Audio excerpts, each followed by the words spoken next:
just do it, it'll turn out okay. And welcome to Talking Time with Caffeine and our brand new mini series. Howdy, howdy. Sorry, not sure how you want me to introduce myself. Oh, so have, why don't you start by introducing yourself? Yeah, fair enough.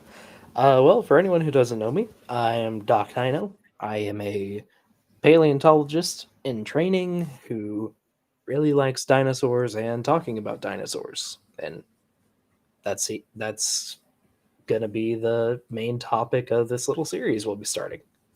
Yep. Yep. As you guys may know, I have been doing a little series about our different clades of animals and plants and stuff. But today we are going to be talking, at least for some are still alive. Most of these creatures on these series clades have unfortunately bit the bullet. Yeah, like 99% of life on Earth. So, real fast, how did you come about your name? Doc Dino? Well, anyone who's been in the creation versus, I guess, science sphere for a while probably recognizes the name. It is a parody of Kent Hovind's, his moniker. Um, I studied German back in college and still speak a little bit of it, though not as much as I would like. So I figured, oh, I'll take a little German spin on it. And, So, so yeah. unlike Kenny, are you a real doctor? No, but I do have a bachelor's degree, So that's and I I think that's am I think that's more. thinking of going back to college, but not set in stone yet. So this is more like a parody and not like he claims. Yes, it's a parody slash stage name. I am not a real doctor, and I will not give medical advice beyond very basic stuff, which I can do a bit of because my mom was a CNA and I have first aid training, but yeah. I am not a doctor. It is a stage name, which is why most of the time these days I shorten it to just Doc. Understandable. But all right, let's get this party started. So, what made you before you start? Actually, before you start, what made you besides the parody of Kenny? What made you interested in dinosaurs? Oh, geez, where to start? Uh, well, when I was at the ripe old age of 2 years old, uh, I started getting interested in science. Like, I was interested by rocks and fossils and, well, dinosaurs. Anytime, there was a big dino boom in the 90s and early 2000s, fueled by Jurassic Park, I remember. and I grew up in that. So dinosaurs were everywhere, and I really liked them. I thought they were neat. They weren't like anything else I'd ever seen. Uh, and then one day when I was either 3 or 4 years old, I had a very lazy babysitter who, rather than, watch me, decided to just play Jurassic Park for this very young child and let it entertain him while she went off to do laundry. And that basically set in stone what I wanted to do. Nice. I am old. I was already 13 or 12 or 13 when the first Jurassic Park movie came out.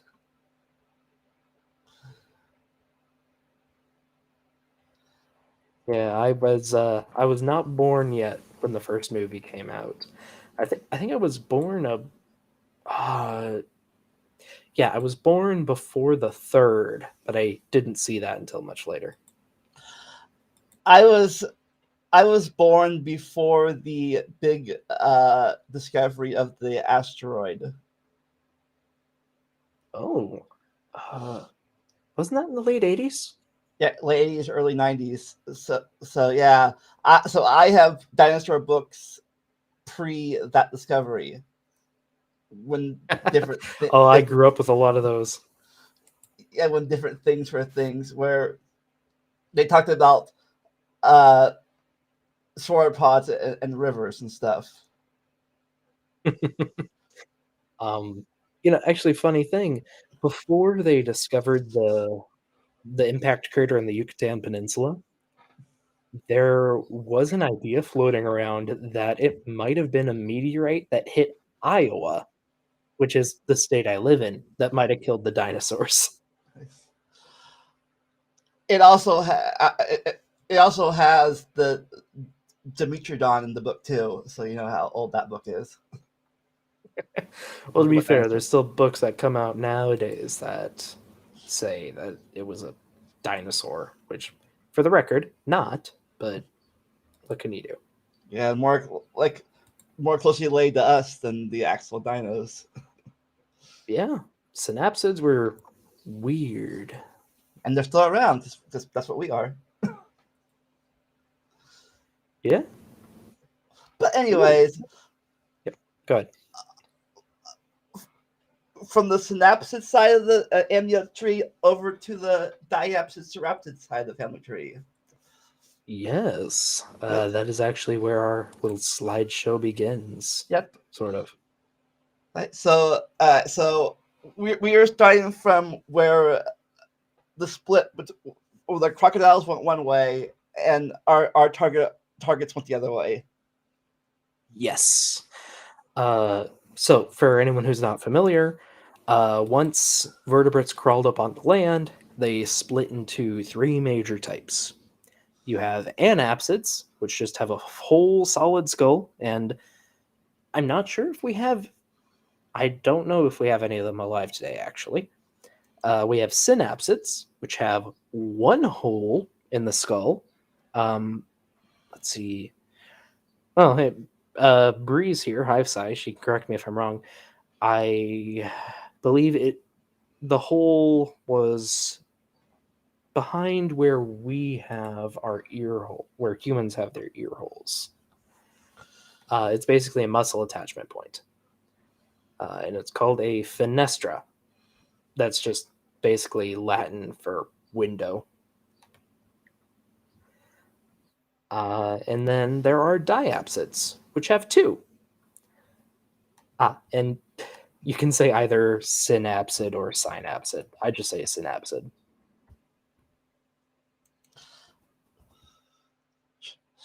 Okay, breathe the Borg. What was that?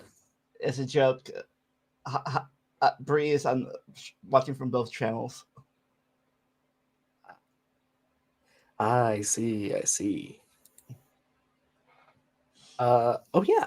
Humans actually no longer have a temporal fenestra because it was covered by a window of bone. But it's not like anything important.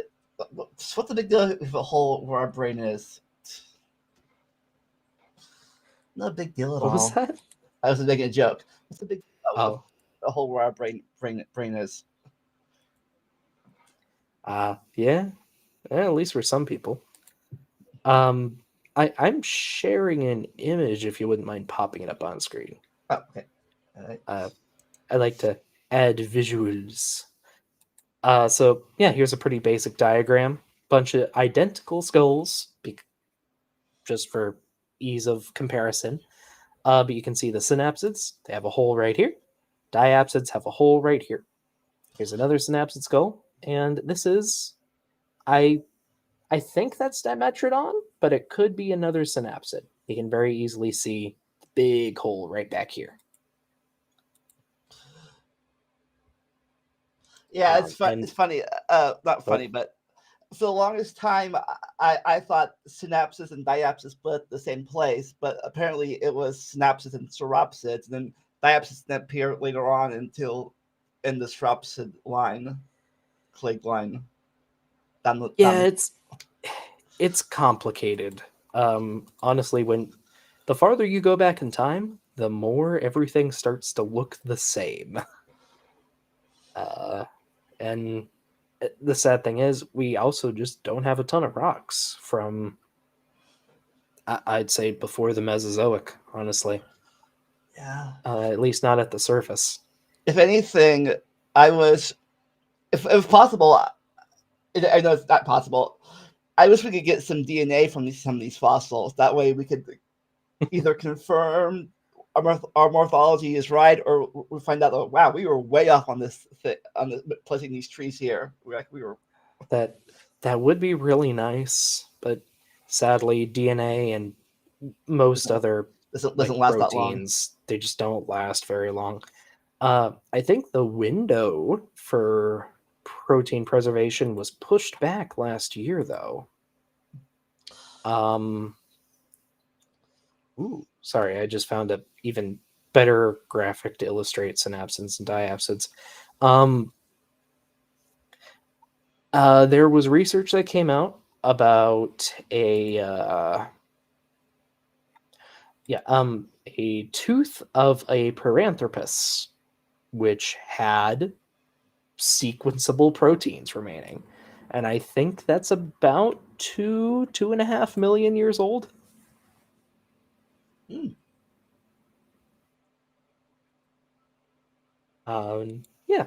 Here's just a better example of synapsids and diapsids.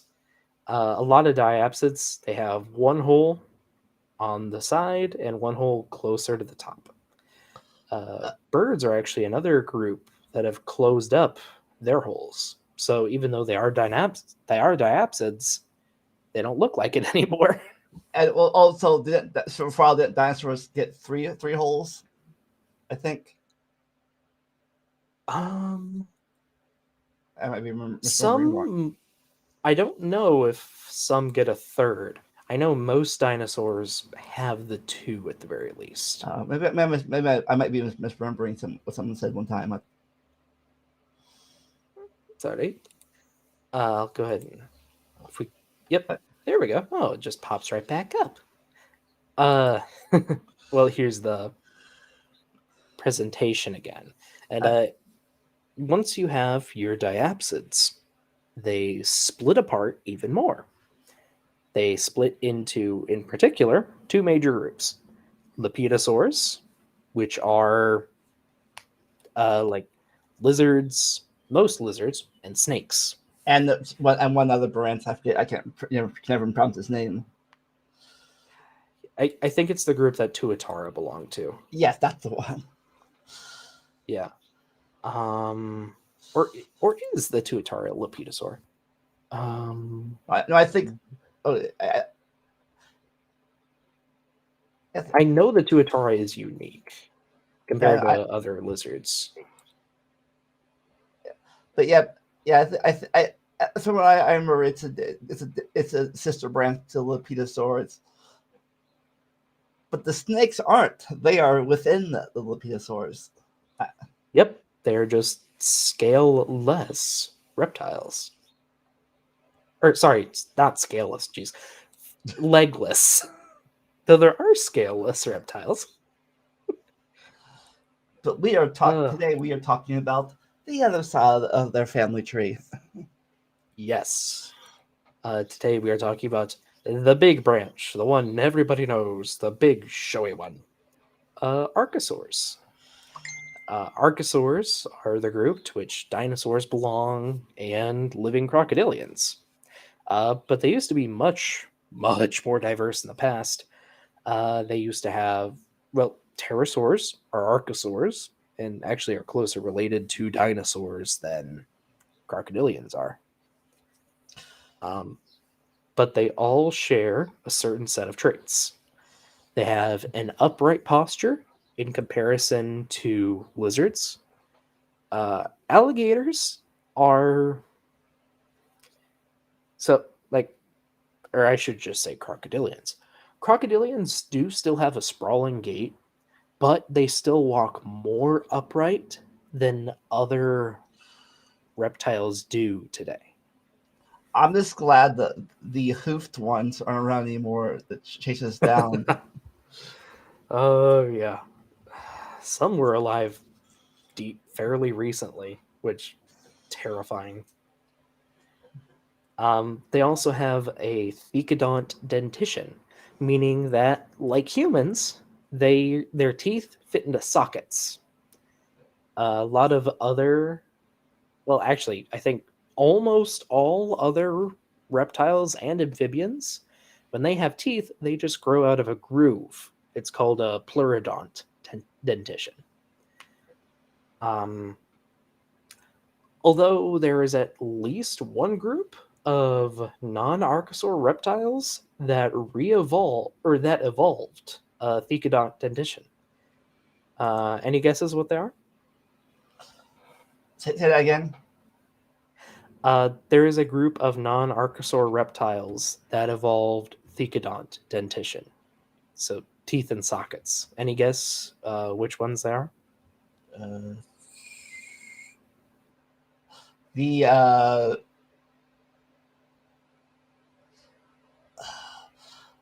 Komodo dragon one. Not varanids, but very closely related to them, mosasaurs.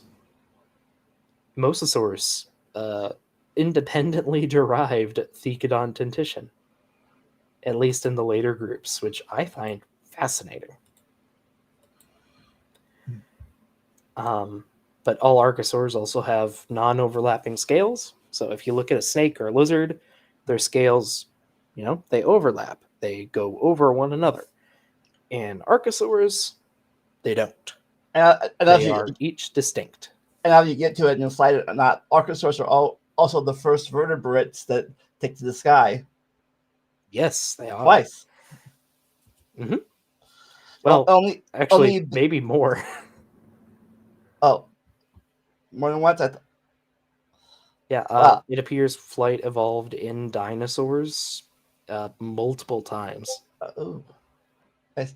Only beaten to the sky by Breeze Lot by a few 100 million years. Insects. And who knows, maybe some weird amphibian we still haven't found.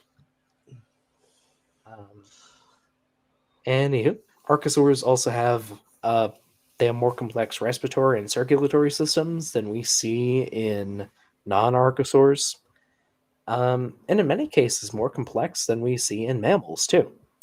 Even modern crocodilians have a sort of primitive flow-through lung, which is a more simplified version of what birds have. With birds, their respiratory system goes into their bones and through a bunch of sacs in their body to help lighten the load. Crocodilians don't do that, but that might be because our modern crocodilians are all aquatic ambush specialists. There could have been other crocodilians with a more bird-like condition in the past, which would be fascinating. And they also have some specific fenestrae. So again, windows in the skull. They have one in the mandible and one between the nose and the eye. And that's very easy to see in most dinosaurs. And they have more. There's a lot more. We don't need to go through all of them.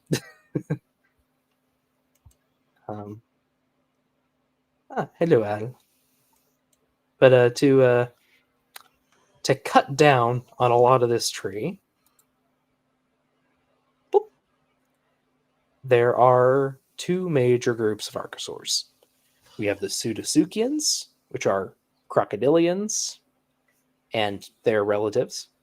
And then we have Ornithischia, though there's another name for them, the Avemetatarsalia, which are dinosaurs and pterosaurs.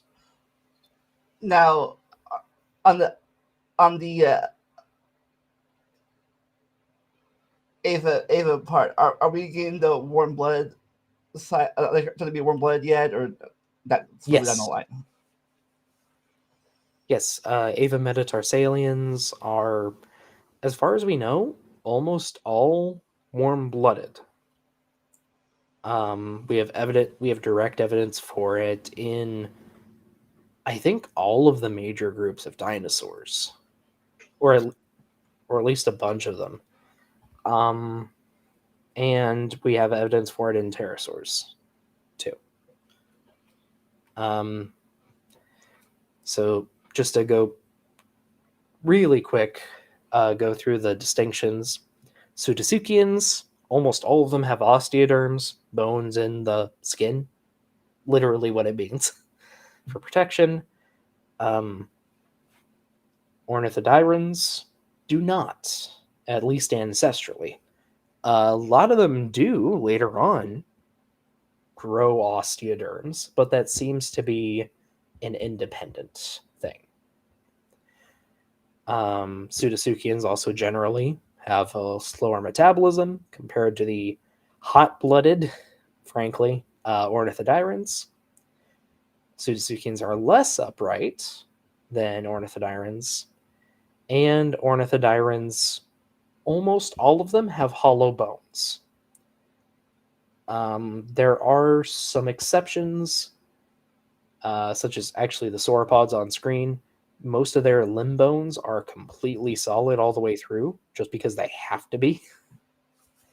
But a lot of them still have like hollow vertebrae, which is interesting. Mm. Yeah. And I figured I'd show some less popular, more weird pseudosuchians over here on the left. I just realized it's probably not showing my mouse cursor. Sorry, I'm used to that on StreamYard.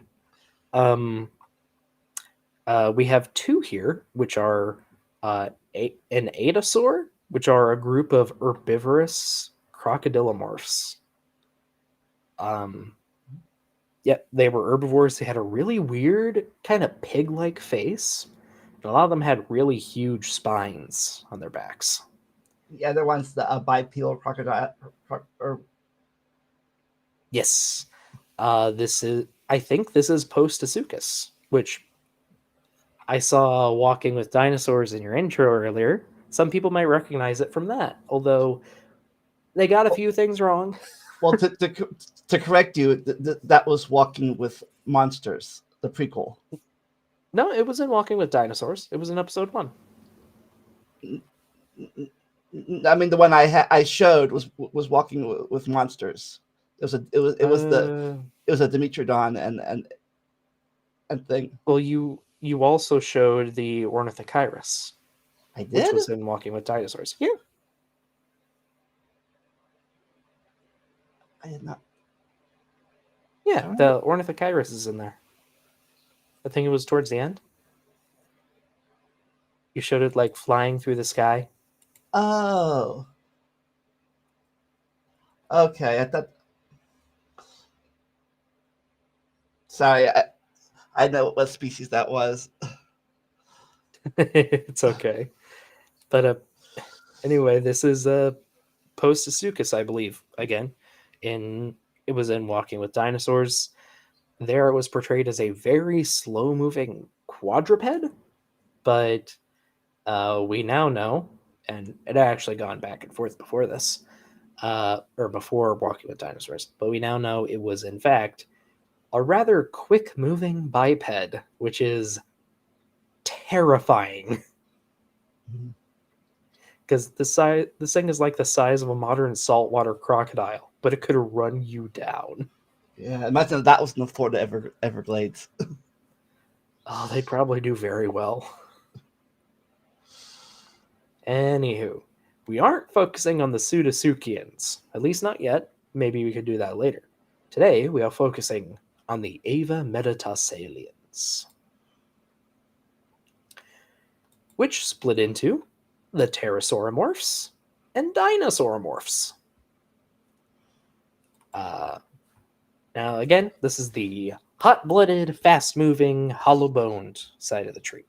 All right, so what does the morph mean in these names? Morph means form. So these, if you break them down, ptero, wing, saur, lizard, form. So these are the lizards. Sorry. These are the lizards with wings, basically. Dinosauromorphs, terrible lizard form. So these are all closer relations to there's an official description. I think it's all animals that fit between Triceratops, Stegosaurus, Apatosaurus, and T-Rex, and their common ancestor. Okay. Something like that. That might be outdated. You probably include birds in there now, actually. But yeah. And Pterosauromorphs is, well, basically from the moment they show up in the fossil record, they're already flying. I don't know if we have a fairly complete non-flying pterosaur. Honestly, it seems to be, at least with most animals that evolve to fly, once they are able to at least glide, there is a very strong evolutionary pressure to get better at that very quickly. So within maybe a few 100,000 or million years, you go from like a simple glider or something that hops from tree to tree to full-on flyer if the niche is open. And Like, they we have perfect. stuff like flying squirrels and sugar gliders nowadays, but Yeah. we also have birds and bats. But these guys perfected it way before birds were even a thing. Yes, all the way back in the mid to late Triassic, I believe. Now, you would say something that if this is my personal opinion here, but if I could go back and if I could go back in time, and get before Owen did, I I I'd rename dinosaurs the terrible birds or something because that terrible uh, lizard thing is yeah, like is gives some creationists so much leeway. Like Mister, I think a chameleon yeah, turned into a triceratops person. yeah. I know who you're. It is annoying when they do that, but I don't know. Honestly, for the time, I feel it's an okay name for the group. Like, Yeah, yeah, it translates to terrible, but a more accurate translation is terribly great reptile, that which kind of fitting for yes. a lot of dinosaurs. Um, and they are reptiles, though Saur or Sauria generally translate. A lot of people translate it to lizard. You can translate it to reptile too. Okay, well, except for what's the word? The balasaur from the whale side. That's totally way Uh, off. Basilosaurus, yeah. But when it was first found, they thought it was a reptile. Yeah, it's that first naming first stuck with it forever now thing that we have in science. uh, yeah, that's true for a lot of things. Not true for everything, though. In Oh, fact, T Rex is an exception to the rule. And Apatosaurus, too, I think. Um, I forget what it is exactly, but there is another name that T Rex should have, but Tyrannosaurus Rex is such a fitting name, and it became so widespread and so popular that scientists basically decided, yeah, you know what, we have an exception here. This of name course, takes precedence. yeah, of course. With the Apatosaurus Brontosaurus thing, they actually found got one that became a Brontosaurus. Yes. Um, I'm actually referring to something different with Apatosaurus, though. It's had a few naming issues in the past. Um, there is another name that could be valid for the animal, which is Atlantosaurus, which I think is still pretty freaking cool. Yeah. But by the time that was discovered, that it had been called that, Apatosaurus was already everywhere and super iconic. So we just stuck with Apatosaurus. Anywho, when it comes to distinguishing your Avemetatarsalia, there are a few major things that distinguish at least early pterosaurs from early dinosaurs. As far as we know, all pterosaurs were quadrupedal, with very long forelimbs. Yes, Dinosaurus imperiosus.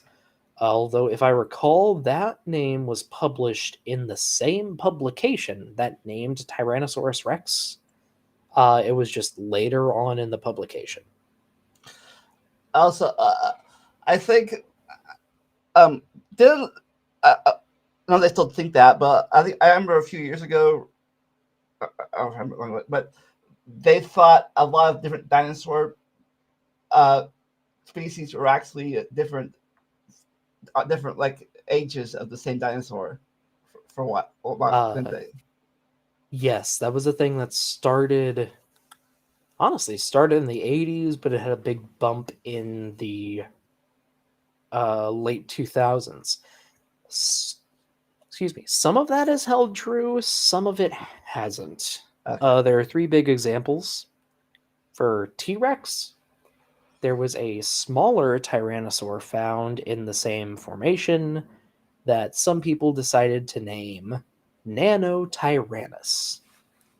But as we found more fossils and more fossils of other tyrannosaurids, it became pretty clear that they were a lot more lightly built when they were younger.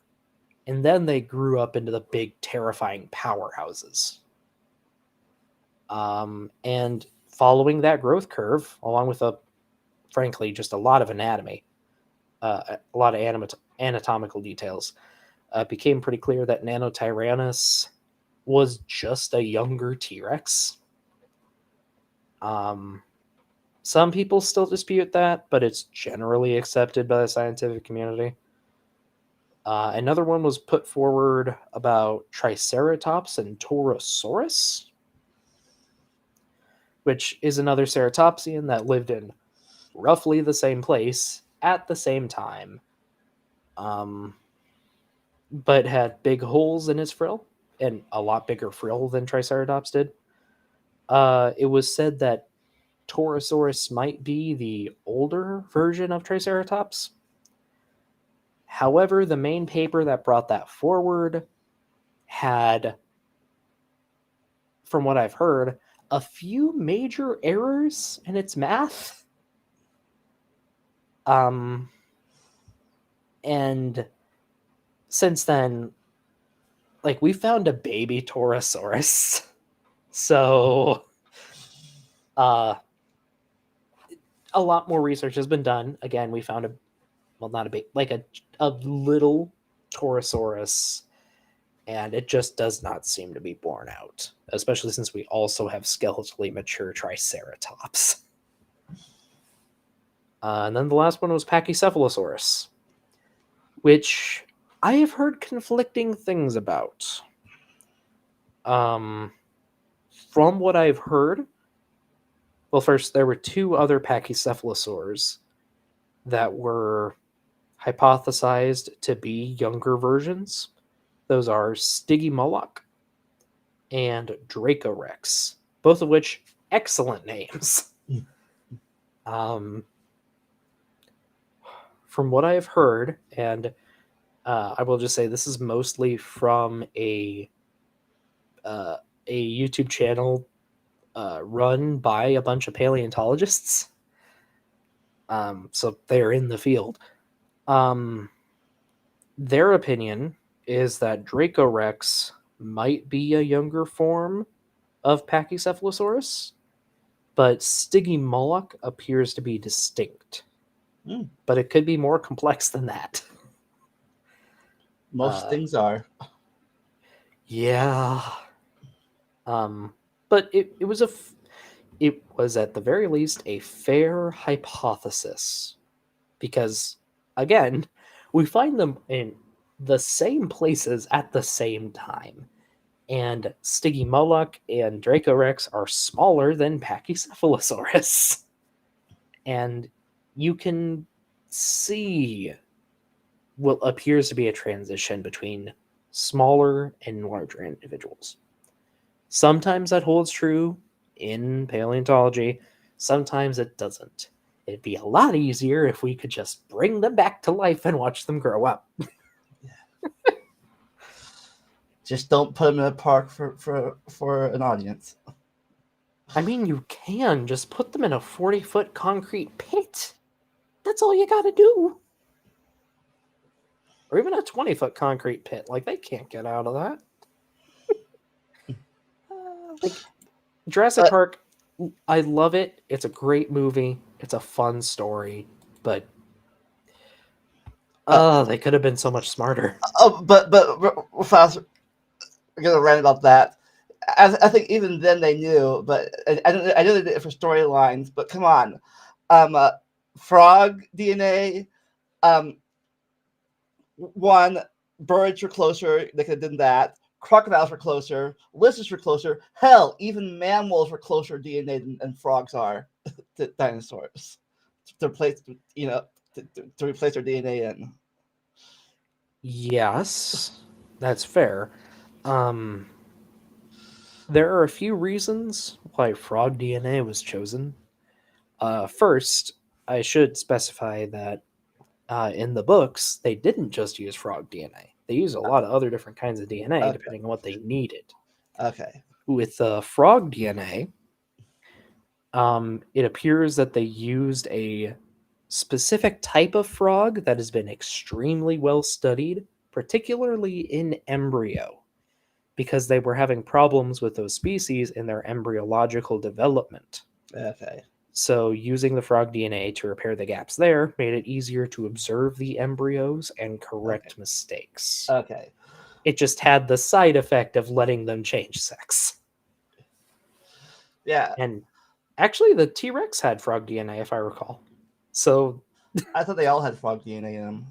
not in the book. In the movie, I think they all do, but I think the same explanation kind of applies. Like, easier to observe in embryo because that's where a lot of the issues are going to happen.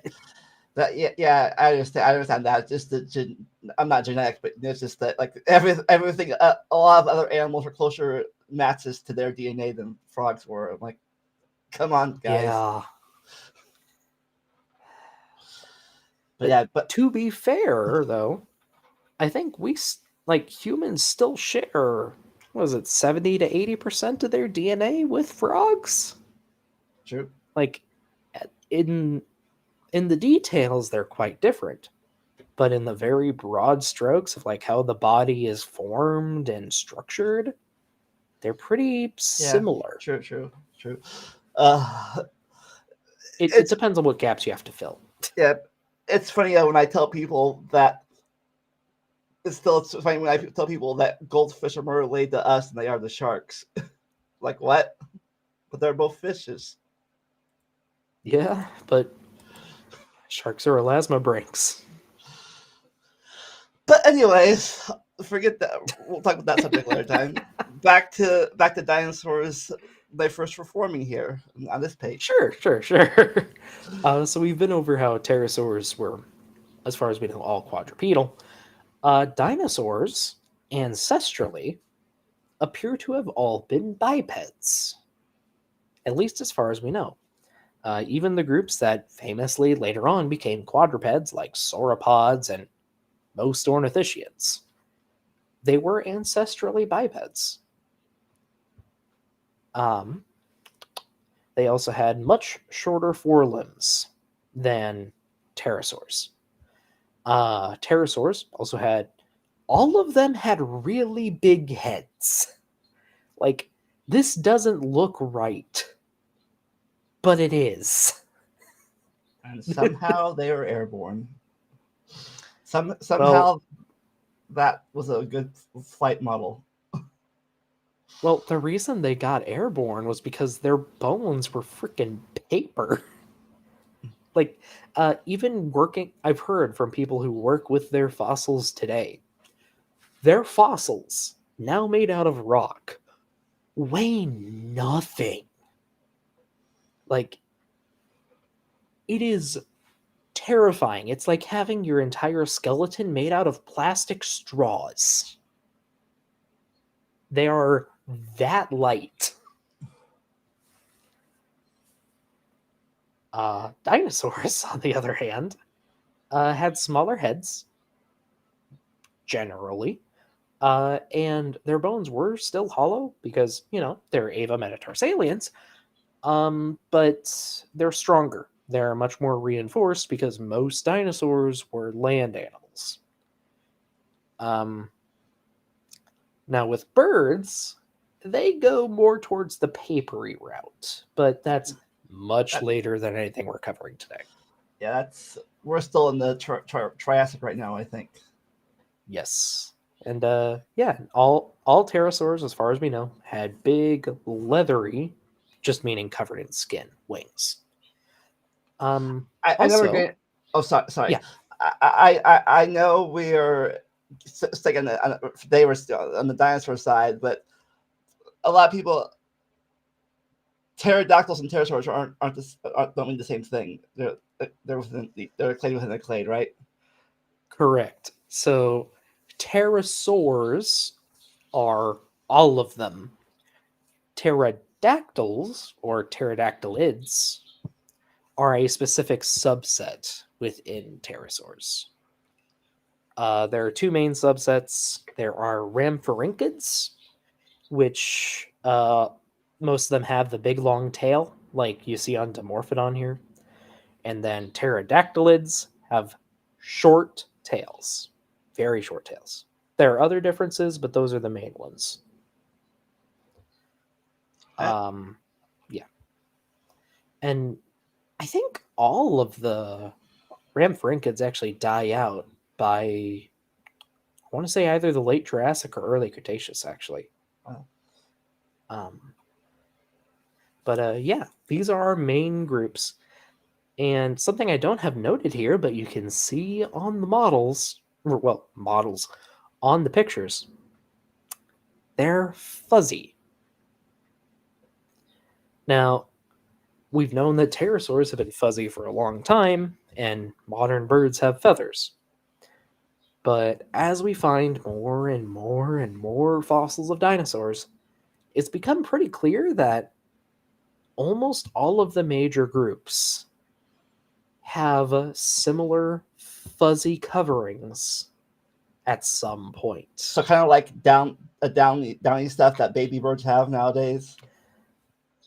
Kind of, in some cases more simple, but yeah, they all have fuzzy, fluffy coverings at some point. We have this in tyrannosaurs. We have this in dromaeosaurs. I don't know if we have it in sauropods, but I wouldn't be surprised. And we have it, more importantly, in ornithischians, which we'll get to in a minute. Now, we have this feature in two very distinct groups. And it's a feature that appears to have only appeared maybe once. So it seems this may have been ancestral. And pterosaurs, being fuzzy when, we get that quality preservation, really seems to lend credence to that.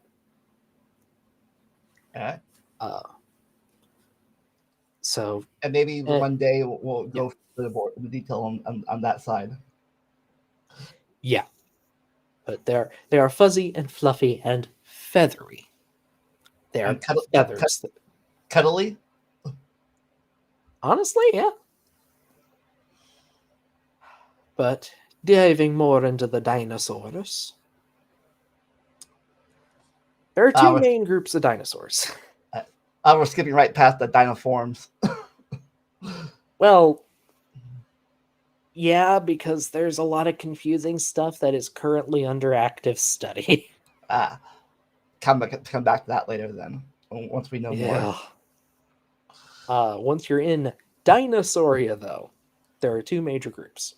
There are the Saurischians and the Ornithischians. Now, those names translate to lizard-hipped and bird-hipped, but the weird thing is the lizard-hipped hips don't really look like lizards, and the bird-hipped dinosaurs do not give rise to birds. Yeah, yeah. That was one thing that always confused me. So, like, the birds came from the lizard hip side. Yes. Uh, the look of the hips is convergent. Because we have very basal birds like Archaeopteryx or Anchiornis, which still have a definitively Saurischian hip. But as we go far forward in time, we have more derived birds. We see the transition towards a modern bird like hip. Now, I bring this up, but it was disproven recently, I guess, or not enough evidence. But I think for one guy thought they were on different sides of the wrong side of the family tree, but it proved out they weren't.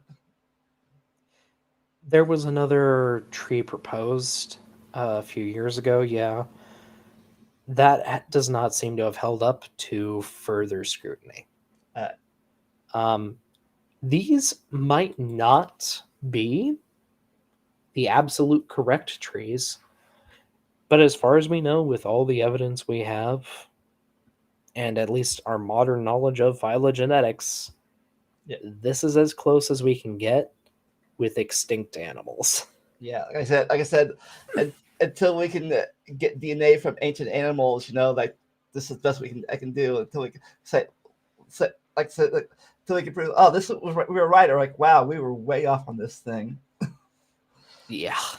Because before I remember like when they found I think Jackson Wheat was on my channel one time talking about how for the longest time they thought big bats were on the primate side of the family tree.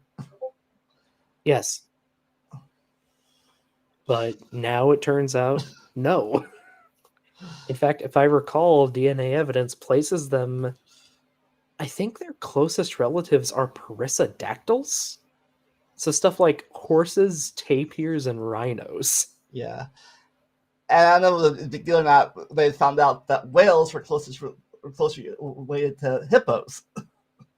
Yes, they are even-toed ungulates, as it turns out. Yeah. But apparently we're ancestrally carnivorous. So just imagine a little wolf otter with hooves Jeez. chasing you down the beach. I mean, hippos are scary enough as it is. Imagine if they were meat eaters. More than they already are. They will eat meat when they have the chance. True. They're opportunistic omnivores. But, I mean, to be fair, almost every herbivore is. But hippos seem to do it a lot. Alright, so at least right here on this thing, there's only two big groups of Saurassias, but like a few big groups of Ornithians. Yes. So Saurischiia is simpler than Ornithischia. There are two main groups, and everything can be neatly sorted into either of them after a certain point. Asterisk there, because, like I said before, the farther you go back in time, the more similar things appear. And I think Eoraptor is a good example. It is a tiny, tiny dinosaur from the Middle Triassic. It has gone back and forth a lot if it's a theropod or a sauropodomorph. I think it is currently sitting in sauropodomorphs, but it's so basal, it's really hard to tell. So this is before they started going back to four-legged mode on that side. Yep. At this point, all of these are bipeds, as far as we know. The theropods, that's like your T-Rex, your Allosaurus, your dromaeosaurs, and your birds. They stay bipedal for their entire evolution, as far as we know. They are the generally, actually, they are the main ape. They are the apex carnivores for on land for the entire Mesozoic after the Triassic ends. They start off small and scrappy, and they have to deal with the big crocodilians in the Triassic, but then those die out, and the dinosaurs take over. But the sauropods are where things get really big. And again, they start off bipeds, and they stay that way for a while, into the early Jurassic. We have these massive, like 2 or 3 ton animals, and eventually they get so heavy they just need to become quadrupedal, Yeah, I mentioned and this. their hands get really weird. Yeah, I mentioned this earlier, but the books I had from a long time ago, they thought the sauropods had to survive in rivers and stuff. They're so big until they found out they weren't. Yeah, that was an idea for a long time. We do know they could swim, but no, they were land living animals. Um, Actually, we do have swimming traces from sauropods. Uh, they're pretty neat, but their anatomy gets really weird later on because they are bipedal animals that are forced on 4 legs. Like they all but lose their fingers, and in the latest sauropods, they are walking on their metacarpals. Okay, so are we still in the Triassic at this point? Yes, So, we're not there yet. I'm just saying that's where they end up. uh, Rofa, but so I'm just trying for time frame. So right now we're still on Pangea. The continent hasn't split up yet. I think at this point. Yes. Yeah, sorry. I'll try to stick more to the time we're currently in. They are larger plant eaters. They're not true giants, but they are bigger than all other groups of dinosaurs. And then on the other side, we have the Ornithischians. Now, they are complicated, especially at the beginning. Yeah. Because some groups remain almost unchanged until the end of the dinosaurs. Yeah. Other groups go freaking wild. It's funny. I did not until more recently when I saw Aaron Ross thing series that I did not know that Stegosauruses and Ankylosaurus were that closely related to each other. Yeah. They're the first major group, the Thyreophorans. These dinosaurs, at this point in time, a lot of them are smaller and, well, at least shorter and squatter than a lot of their relatives. The earliest ones we have are already covered in osteoderms. Like, they evolved that really quickly. They are spiky little guys that are still running around on 2 legs, just running all over the place. Then we have the Thessalosauриds, which are also armored, but I don't know. I forget how long they last. I don't know if they last all the way to the end, like the Thyreophorans. Then we have the Hypsilophodonts, which are quick, agile dinosaurs that run everywhere, and at one point were thought to be tree climbers, but that does not seem to have held up. But yeah, they're quick and nimble, and they are a widespread, very successful family. Diverging after them, we have the Marginocephalians. Now these guys, well, actually, they don't appear at this point. So actually, we don't have to talk about them if you don't want to. They derive in the mid to late Jurassic, I think. You can talk about basic stuff if you want to. All right. The Marginocephalians, when they appear, they look a lot like a basal ornithischian, except they have head ornamentation. So they often have spikes or a little frill near the back of the head. Now, all of the ornithischians have beaks, but in the Marginocephalians, they are very prominent and choppy, like they are sharp. One of the earliest ones we have is Psittacosaurus. It is a little bipedal thing with horns on its face and a little beak, and it has a comb of bristles running down the midline of the tail, which appear to be just simple feathers. And we have hundreds, if not thousands, of them. Like, they were super common. And some of them are so well preserved, we know their original colors. Which, that's something I absolutely love. Yeah, I love that we know they're in colors now, because for the longest time, all these dinosaurs were all gray in the things. Yeah. In books and stuff and movies, they're all gray skulls. Now we know they had colors. Yep. They had colors. They appear to have been social, at least as babies.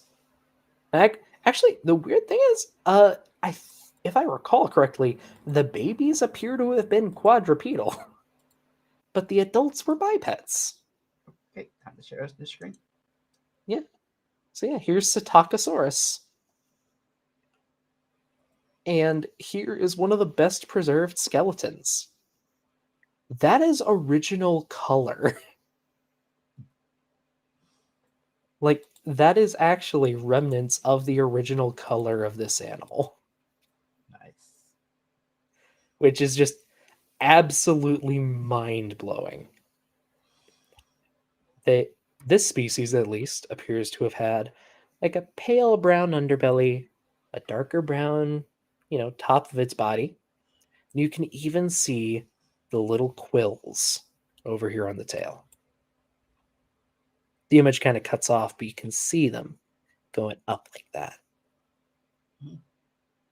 Like, it is an absolutely gorgeous animal, and I'm so happy we found them. And also just this adorable little thing. There's a lot of really cute art. They are, I'm not going to say they're my favorite dinosaur, but they are definitely up there. Right, and finally we're up to the ornithopods. Yes. Now these do appear in the Jurassic. Again, not in the Triassic, but fairly early they appear.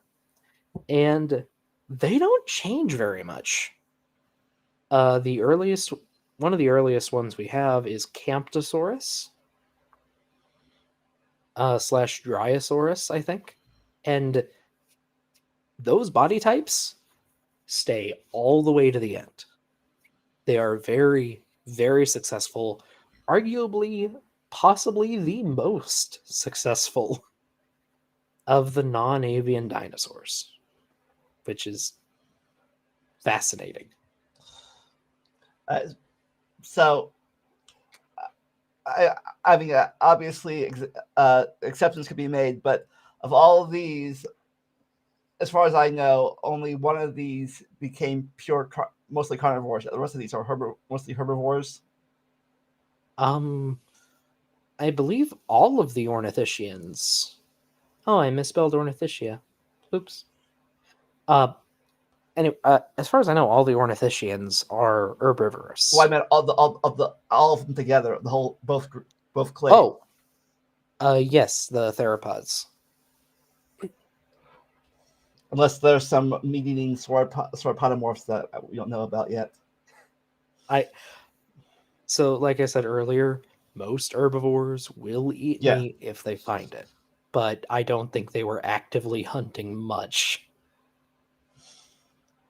Although apparently there is some arguments that ceratopsians may have munched on meat more often, but I don't know all the data on that. But anyway, let's get back to some pictures. All right.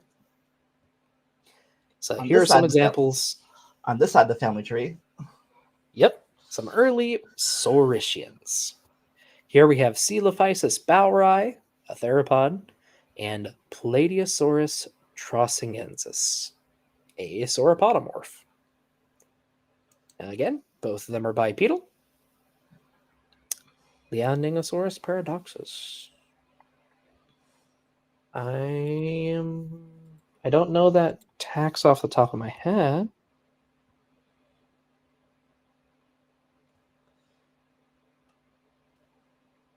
So I can see on here. Oh, it's a possibly amphibious ankylosaurid with that appears to have eaten fish. Well, I stand corrected, Bree. Thank you for sharing that. Oh wow, it looks like a turtle. That is weird.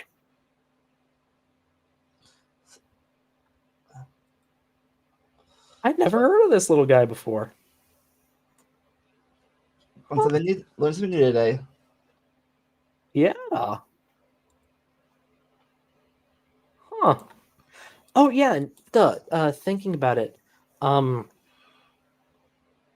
no, that's a theropod, but there's, never mind. That's a theropod. Something else I was thinking of, but yeah, that's neat. Huh. Thank you for sharing that, Bree. So on this picture, we can see the theropod side starting to look more like birds, and the sauropod side is starting to become a little top-heavy-ish a bit. Yes. So this is by I Draws Dinosaurs on Twitter. This is a modern reimagining of the Coelophysis from Walking with Dinosaurs,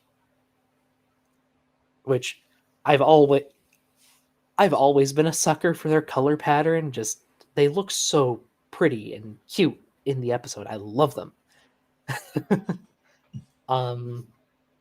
They just didn't have any feathers until now. This is the group that has the most evidence for feathers, the earliest, as far as I know, in all of Dinosauria. So they were almost certainly covered in a coat of feathers. Whether they were more complex or more basic, so probably more basic. Yeah. So, but is it all dinosaurs that got more feather-like, or just is it just the theropods that started coming more like modern feathers? So it appears that all dinosaurs started a little feathery, or at least most of them appear to have started feathery. Later on, some groups lost most, if not all, of the feathers. But theropods appear to have mostly kept the featheriness all the way till the end. It's very likely that baby T-Rex would have been born with fluffy coats of feathers. And by the end, you mean in current times? Well, yeah. Like, name a featherless bird.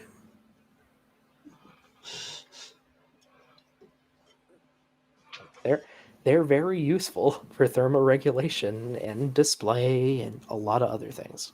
They're very useful. It's like almost all mammals have hair. Actually, I think all mammals have hair. Even elephants, they're just much more sparse. Yeah, like we had this, like for us, we had the same amount of hair as all the apes do. Ours is just a little bit thinner than the rest of them. Yeah, much thinner, and for most of the body, much shorter. Yeah. So the Plateosaurus here, if you zoomed in far enough, you'd probably see a few little quills. But most of the body was probably lacking in feathers because, based on at least data from later sauropods, they had really high metabolisms, even the huge ones. Like there are sauropods from the late Jurassic. Yeah, cetaceans have mustaches. There are sauropods from the late Jurassic that we can look at the isotopes in an animal's teeth or bones, and those isotopes can tell us like kind of what it ate, where it lived, and what its body temperature was. Real fast, speaking of sauropods, Yes. a lot of people talk about how giraffes have it bad with that one nerve going around the heart and stuff, up to their neck and stuff. Sauropods probably had it a lot worse. The way longer neck than giraffes had.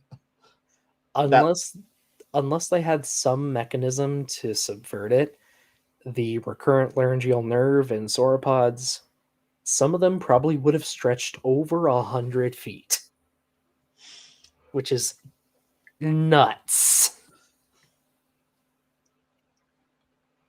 But anyway, late Jurassic sauropods, we have temperature estimates for, and most of them cluster in the mid to high 90s. Like, they are warm-blooded, and they need to shed that heat. So they probably had very, very little feathers. But at this point, again, they're still bipeds. Like, Plateosaurus is an obligate biped. It can't move around on four legs.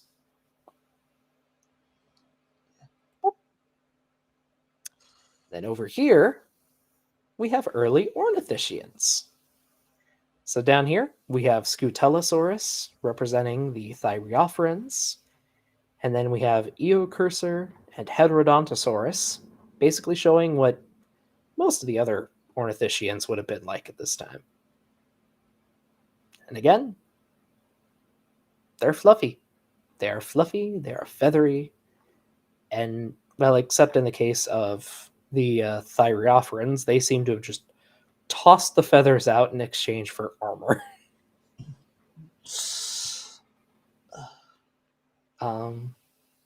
But yeah, these are what all of these look like at this time. They are small, and they actually might have been omnivores, especially in the case of Heterodontosaurus up here. Yeah. Like, its teeth are gnarly. Yeah, this is the time between the two big extinctions. They had just their ancestors had just survived the Permian, and now they're about to go into the Triassic extinction. Yeah, something that all early dinosaurs share is they are quick-moving, hot-blooded, generalist survivalists. Like, it would be hard for an extinction event to kill these things. It's not until later that they get more specialized that they get more sensitive to that sort of thing. And yeah, kind of small beginnings. And big credit to Sterling Nesbitt here. He's a paleontologist who did a fabulous family tree of archosaurs back in 2011. As always, check these things if you want more information that we haven't supplied yet. Of course. Always check the sources. Now, at the Jurassic when the Jurassic happened, and this continent started to split apart. Do we know which dinosaurs were on the Gondwana side and what dinosaurs were on the Laurasia and Gondwana? Yeah. What side? Who went on which side of the continents? As far as I know, there were representatives from every group Okay. everywhere. We don't have as much Triassic rock as we would like, but everywhere we hunt in the Triassic, we find representatives of almost, if not all, of these groups. Okay. So I didn't know if Yeah. some speciation happened because the continent split apart and they couldn't breed. They couldn't get together anymore. Speciation definitely happened. There were definitely different populations that adapted to different environments. But just due to how the land was all connected, the groups in general could spread very easily. So they could spread out and diversify. And then when the continents split, they isolated and specialized even more to their local environments. With that said, it appears that the Atlantic Ocean, when it was still fresh, may have dried up on occasion, allowing interchange between Europe, Africa, and the Americas, at least North America. Because later on we have basically the same animals in North America as we do in Africa, just as an example. Because I would be wrong because I heard during later in the years like Tyrannosauruses were mainly a North American animal. Tyrannosaurs. So this is much later on. Uh, The earliest ones we have appear to be from Asia. Okay. And then they crossed over to North America and Europe. I don't think we have any evidence of tyrannosaurids from southern continents. I could be wrong on that. There might be some isolated material, but there's none that I know of. Okay. But that was much later. The continents were much more separated and much further defined. Another thing about dinosaurs that a lot of people, me included, a lot of people didn't thought each of these things were a species, but a lot of these things are a whole clade in itself. Like Tyrannosaurus isn't a species; it's a whole family or order or whatever. Tyrannosaurus is a genus. Yeah. Tyrannosaurids are a group within the. I don't know if it's a family. They are within Tyrannosauroids. Yeah. Yeah. But like I said, yeah, it's a lot more inclusive than a lot of people think. The group Tyrannosauroids. Yeah. Well, I mean, a lot of dinosaur groups. Okay.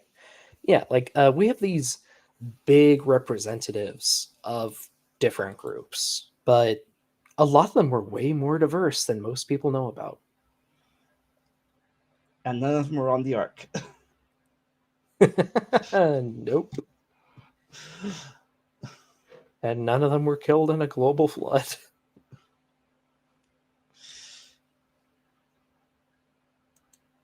Oh, is there anything else you want to go over? Not today. I think that's enough for the basics. Sounds good. Now, what do you want to go into for the next episode? What's say real fast? Now, for all of you who want to see more of this, we are going to be doing this on the first Saturday of every month. Mm-hmm.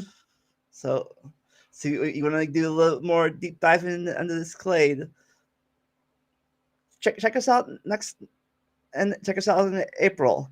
Now, as for next week, I think we should switch off a bit. As my guest host, I am going to let you pick the clade we focus on next time for episode 2. Oh, okay. I'm not sure. Maybe more into basal ornithischians, but I'll have to do a lot more research before then. All right.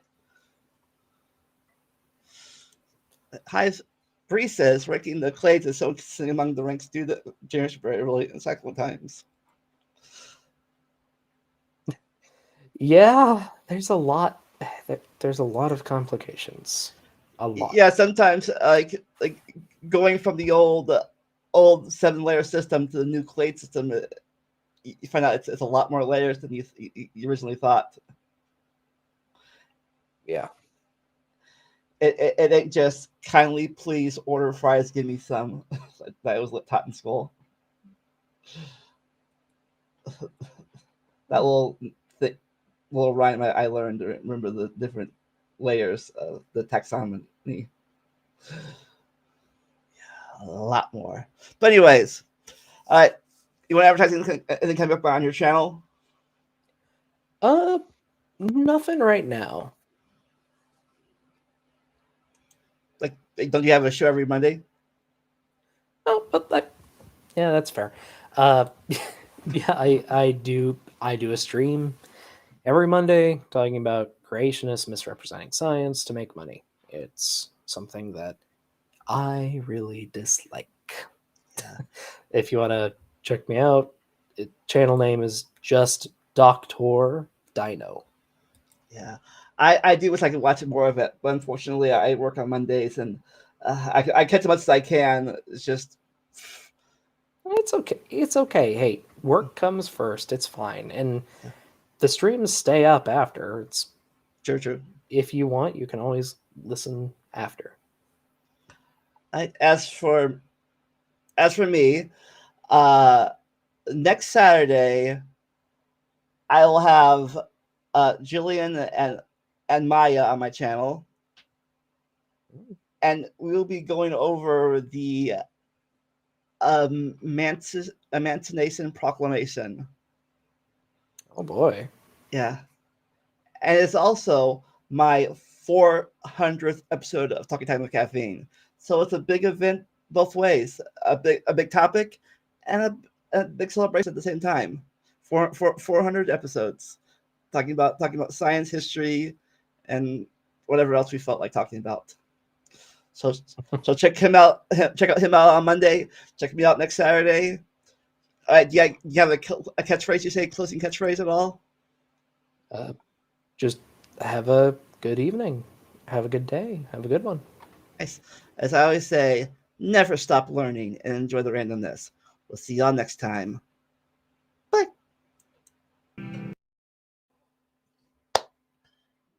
And I guess, welcome back. Hi. I don't know what happened there. I just dropped off the face of the internet as soon as you started your intro.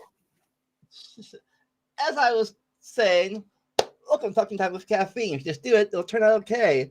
And I have a returning guest again. Introduce yourself. Sure thing. Howdy there, folks. I'm Doc Dino, as last on a couple weeks back. Happy to return and talk about some dinosaurs. Awesome. Today, we'll be talking about a branch of dinos called the, if I pronounce this right, Ornithischia. There's a few ways you can pronounce it. Some people say Ornithischians, some say Ornithischians. I usually say Ornithischians, but there's no real correct way to do it. Sweet. I made this joke on the Dapper's channel a few hours ago, but like these are some the lame like the civilian term is known as the bird hip dinosaurs, but with no birds in their descendants. Yep. Correct. It's just a case of convergent evolution. Which weird how that happens. Yeah.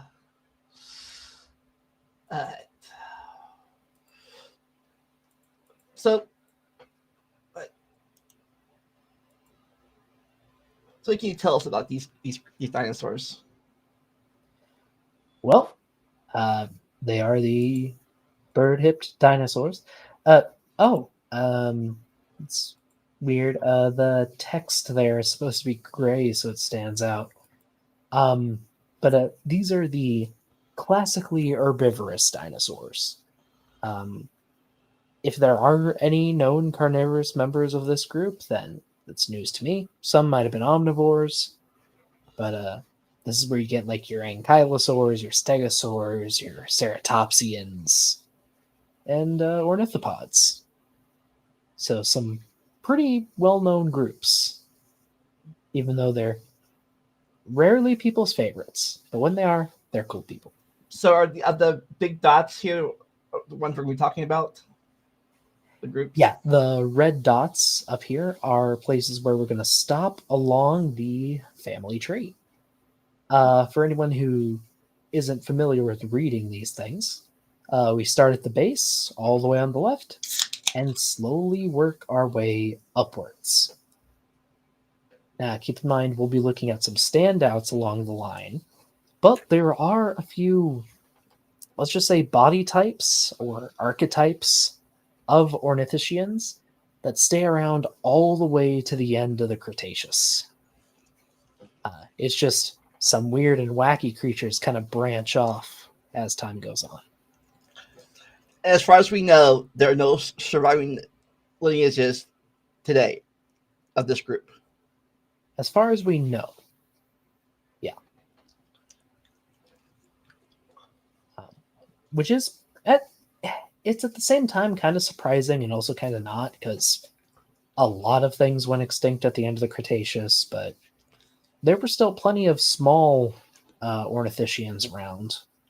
In fact, we'll get into a few a bit later that had some really interesting adaptations that probably helped them survive, like the Triassic and Jurassic extinction events. Well, there is only it's not too surprising. There is only one lineage of synapses that are alive today. True. It's a big lineage, the mammals, but still, it's only one path survived. Yeah. All right. Well, first off, we're going to go to that first node on that tree. Those are the heterodontosaurids. You can think of these as kind of the stand-in for your basic ornithischians. They're mostly small-bodied. They're generalists, so they can be... Some are most likely omnivorous, but most of them would have probably been herbivorous. They might have had some burrowing adaptations. I believe there's at least a few genera that seem to have been pretty good burrowers. And they were probably fluffy. They probably had at least some feathers. And they're just generally little toothy gremlins whenever you look at them. It looks like this one could either be a biped or quadruped. Kind of.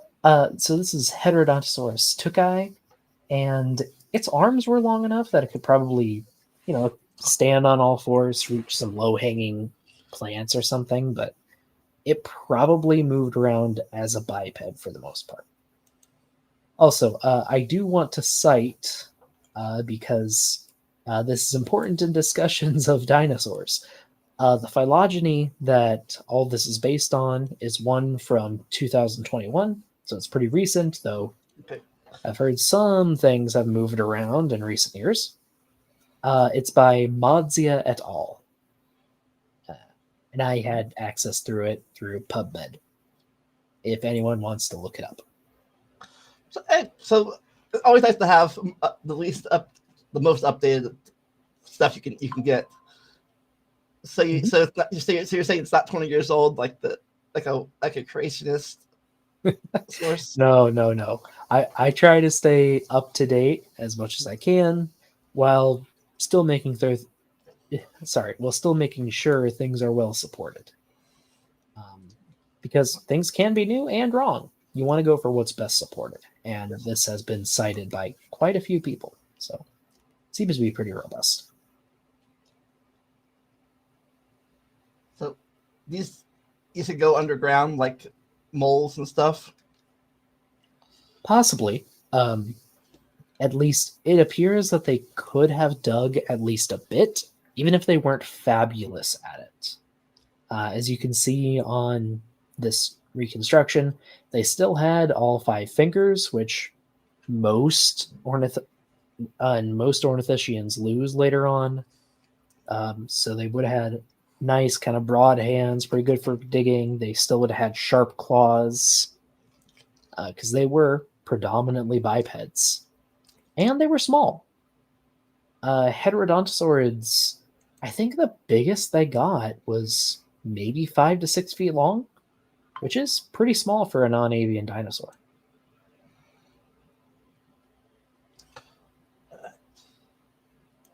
And also Eddie McCoy.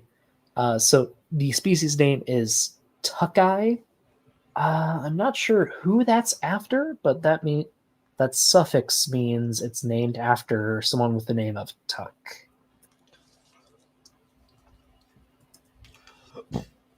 Anybody have any questions about this clade of dinosaurs before we move on? Any questions at all? Yeah. If anyone has any questions, feel free to ask. And yep, I was right. The name honors G.C. Tuck, who apparently helped discover it.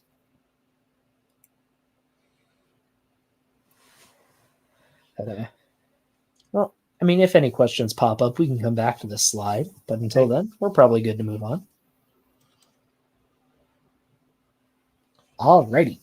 So up next, we have the Thyreophorans. So these are the dinosaurs that will lead to ankylosaurs and stegosaurs. Those groups appear to be pretty closely related, and these are what the most basic members would have looked like. A lot of them have what are called osteoderms, which are literally bones in the skin. They help a lot for defense. If you've ever seen an alligator or a crocodile, you've seen something with osteoderms. It's pretty common in reptiles. But Thyreophorans go all out. They get some pretty big jagged spikes. They get those big display plates. And they also become very dedicated herbivores. Very early on in their evolution, they get really big bellies, and they start moving around quadrupedally.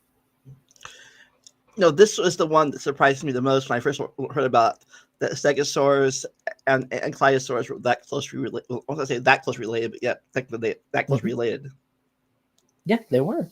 And in fact, we have transitional dinosaurs before the split. So they have characteristics of both. They have the big plates of stegosaurs and spikes of stegosaurs, and the armor plating of ankylosaurs. It's pretty cool. Nice. Mm-hmm. And I do agree the names are a mouthful, but you kind of get that every now and then with extinct groups. Okay. Scientists like to be specific. And as for the dinosaurs on screen, we have Scutellosaurus, which I forget where it's from. Let me double check. But it's from the early Jurassic. And it lived in Arizona. So these guys had a fairly global distribution, which is interesting. This is before / right about when the Mid-Atlantic, I believe, started to open up. So these guys got all over the planet. And then they started changing. And then a little later on, in, I believe, the late Middle Jurassic, we get dinosaurs like Slidosaurus. Which, again, I said they got big bellies and they became quadrupeds pretty early. And they definitely did. They just hunkered down, covered themselves in armor, and started eating. Now, of course, evolution is more complicated than that, but it's basically the path they went on. Yeah. And they were very successful. Like, again, this is another group that we have representatives of all the way to the end of the Cretaceous. As far as we know, none of these were carnivores, or decided to go the carnivore route. Not dedicated carnivores. I mean, obviously, like most herbivores today, if they came across a fresh carcass, they might have dug in a bit, but they weren't dedicated to it. Yeah.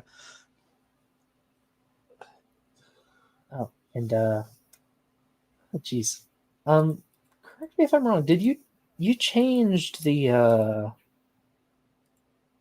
theme of the presentation before we went live, right?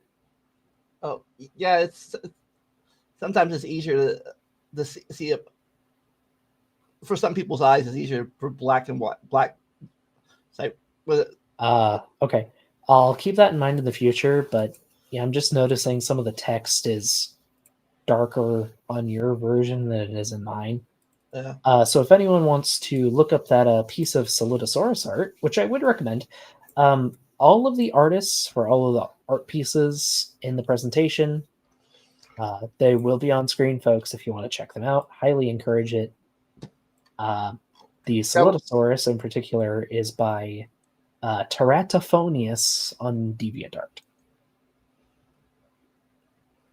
Yeah. And then the Scutellosaurus is by Gabriel Ugueto, who he just does so much fabulous work. All right. Number 5. Up next. Okay. Now we get into some different different ornithischians. These are Thescelosaurs. And while they might kind of look like your basic ornithischians, they get a bit weird.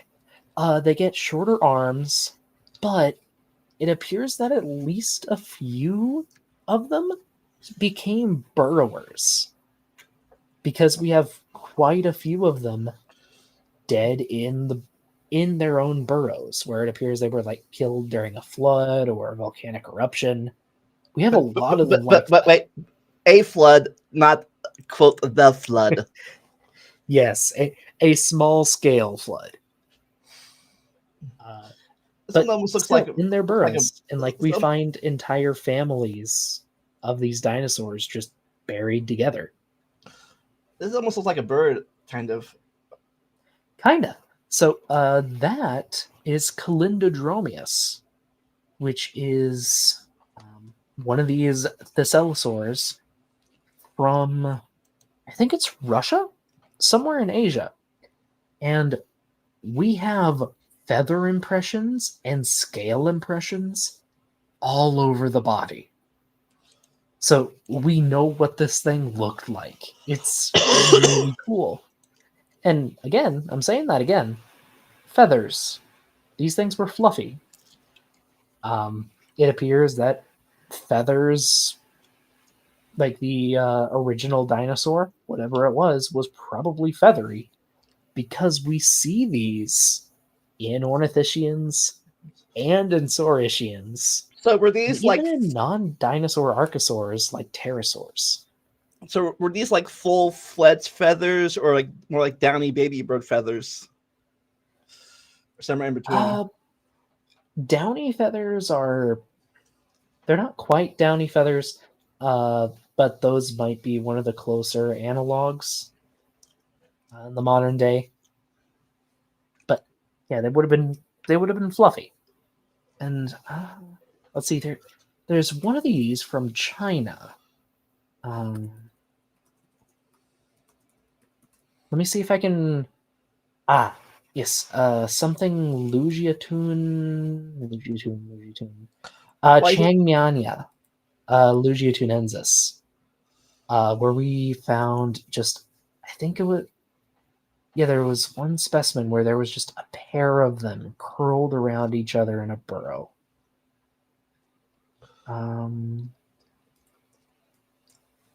Changmiania.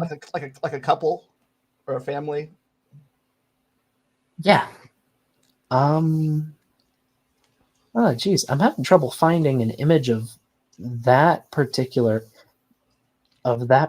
specimen, but Wikipedia has a oh come on, if it'll behave, Wikipedia has a really good photo, and I'll send here. I'll send you the link if you want to pop it up on screen. It's really cool because, like I said, these were burrowers, so we get really good fossils of these guys. And we have them all the way to the end of the Cretaceous again. The dinosaur this group is named for, Thescelosaurus, lived with Tyrannosaurus Rex in the Hell Creek. Any famous ones that we might know in this lineage, or these like not known by the public that well? What was that? It said any famous ones in their family tree that we might know about? They not a lot of people know about many of these, I think. Okay. Like a lot of people don't pay attention to the small dinosaurs. They look at the big ones, you know. But dinosaurs were a very diverse group, and they did a whole lot of things. I guess that happens when you live over 100 million years. Yeah.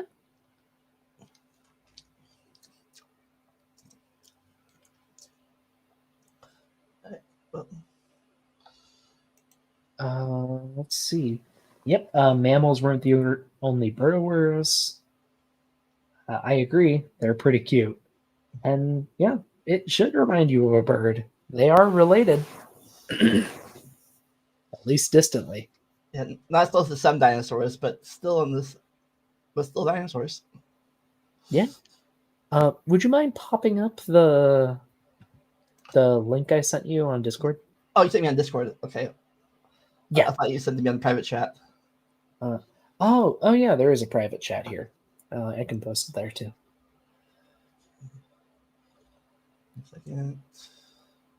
But it really is exquisite, and as far as we know, they appear to have died sleeping, probably suffocated by volcanic ash. 1 second. Or volcanic gases, because the burrows are filled with ash. Figure this out.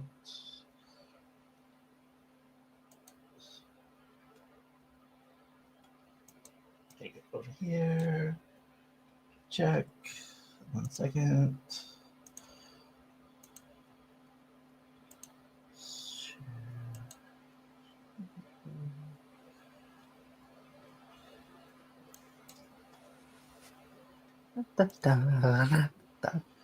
Let's see, what can I say in the meantime? Oh, yep, here we go. So again, this is Changmiania. I have a lot of trouble saying that name. But it's another one of these little thescelosaurs from China. And it's far from the only one.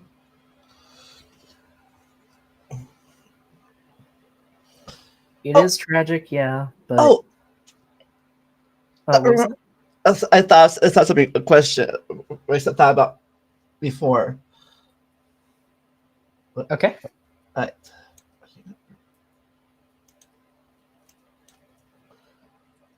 What was the question? Okay. Hold on. Backing up. Okay. The area each of these came from. Oh, sure. Do you know area what each of these clades started from? Can't have the start from.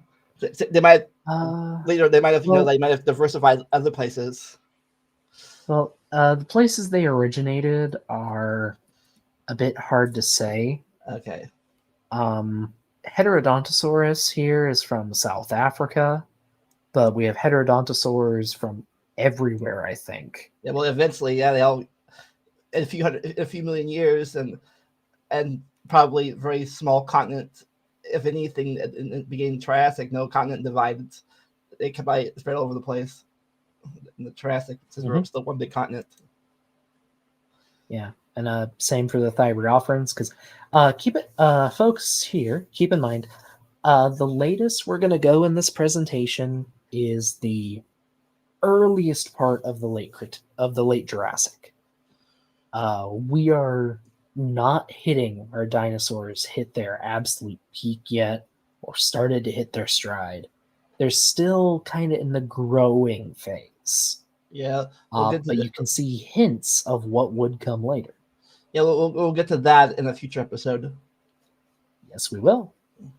Because in that episode, you're going to see all of these groups just go absolutely nuts.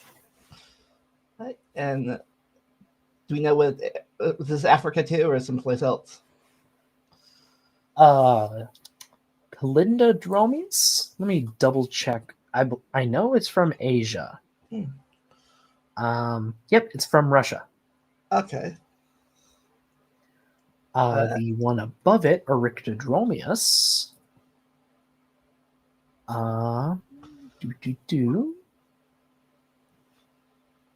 Eryctodromius is from Montana, actually. From the Middle Cretaceous. The new hypothesis that ornithischians descended from silosaurs. We did not go over that here. We did talk about that a bit in the previous episode, though. So, to give a bit of background, the origins of the groups of dinosaurs are not super well understood. Because it happened a long time ago. Most of these groups probably first appeared in the early to middle Jurassic, and then the earliest representatives of them we have that are identifiable are from like the late Jurassic or the Cretaceous. This happens with a lot of groups, like dromaeosaurs. Dromaeosaurs are also really bad at this. I think one of the oldest ones we have is Utahraptor, which is nuts. Yeah.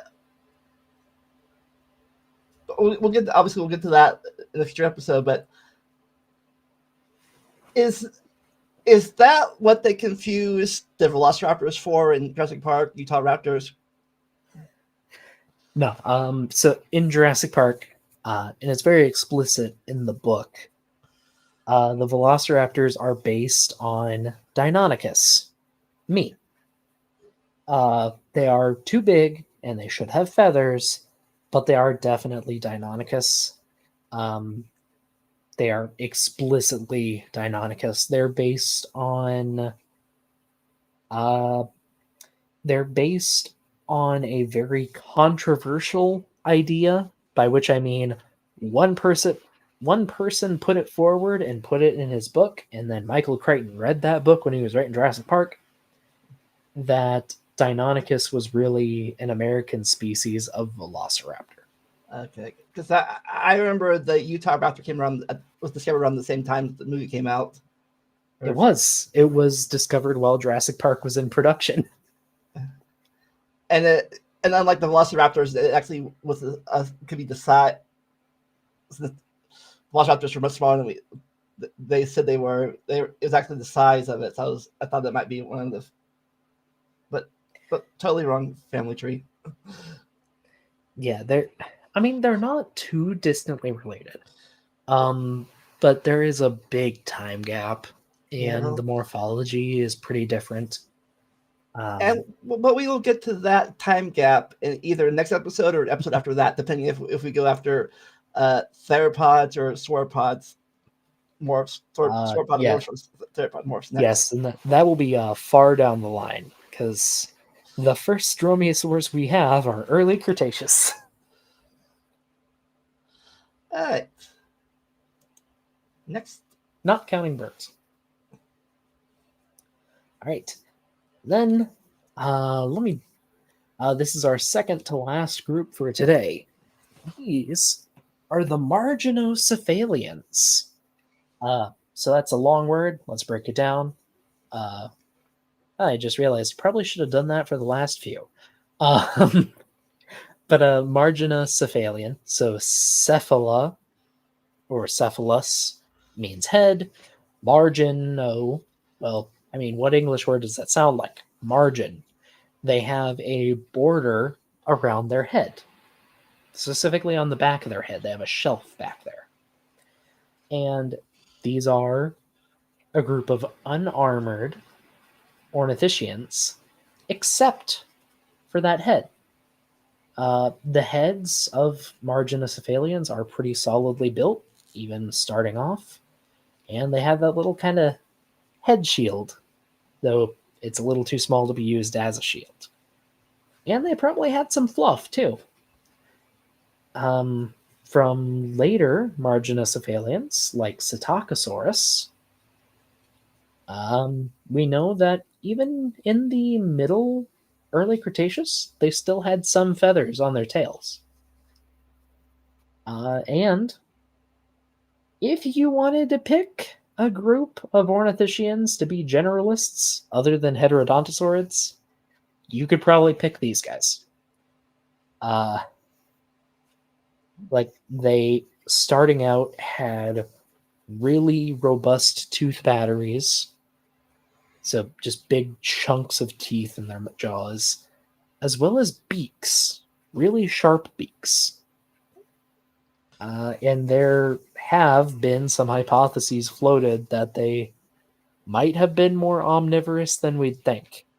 I'm not sure how the data on that shakes out, especially with the earlier ones, but as you can see, this little ceratopsian is shown, well, marginocephalian is shown raiding a nest. So ceratopians, is this where the Proceratops and Triceratops came from? Yep, this line will eventually lead to ceratopsians and Pachycephalosaurs. And do we, Okay. and do we know around which area these got their origin from? So with the marginocephalians, we have a decent signal, by which I mean we basically only find the early ones in Asia. Okay. And then they appear to radiate out in the sort of later early / middle Cretaceous. Okay. But for a long time, they appear to be a mostly Asian group, and they do stay all the way to the end. And these got their origins in the we're still in the Jurassic in their origin, right? Yes, they would have originated in the, well, probably more in the middle Jurassic rather than we're in the Jurassic now. Okay, I didn't know if I haven't known if we had the big continental divide between Gondwana and Eurasia had happened yet. Laurasia had happened yet, or if we were still one continent, or we're two now. I believe it has happened by now, yes. And we have someone asking, how did this animal survive? Probably pretty well. Like, we have enough ceratopsians as time goes on to know they did really well. Honestly, if you want to think of a modern analog for them, probably the best one would be like a modern pig or a suids, which, while yes, they are common prey species, they're also everywhere. And they'll eat just about anything. And they do really, really, really well. This was invading a nest, you said? It was like eating it. So it was eating other... it might be a carnivore then, or at least that... This is just the artwork. Oh, okay. I'm not sure we have any direct fossil evidence of them preying on other animals. It's just the artwork. I thought it looked good. There's not really a lot of good art of this genus specifically. Penworm brings up a good question. In the links down the description below, Dr. Dino here has a GoFundMe, Venmo, and Cash Apps and other stuff below. You want to check it out. The links are linked down below. Plus some of my stuff too. If you feel like if you're extra, it would be extra generous and get some of my merch too. But yeah, all of his links are down below. Cash App, all that stuff for Dr. Dino and GoFundMe. Yes, thank you. I was thinking we could probably go into that more at the end. I could talk about it more now if you want. It's up to you. It's your stream. We can go. And he had questions. I was just telling you where you could go. That's fair. Yes, links in the description. You can do GoFundMe, or if you want to donate to me directly, because GoFundMe does take a cut. There is also Venmo and Cash App in the description. Don't feel like you have to donate, though, but anything that is donated does help. And finally, the last group today. Yes, the last group, sort of. So these are the ornithopods. And whenever you think of a small generic dinosaur, these probably pop in your mind for very, very good reason.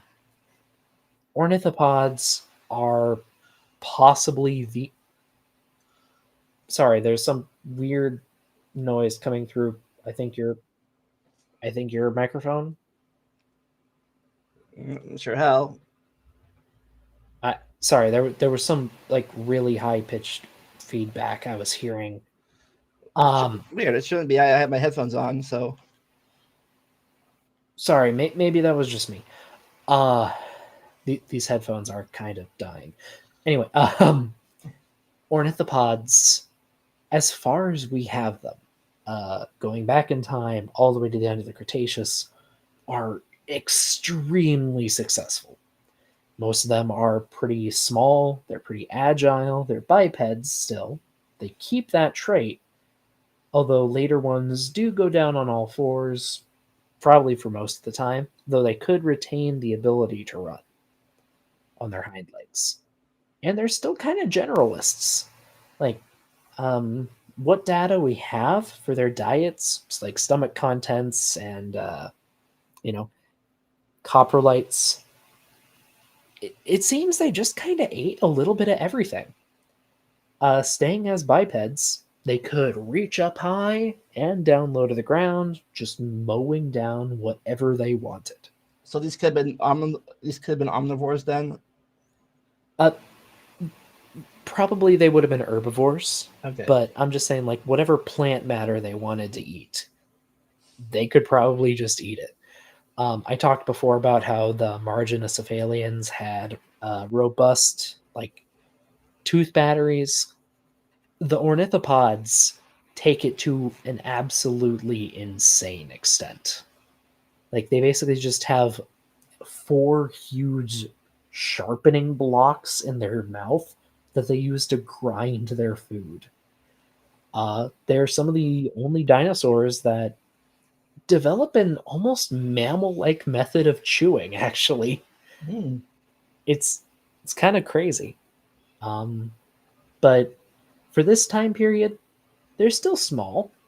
This here Dryosaurus is from the end of the Jurassic, because though we know they had to have diverged by the middle Jurassic, we don't have many of them. What we do have is pretty incomplete. But even into the late Jurassic, there are some bigger ones, but most of them are pretty small. They're small, they're fast, and they are everywhere. Like, even if it's only a few scattered bones, we have these things on every continent. Nice. And do you know where they got their origins from? That I don't think we know. All right. We have some faint echoes of them in Europe, I think, and then they just appear everywhere.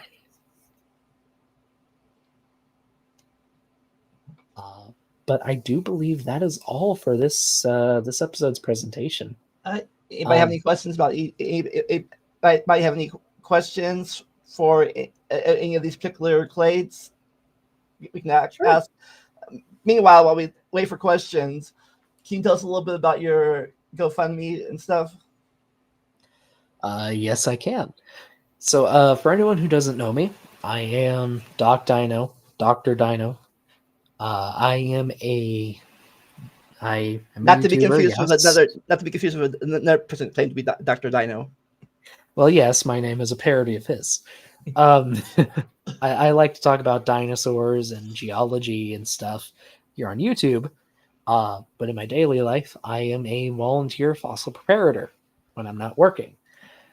And I'm hoping to eventually do that full time. Go to museums, clean fossils, organize collections, stuff like that. Be more of a paleontologist than just in a volunteer capacity. And this summer, I am organizing an expedition to do some field work towards that end. I am hoping to go out to the Badlands of Wyoming in order to track down the original dig site that some fossils came from that are in my university's collection. Should be a fun 2 to 4 weeks, depending on how much funding I get. And yeah, it should be a really fun time. If you want to donate, again, you don't have to, but if you do, I will be doing, or I will, sorry, words. Whatever you donate, if I do not use it on my expedition, which I shouldn't use all of it, will be donated to a local museum fund. So, We have should be good. a question. Okay. What is your favorite ornithischian? Well, we're probably not going to see it for a little bit, but it is a member of the Thyreophorans. It's called Stegoros. It's a small ankylosaur with a giant battle axe for a tail. It looks super absurd, but I love it. It is so cute and it's so spiky. It's like the size of a big sheep, so you could have it as a pet. How about you? Let's see on this.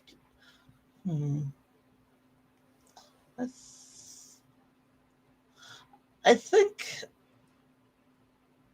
I forget which clade it is. It's the one, the ones with the battering ram heads. Pachycephalosaurus.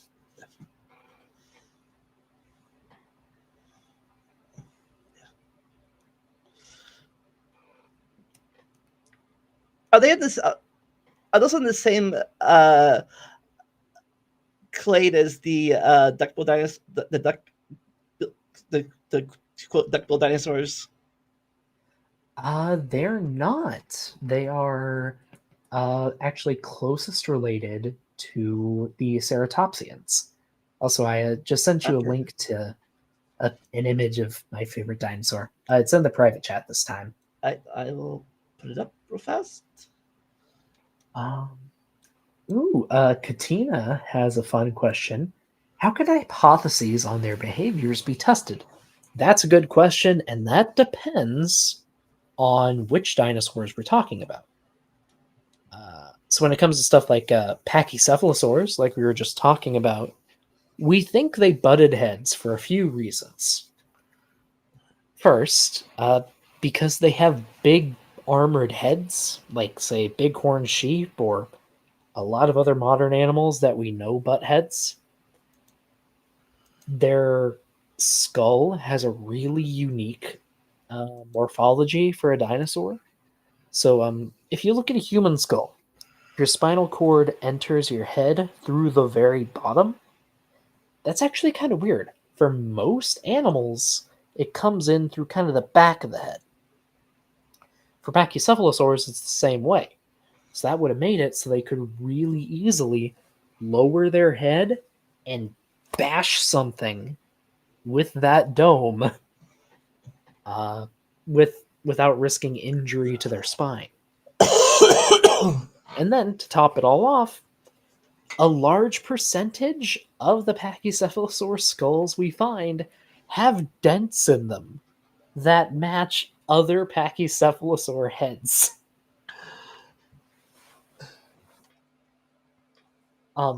We have similar data for dinosaurs like ankylosaurs. There was a really, really famous paper that came out a couple of years ago for a dinosaur called Zuul, Zuul, where the researchers did, they took measurements of its body and realized, hey, this thing has tail club shaped dents covering its flanks. And then they started looking at other tail club holding ankylosaurs, and they found the same marks in a lot of them. So it seems like they were bashing each other with those clubs. Now you can't find data like that for every behavior. There's always going to be some element of speculation when it comes to dinosaurs with any extinct animal. So, but some of it can be supported, and it's pretty cool when it is. I just thought of something.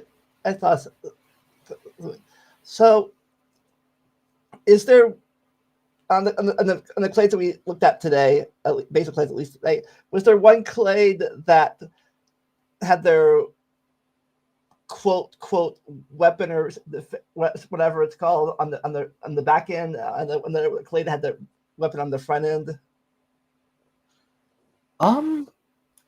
Not really out of those we looked at today. Okay, the Marginocephalians would eventually get there, but because I know the Stegosaurus and Ankylosaurus were in one section that had their back ends, and the Triceratops and the head butters. I can't remember their name. Pachycephalosaurus. Yeah, I don't know if they were. Those two were in the same clade area too.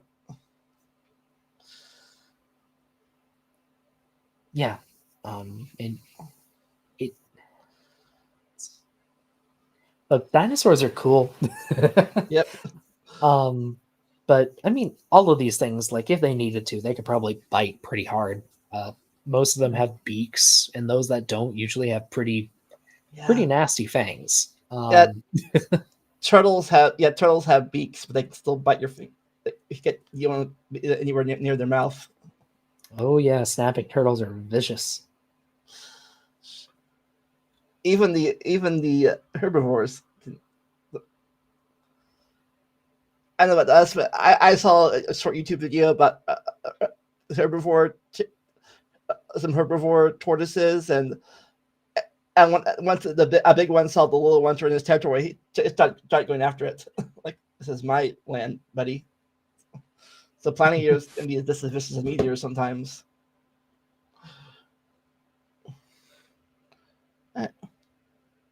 Well, does anyone have any other questions? Yeah, I do. Were these warm-blooded too, or was that just on the other side? So I'd have to double check the data on that, but I would be surprised if they weren't warm-blooded.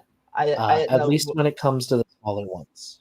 Yeah, I didn't know when that warm-bloodedness started in their family, or if it was convergent, or in different lineages, or a basal lineage of dinosaurs.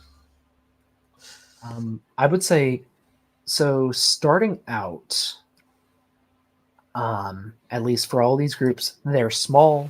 Most of them have feathers. You don't see a whole lot of cold-blooded animals with feathers or fluff, like fur, stuff like that, because they don't need to really regulate their body temperature. You have it for animals that do need to regulate it, and that's what we call being warm-blooded. So at least for the ones that have confirmed feathers, it's probably pretty likely that they had warm blood. And I'm double checking because you can get body temperatures or body temperature estimates from other things. Like your teeth actually retain a record of your body temperature. So do eggs. And I'm looking through a paper right now that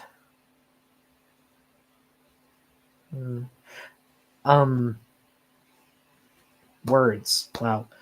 I'm looking through a paper right now that talks about body temperature estimates based off of eggshells.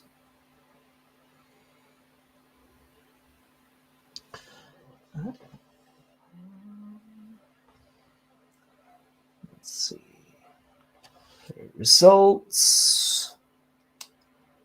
So I'm reading through this now, but the temperatures are based on modern animal body temperatures and their eggshells. Bone growth rings, yes, they can. You can't really do that with fossils, though, in most cases, because most fossil bones are not original material, at least when it comes to dinosaur age ones. Despite what some crazies might tell you. Yeah. Oh, they actually have a pretty good. They have a pretty good sample size here.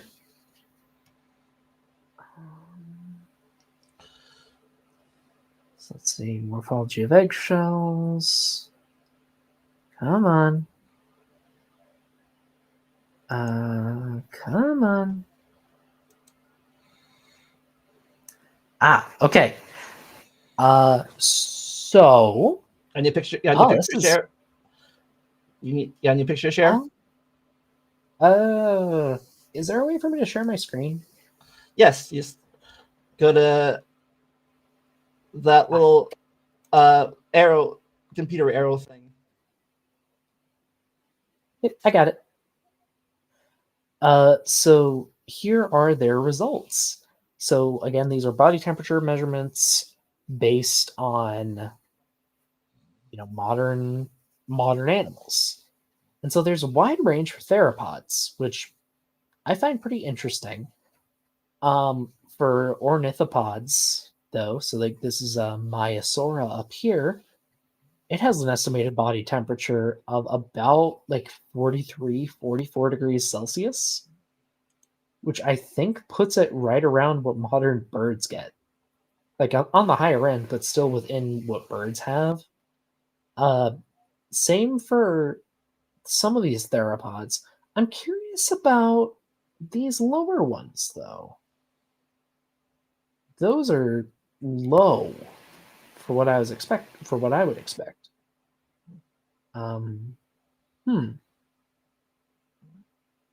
Right, and I think the last question Interesting that we have right now is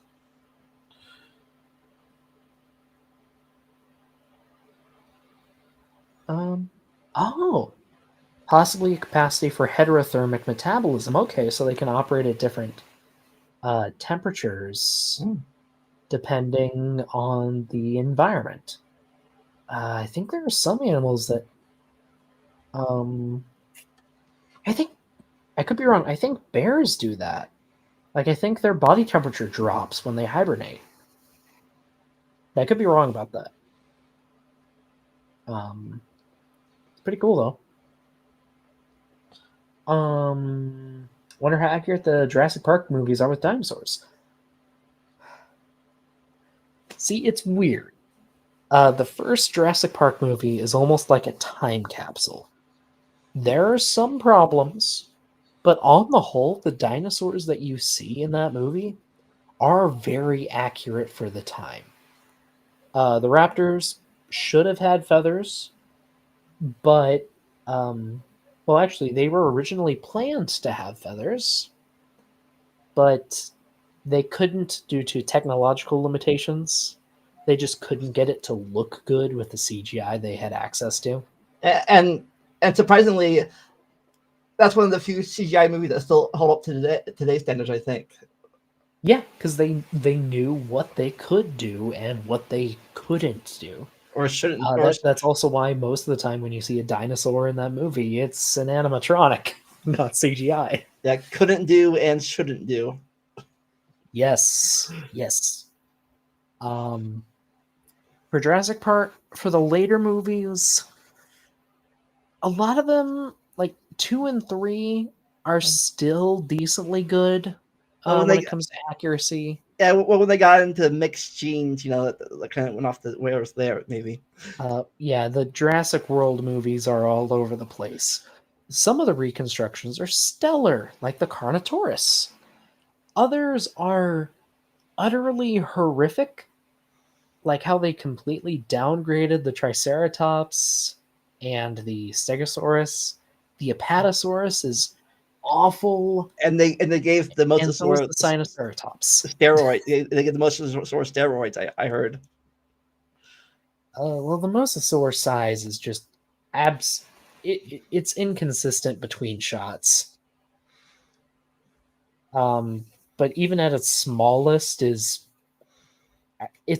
I think it's 1.5 to 2 times the size of the largest recorded mosasaur. And Katina is asking, how on earth is the body temperature determined? Would you mind posting this link in your chat? sure. So they go over how they get it in this paper. Long story short, there are different forms an element can take, different weights or masses. We call these different weights and masses isotopes. Different isotopes will deposit at different rates at different temperatures. So, like, let's say you grow calcite crystals in your lab. If you run the experiment at 20 degrees Celsius, you might get more of the, I think you might get more of the lower weight oxygen and carbon and calcium in your calcite. And you can pick that up when you run it through a mass spectrometer.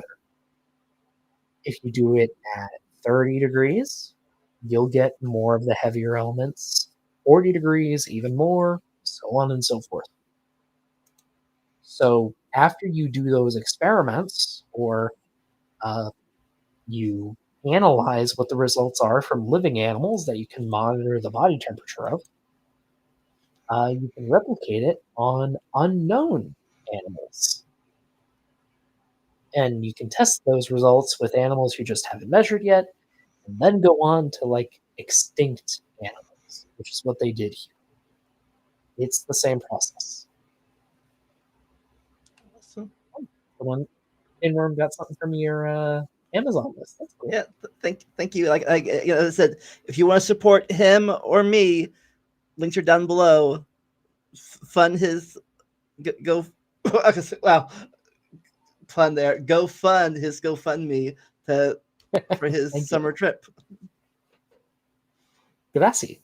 And for anyone who's interested in learning more about this stuff, there's a bunch of papers on it.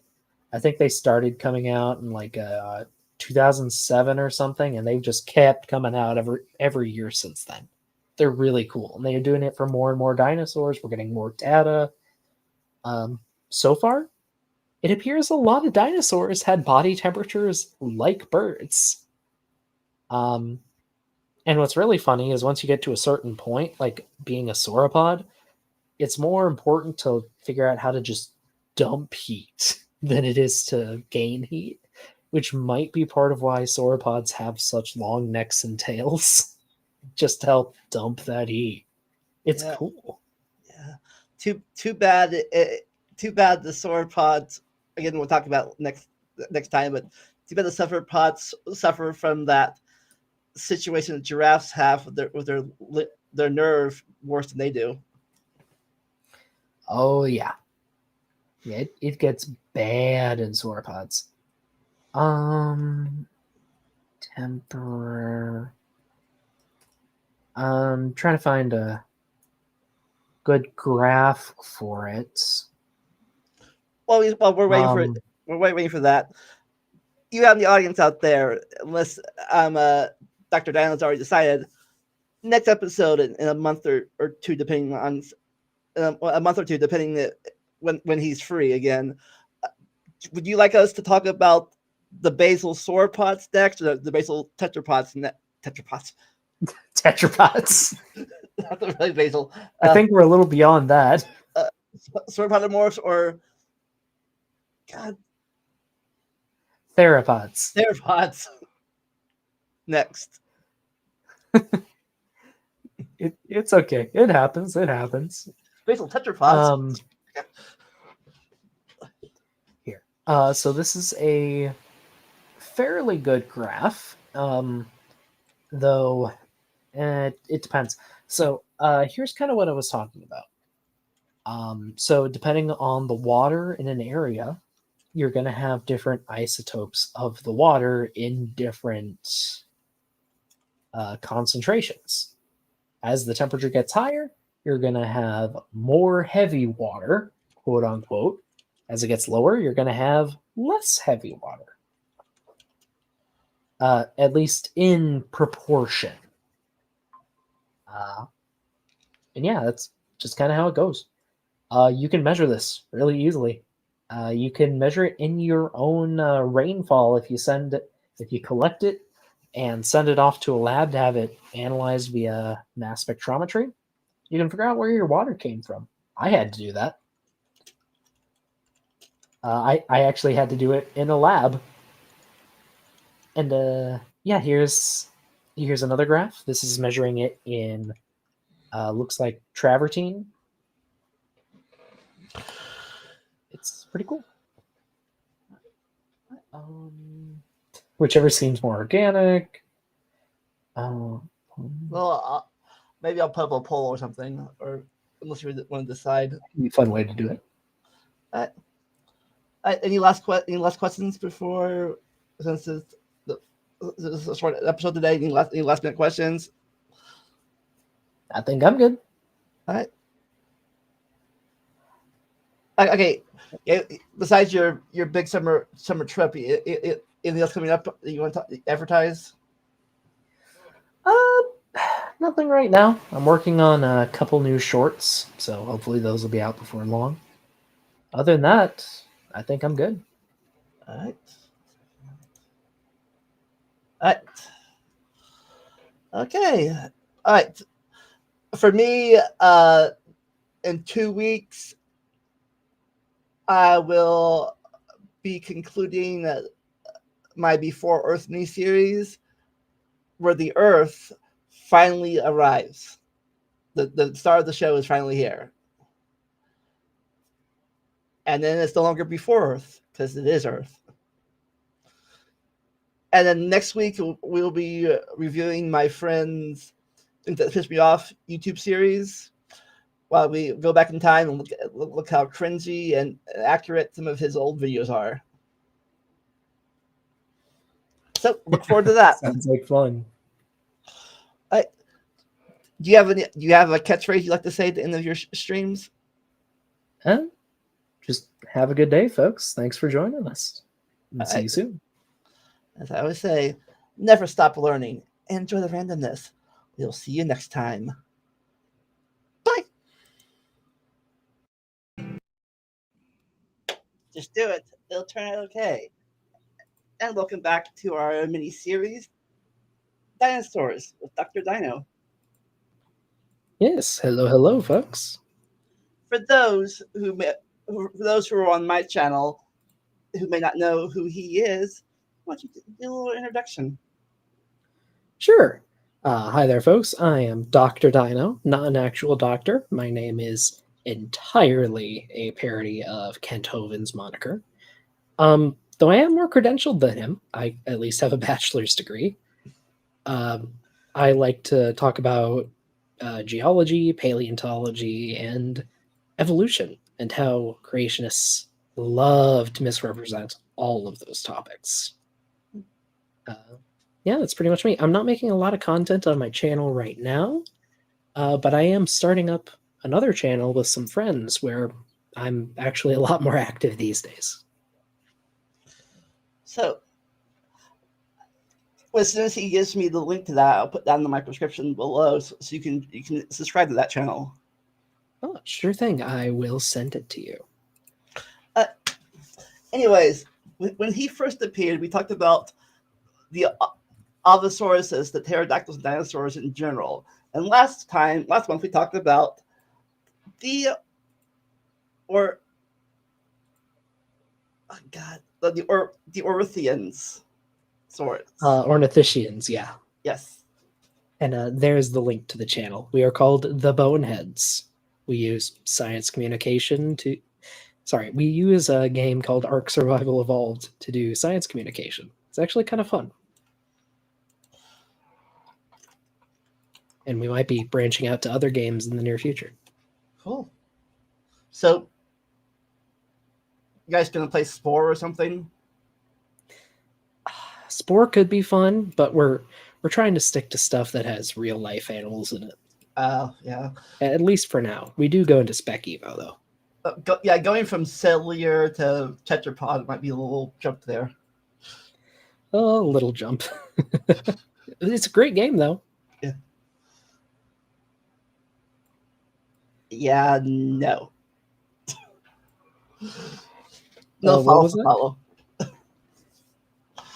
But anyways, so last time, the majority, if not all, of the animals we talked about, Clay talked about, were like omnivores or herbivores. This, except for a few of them in more modern times, these mostly are the carnivore side. More or less. There are some herbivorous theropods, but most of them show up pretty late in the game. Yeah, I know some of the birds now are fruit. Some are seed and fruit eaters. Oh, I'm not talking about birds. I'm talking about animals the size of Tyrannosaurus Rex. Yes, I didn't know. I don't know how much of that lasted. Of them were herbivorous on more decent times. But anyways, so these guys, as far as we know, are the only survivors of the dinosaur family, right? Yes, definitely the only ones surviving into the modern day. Maybe a few Ornithischians survived a bit into the Cenozoic, but if they did, we haven't found them yet. Be cool though.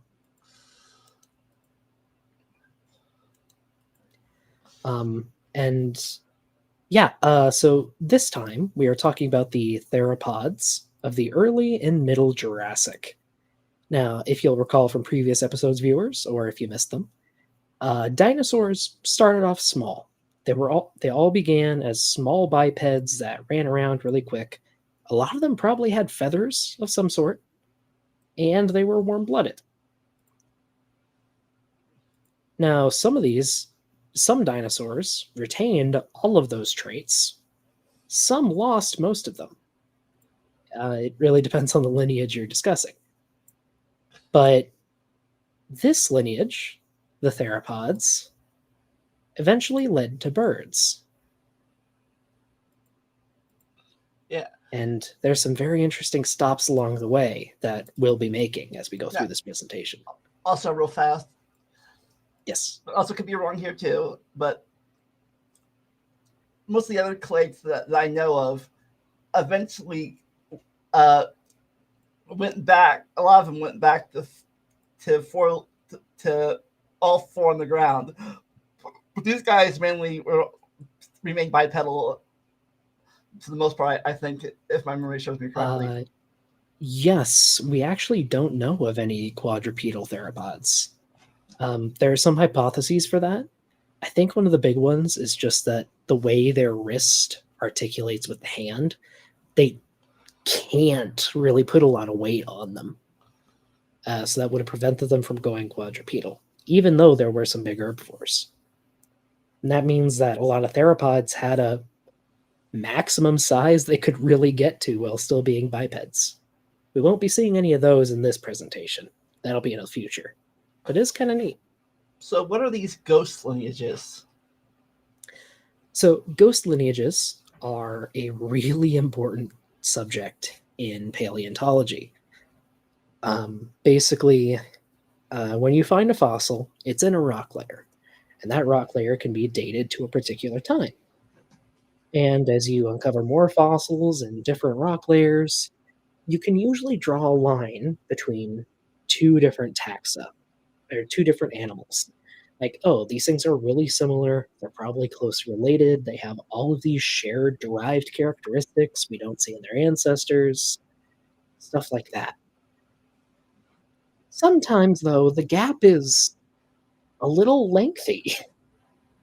And sometimes the gap is just completely broken, and you just have the dangling end of it at the very end of their evolutionary tree. A ghost lineage is when that happens, when we just have a huge gap in time between the oldest representative and the youngest representative of, or in the next oldest representative of a clade. We can see this in dromaeosaurs, actually, the raptors. The oldest ones we have are about 130 million years old. And then the next oldest ones we have are like 20, 30 million years later. But just based on how derived they are, they probably evolved sometime in the Jurassic. We just don't have them. So we have these big ghost lineages between what we do know.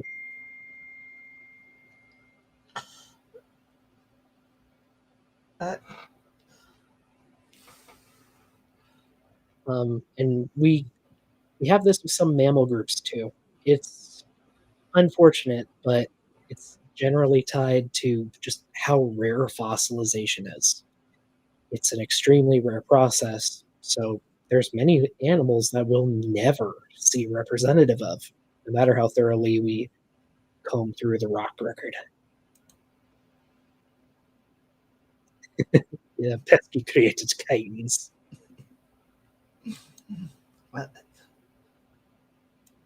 Well, shall we go to the next slide? So here we see a phylogenetic tree, or family tree, of the theropods. This is from a 2015 publication, so it's a few years out of date, but most of it still holds up today. Now, if you look closely, I don't know, can you full screen the image? Yes, hold on. 1 second.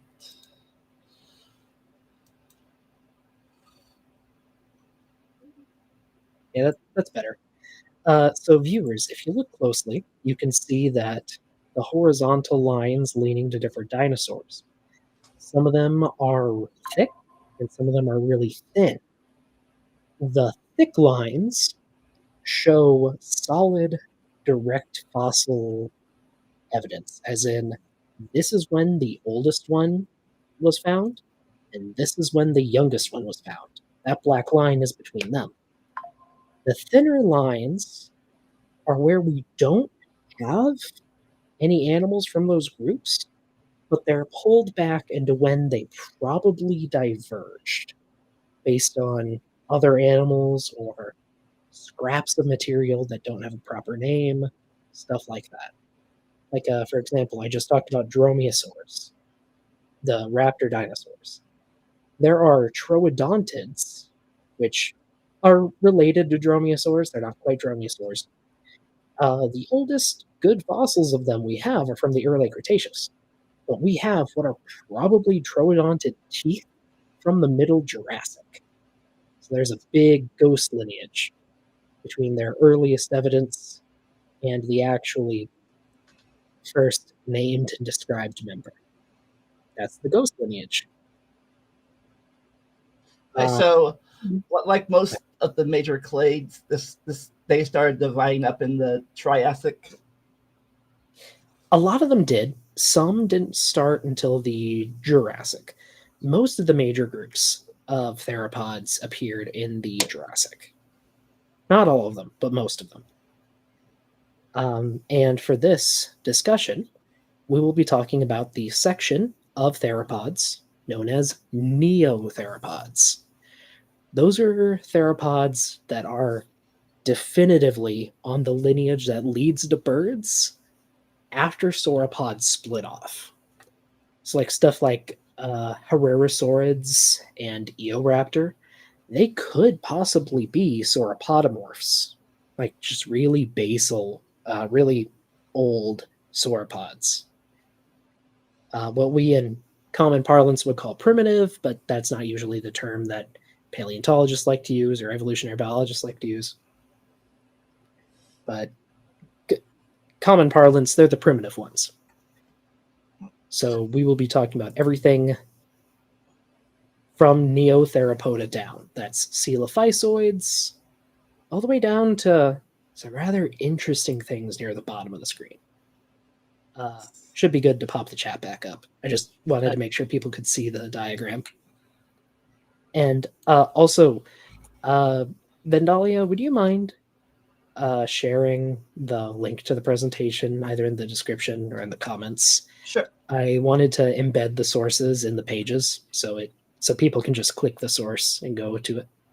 All right. Make it easy. 1 second.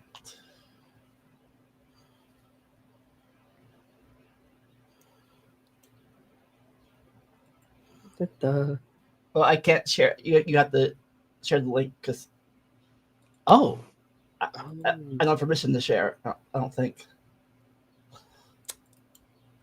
Well, that's Google Docs. Why you got to be this? Why you got to do this? Anyone with the link? And you should be able to share the link. Let me try again. I'll send it again in the chat. I can post the link in my chat. You should have permission. I think you have permission to post in my chat, don't you? No, I don't have a wrench. Oh, I will give it to you then. A second. Okay. And so this does mean, folks, if you want to join us along, or join us as we go through the presentation, feel free.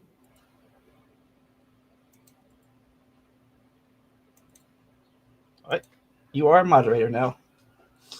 I am a moderator now. Let me just refresh the page. Boop. Yep, there we go. So if you want to check out this presentation for yourself, folks, double check my sources. They are on the pages, easy to see. They should all be online. Unless they went down in the last day or two. I think that's all I had written for this page. You have any questions or anything you'd like to talk about? So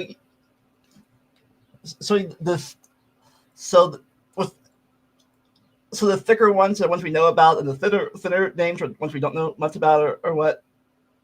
Yeah, the thicker lines are solid fossils.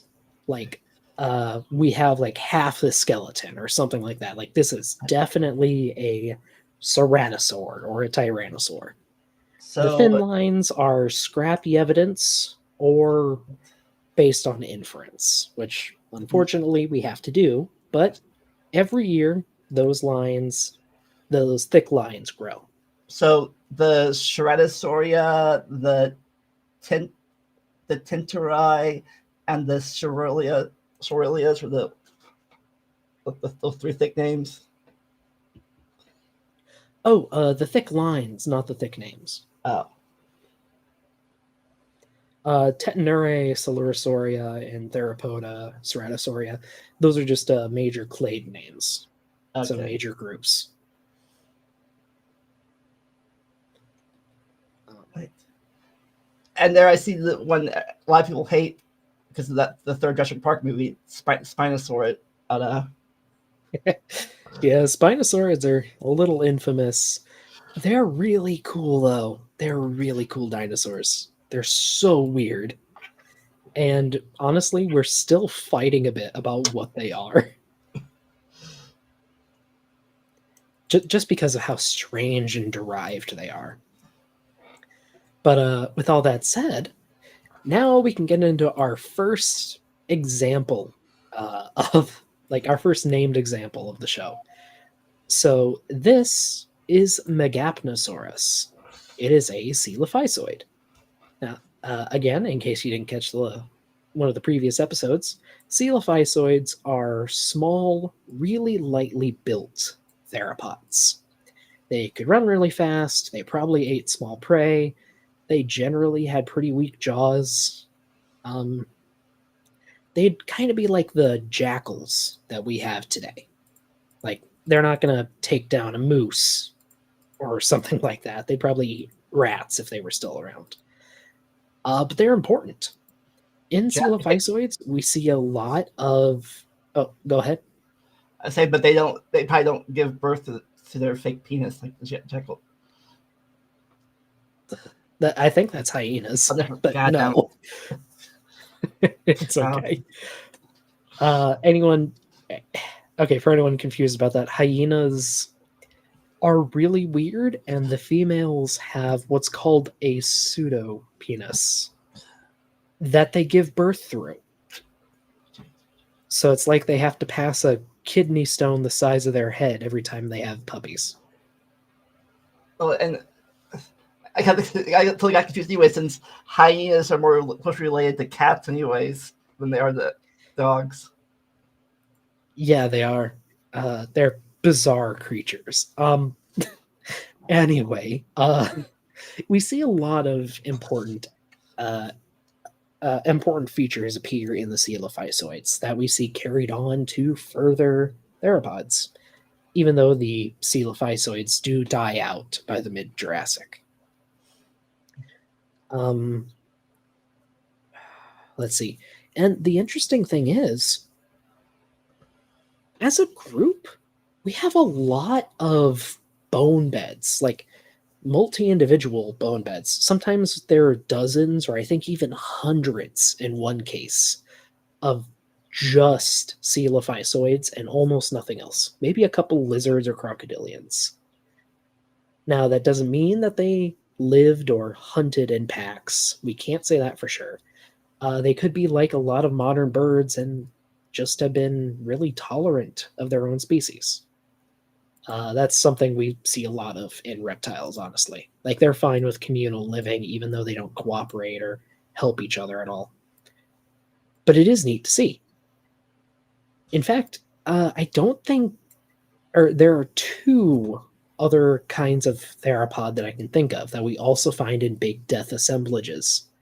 One is Allosaurus, which, again, could be pack hunting, could be family living, but most of the sites that multiple individuals have been found in were probably deposited during the dry season. So they might have just been attracted to water and died because it was super dry. Mm-hmm. The other group, though, are Tyrannosaurids.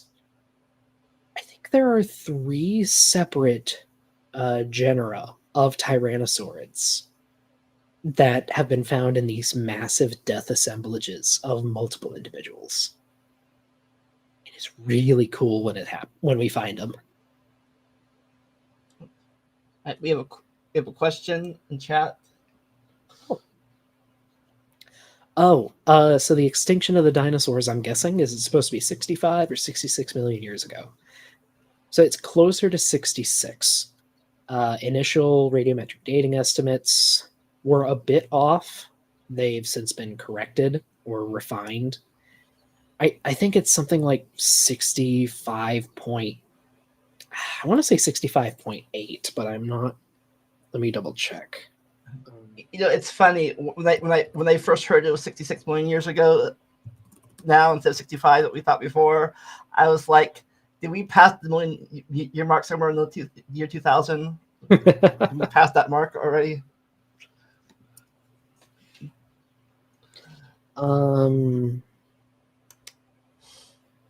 Let's see. That is something we'll specifically get into in one of our last few episodes. But yeah, 66, almost exactly 66 million years ago. Actually, never mind, I was wrong. Plus or minus About 40,000 years. All right. Right. And the pictured animal here is Megapnosaurus. I believe it's Megapnosaurus rhodesiensis, although that might be an older name for it. And it has a really interesting name history, actually. Yeah, what's a few 100,000 years between friends? The original name for Megapnosaurus was Syntarsis. Syntarsis means fused tarsals. The tarsals are a bone in your feet, so it had fused bones in its feet. Unfortunately, after it was named, scientists realized that there was already a beetle named Syntarsis, which of course there was, because there's billions of insects. And first come, first serve. Yeah, unfortunately. So its name was changed to Megapnosaurus, which is a bit of a joke, and I'll get into why in a minute. But the really ironic thing is, that beetle is no longer called Syntarsis. It was synonymized with another genus. It's a mess. It's a mess. Anyway, just go back in time and name and get these names first. We should. But Megapnosaurus translates to big dead lizard. That's not an exaggeration. And I hope it's dead. I even though it's small, I really wouldn't want to see it around. Well, I mean, you can call it small. It's the size of a large dog. Like, I wouldn't want. I'd probably win, but I wouldn't want to get in a fight with one. Yeah, well, still a dog. Even a large dog is small compared to some the future ones we'll be seeing. I'm sure. Yes, some we'll be seeing in this episode, actually. Not for those who can't see the map. Where was this clade? South Africa, specifically what used to be called Rhodesia. Hence the name Rhodesiensis. That means from Rhodesia. And in fact, there have been some scientists who want to lump it in with Coelophysis because they're very similar. But Megapnosaurus lived quite a bit later than the latest Coelophysis. Right. Anybody have any questions for this particular branch of the family tree before we go on? Yes, folks, if you have any questions, please do feel free to ask them.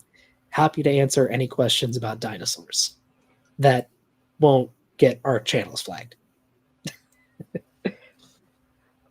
Does that mean there are questions about dinosaurs that will give us flagged? Depending on the questions asked, maybe. On a lighter note, as people can probably notice, I titled these I titled these a bit differently than previously because I wanted to have some fun. So this is Growing in Hunger and Power. Towards the end of the Triassic, and especially into the early Jurassic, a lot of the large land crocodilomorphs started to die out. Whether that was due to climate change or being outcompeted, or can't the really say. Jurassic extinction. Yeah, the Triassic extinction probably didn't help. But regardless, a lot of theropods started to get bigger. While they were usually still pretty lightly built, they did get a bit stockier, especially in the head and arms. They got really strong, actually. This group used to be called Dilophosaurids. That classification has been contested, so we just have Dilophosaurus here as a stand-in for all of these early branching, large-bodied theropods. And Dilophosaurus is a pretty interesting animal. The name means two-crested lizard because it has a pair of crests on its head. And See, we have a few individuals. And what's interesting is one of them is really beat up. Just recalling this from the top of my head, but it has a broken arm. I think it has broken ribs and maybe a broken jaw too. Just a super beat up animal. And it's cool that we have that preserved. We don't always get a lot of stuff like that. And I mean, of course, I got to bring it up because we're talking about it.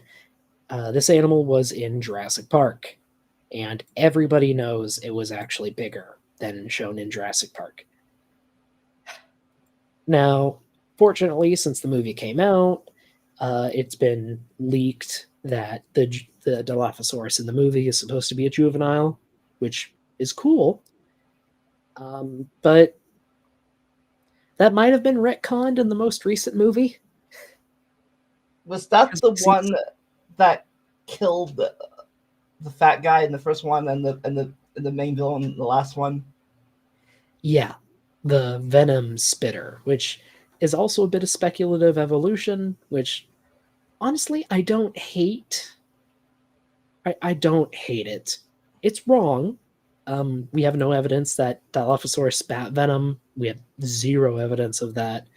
And there are correlates of such abilities that you can find on the bones. So we can say that with some confidence. But I don't hate it as an idea. Yeah, I just gotta say, the story, at least storyline for purposes, not biologically, I thought it was fitting that the same dinosaur that took out the guy that destroyed the first park also took out the guy who paid him to destroy the first park. I mean, yeah, that is.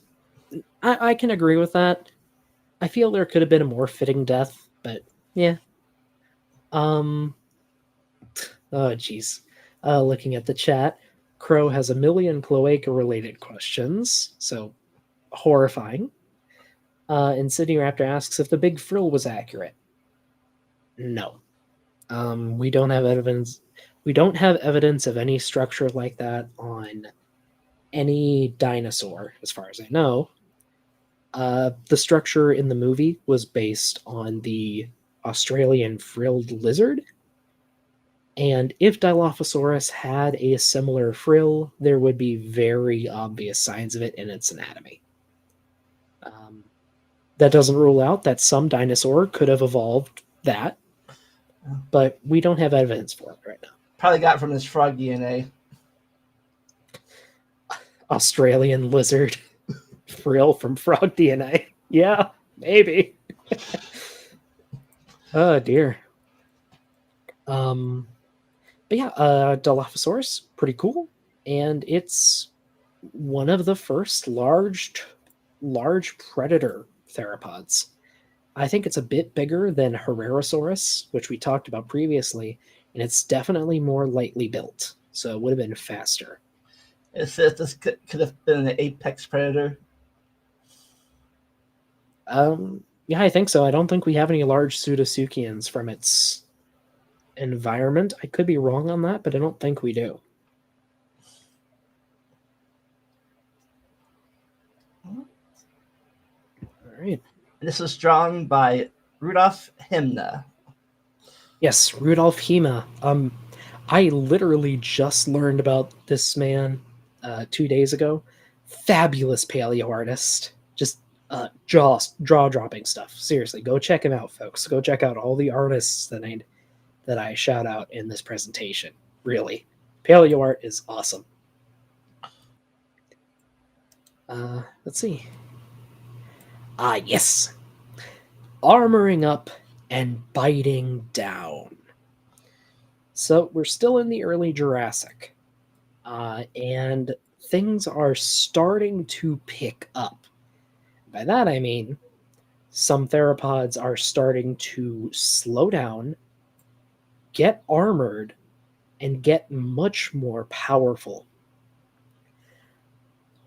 So pictured here is Saltrio venator. hunter of the Saltria rock formation. It is an early ceratosaur.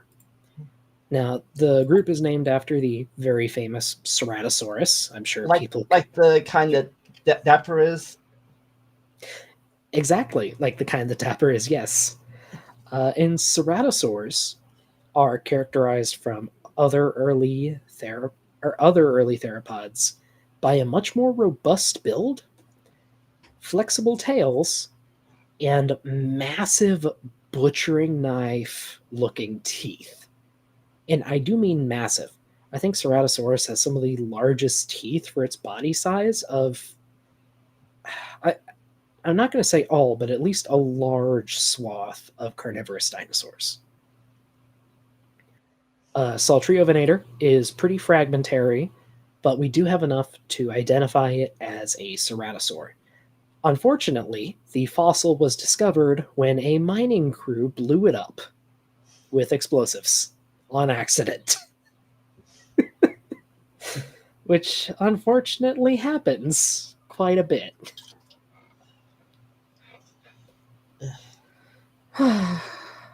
But ceratosaurs are cool. They're one of my favorite groups of theropods, and although ceratosaurids in particular die out in the Cretaceous, their descendants do see the end of the dinosaurs.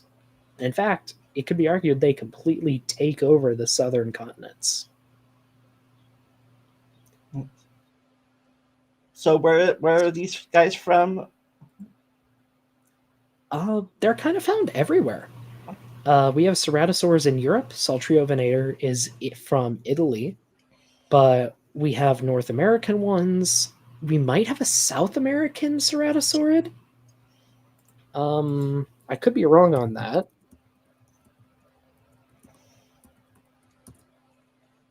I was wondering, these guys... Yeah, they're everywhere. So these guys... we have ceratosaurids. Never mind. So these guys came along after these guys came along after the Pangea split. Yes, this was definitively in the Jurassic, at least as far as we know. Yes, and Eddie, I picked this paleo art because I like it. Like, I'm not sure if it's probably not the most accurate paleo art I could have picked, but I think it looks pretty cool. And I think that's an important thing to consider with paleo art. You want something eye-catching that gets people to ask questions about the creature. Because there were no photographs back in the day. True. This could just be a male in the breeding season, which honestly isn't too far off from a lot of modern birds. Now, oh, go ahead. Now, Oh dear. As I said, I wouldn't think that mainly predators would need to have armor. That they more of their prey and stuff, but apparently they need armor too. Well, not always so much. Well, first, not always so much they need armor as it just happens. That happens with evolution. True. Sorry, excuse me. But also just they're not alone in their environments. Particularly with ceratosaurs later on, they tend to share their environments with much larger, much more dangerous predators. That is true. So being armored up can really help them survive. And I don't mean that they were like ankylosaurs, like they weren't that armored, but they did, a lot of them got really thick scales, or in the case of Ceratosaurus in particular, osteoderms. So bones in the skin to help ward off bites and claws and stuff like that. So these guys were like maybe not apex, but say mesopredators then? Maybe. Like I said, they're often in areas with other theropods, so there might be some niche partitioning. Okay. Niche partitioning is when you have a bunch of animals in an area that are, say, herbivores or a bunch of carnivores, but each of them specializes in a particular type of food. Like one It goes minimizes after their competition. like one goes after sauropods, the other one goes after stegosauruses. Exactly. Although, well, we'll talk about Ceratosaurus more in the future, but there have been some interesting ideas proposed for it. And I think that's all I have to say about Saltrio venator. Okay. Now, oh, sorry, I just realized something else I could say. Could you go back? Sure. Oh, yeah, also Sydney Raptor, armor for interspecies competition. That's also true. A lot of animals will fight amongst themselves for the right to mate, or food, or territory, or because they feel like it and the other guy looked at them funny. Good old sexual selection. Yes. Animals will fight, and a little bit of dermal armor can help, especially when you have, again, massive teeth. Anyway, what I wanted to bring up was that we are going down the list of theropod groups, trending towards birds. Now, this is going to bias the list a little bit because we're looking at the groups splitting off from the bird lineage. You can draw the theropod tree oriented around whatever groups you want. We're just picking birds because they're modern dinosaurs. They survive the longest, and they're the most diverse in modern times. So there's generally a lot to say about them, and they are important. Not that the rest aren't, but birds are particularly important. Ceratosaurs are the earliest diverging, so the earliest split off of the group known as Avarostrans.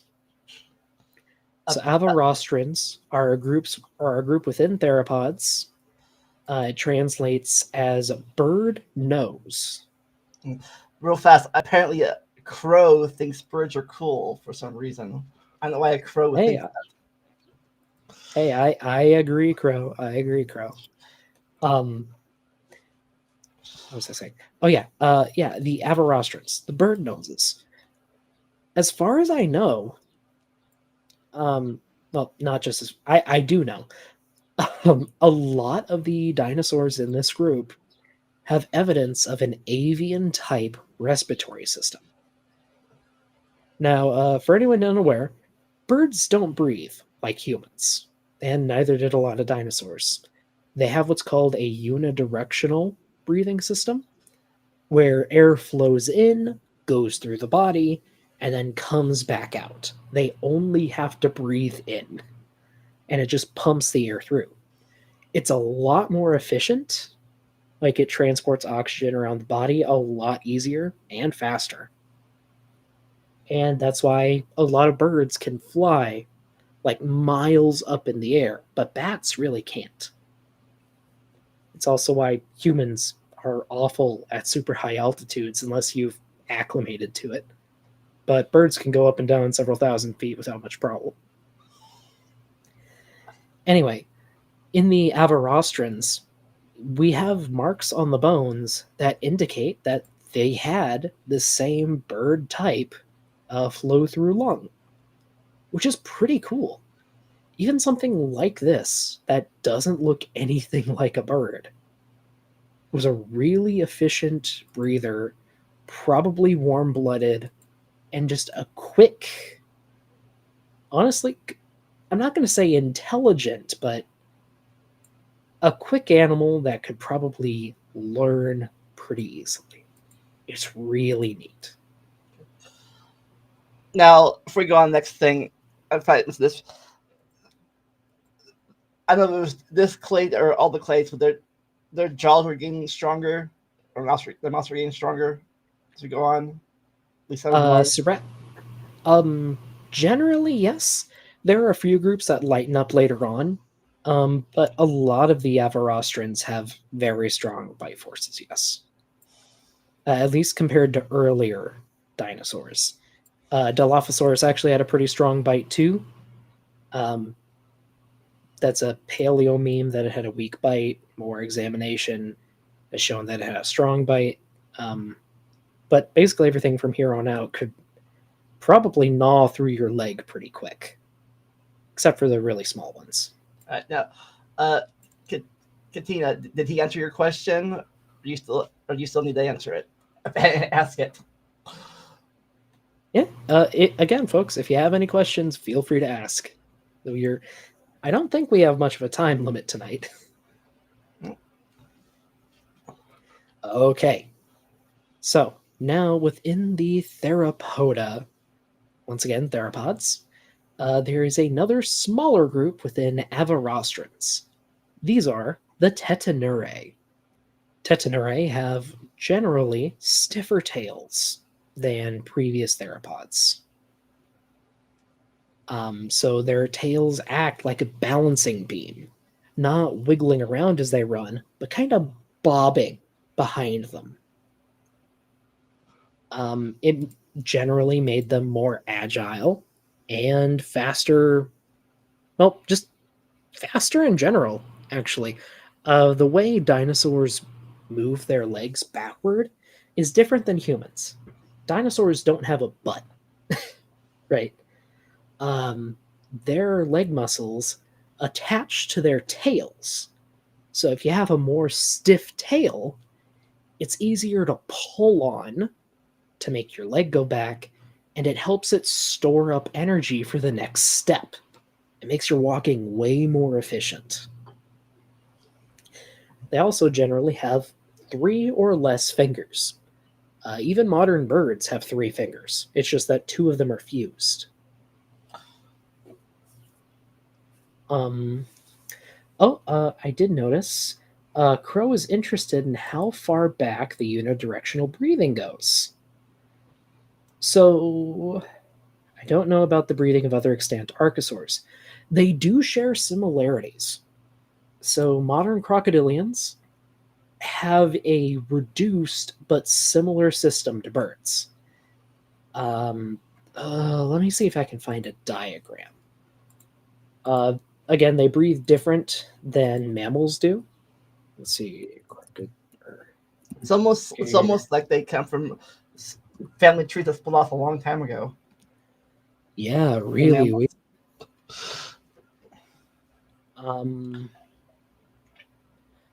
Okay. Let me pop up this image. Right. How do I share something? Share screen. If you wouldn't mind popping this up super quick. Okay, so this is a CT scan of an alligator. And these colored highlighted things in here are its lungs. Now, at first glance, they probably look really weird, but that's because you're probably used to seeing a mammalian lung, where it's basically just a big sac. With alligators, they breathe in, and the air goes through all of these passages. The oxygen is absorbed, held onto, and they can stay underwater for quite a while before they have to come up to the surface and let it out. Now, part of that's because of their slower metabolism, but the other part of it is that they have, the way their lungs are constructed, they can easily drain all of the oxygen out of the air in the lungs really efficiently. And keep in mind, these guys diverged way before the other dinosaurs did. Kind of neat. It's also important to remember that our modern crocodilians are super derived in their own right. They're actually rather weird even among crocodilians. They just happen to be the ones that survived. Yeah, her question. I was trying to figure out if more than one clade became birds. Yes and no. And we'll actually get to one of those later. So if you hang on about 30-ish minutes, probably, I can give you an answer on that. Finally, Sydney asked, one-way breathing can lead to biojet propulsion. That'd be fun. Anyway, what's shown here is one of the earliest diverging tetanurans. So again, those are the stiff-tailed theropods. This is called Piatsnicus. Sorry, I always have trouble with this name. Piatnitskisaurus. Piatnitskisaurus. There we go. This is a megalosaurid. So that name might sound familiar, and yes, this is related to Megalosaurus. To answer your question, Eddie, the answer is both. Well, it is specifically Piatnitskisaurus, but they are closely related. It is a megalosaurid. So it's a part of the family, but not. It's one of. Is it like a square is a triangle? A square is a rectangle. Rectangle is not a square thing. Yeah, kinda. Although it's more like all. What's it? All Chargers are Dodge vehicles, but not all Dodge vehicles are Chargers. They're very closely related. They're very similar animals. Megalosaurus, for anyone who may not know, was one of the first named dinosaurs. All the way back in the early to mid 1800s in England. Its name means big lizard because they could figure out it was a big reptile, but very little else about it. Of course, the very first description of them being quadrupedal was a little off. Yes, I think that reconstruction was mostly informed by monitor lizards, like a Komodo dragon. So, wildly inaccurate for a dinosaur. But to be fair, comparative zoology was in its very infancy. Like, this is when the biological sciences were still being semi-established. But it's still really cool, historically. And we found a bit more of Megalosaurus. Honestly, not too much. We don't have much of Megalosaurus anymore. Or still, but we do have some of its relatives. And Piatnitskisaurus is one of them. The interesting thing is, it's from Argentina. So it's not even in Europe where Megalosaurus was found. All the way across the globe. And we will actually be seeing a lot of Argentina because Argentina has some great rock exposures from all throughout the Mesozoic. And we have some very important dinosaurs from there. I think that's all I have on this one. But these guys branched off before birds, right? Or they they're what before birds? They branched off? Yes, long before birds. They are on the lineage, but they are more basal than birds.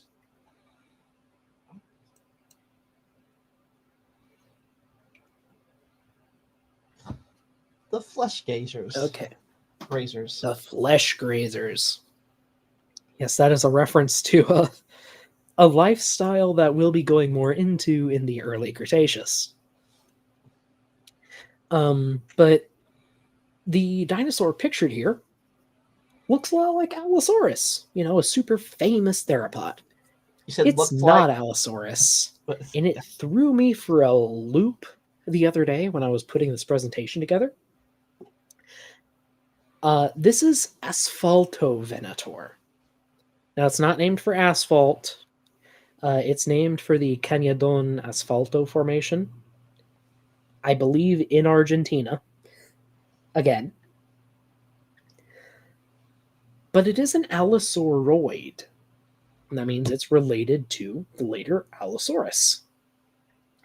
Now, Allosauroids are Avetheropods. They are, compared to everything else we've seen so far, even more bird-like. Like, a lot of their skeleton is very reminiscent of birds, to a shocking degree in some cases, actually. Allosauroids are another group that we have direct evidence of a unidirectional lung in. I think it's in Allosaurus itself, actually. But Asphaltovenator is older. It is 30 million years older than Allosaurus, even though it looks nearly identical. And we have Allosauroids that continue way after Allosaurus too. So whatever these guys were doing in their environment was apparently so good they barely had to change for like 50 million years, which is nuts. Apparently, we have a creationist in our chat. It seems we do. I don't, stop me if I start talking about this too much, but we do not have any evidence for Noah's flood, Jess. All of the rock layers. Oh, sorry, I'm in top chat, so I'm only seeing one of our messages. But all of the rock layers contradict there being a global flood. We have no evidence for it. We know what flood deposits look like. We know what they look like in the rock record, and we know how to identify them. We don't find them everywhere. We find a lot of other environments and situations preserved. You know, I was just say, I think it's funny when they say the dinosaurs, climbed up. Like, so elephants can climb higher than dinosaurs then, since they're on higher rock apparently. I want to know why birds could climb higher than pterosaurs. And modern day butterflies too. Yeah. Why do we see sea life fossils on top of mountains? So the continents move. There's not really competing hypotheses. We know why the continents move. It's more so a debate on which factors are more important. Basically, the plates tend to dip into the Earth's mantle at some points, and they want to keep falling deeper, so they pull on the rest of the tectonic plate. At other places, magma is welling up from the mantle and pushing the plates away, causing divergence. You can see this in places like the African Rift Valley or the Mid-Atlantic Ridge. And as the continents move, they buckle. They push up against each other. If you put your hands on a table in front of you, flat, and push them together, you just keep pushing, your fingers will eventually start moving upwards because of the compression. The rocks are doing the exact same thing. And that means that older, lower lying rock layers can get pushed up high into the sky. Let's see. Flood legends all over the world that sound like the flood in the Bible. We have flood legends all over the world. A lot of them differ significantly from the biblical account. We've seen older versions of the biblical account of the flood in other older writings. Writings that were probably written around the time the flood supposedly took place. Ness says whales climbed higher than pterosaurs. Yeah, whales climbed the mountains better. And they climbed it better than mosasaurs or Dunkleosteus. Like So I do just want to say, I am anti-pseudoscience. I am not anti-religion. This is just my personal stance. Mm-hmm. I encourage people, if they find meaning in their religions, to have a religion. If it's good for you, do it. I think that's great. But you don't have to throw the science out with the bathwater. And unfortunately, that's what a lot of creationist apologists do. They lie about the science and about the world to make money and scam people. And unfortunately, I hate that. I'm going to rant real fast. Unfortunately, some of it leads to things like anti-vaccination and stuff like that. Yes, it does. Once you go down the anti-science train, you go down. How do you know whales climbed higher? Whales are found in generally higher up or younger in our worldview, if we want to put it that way, They're found in higher rocks than very similar animals in the rock record. And by very similar, I mean they would have lived the exact same way and had the same ability to survive during a global flood catastrophe. These are And animals like mosasaurs, which are giant lizards that spent their whole lives at sea. yeah, and also, I don't think, at least in any of the translations I've ever read, they even mention whales in the Bible by name. Don't they call them big fish? Or am I misremembering? Well, they mention big Like- fish, but I don't think. Well, only big fish I know of they mention is in Jonah, but Yeah, but I think they just call it a fish because everyone called them fish at that point. But yeah, Jess, I don't want to get into this too much more because the stream isn't about this, but I'd encourage you, look into the science, look into geology. There are great courses on YouTube or other places online that don't come from apologists, and they can teach you a lot about the natural world. And in fact, many Christians, well, not just Christians, but religious people all over the world, they look into the science to better understand the world their God or gods created.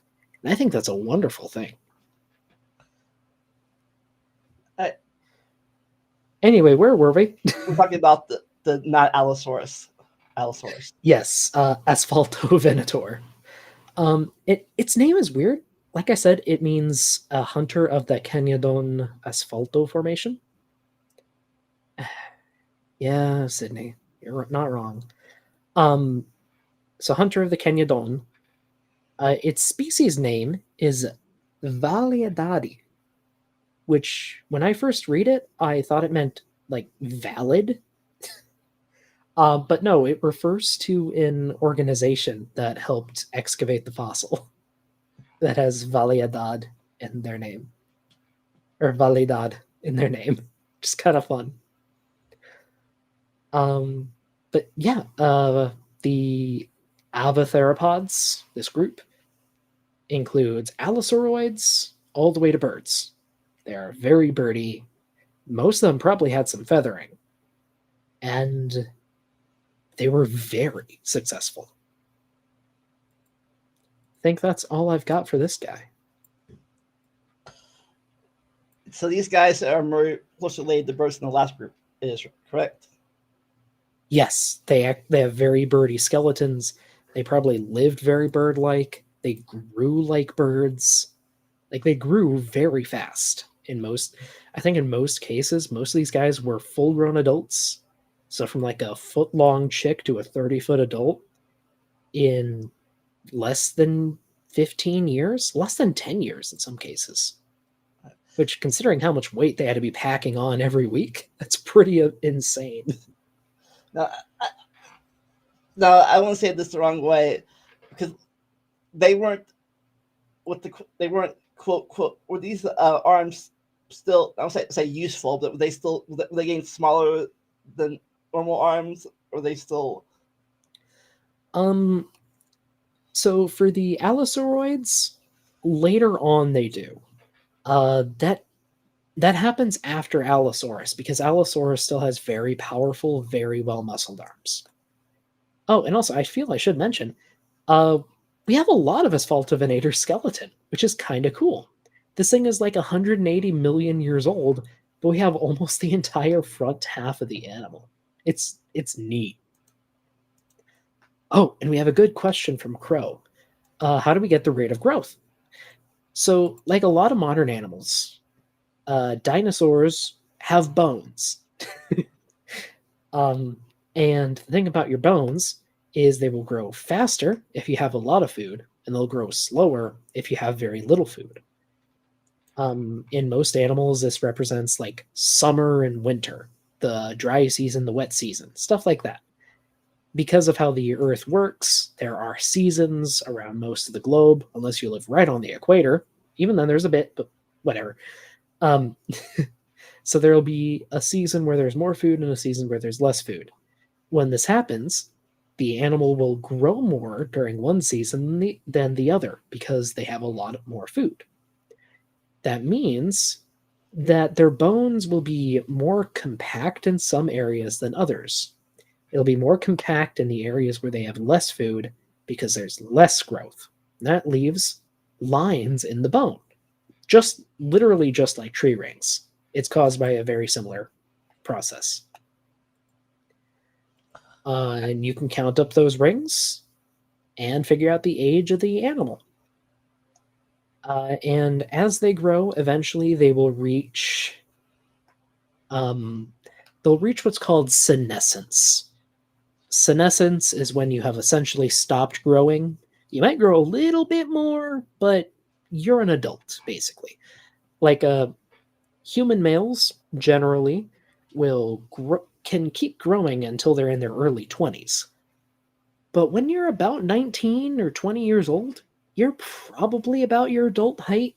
You might gain an extra inch or two if you grow a lot, but you're basically an adult. And your bones reflect that. So do theirs. The rings are a lot closer together. And these guys had, like most, had the hollower bones than we do. Us on the mammal side. Yes. Yes, they had hollow bones. They're lighter than mammalian bones pound for pound. I'm not sure if they were quite as strong. I don't remember the stress experiments, what the results were. I think they're weaker in some cases. Could be wrong on that. Probably wrong on that. But they're different. They are hollow. It's cool. Dinosaurs are cool. I say that as a totally unbiased observer.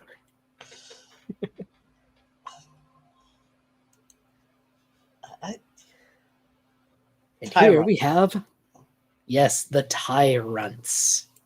So believe it or not, folks, tyrannosaurids, well, they don't appear super early, but they appear earlier than you might think. But they don't look like you think they do.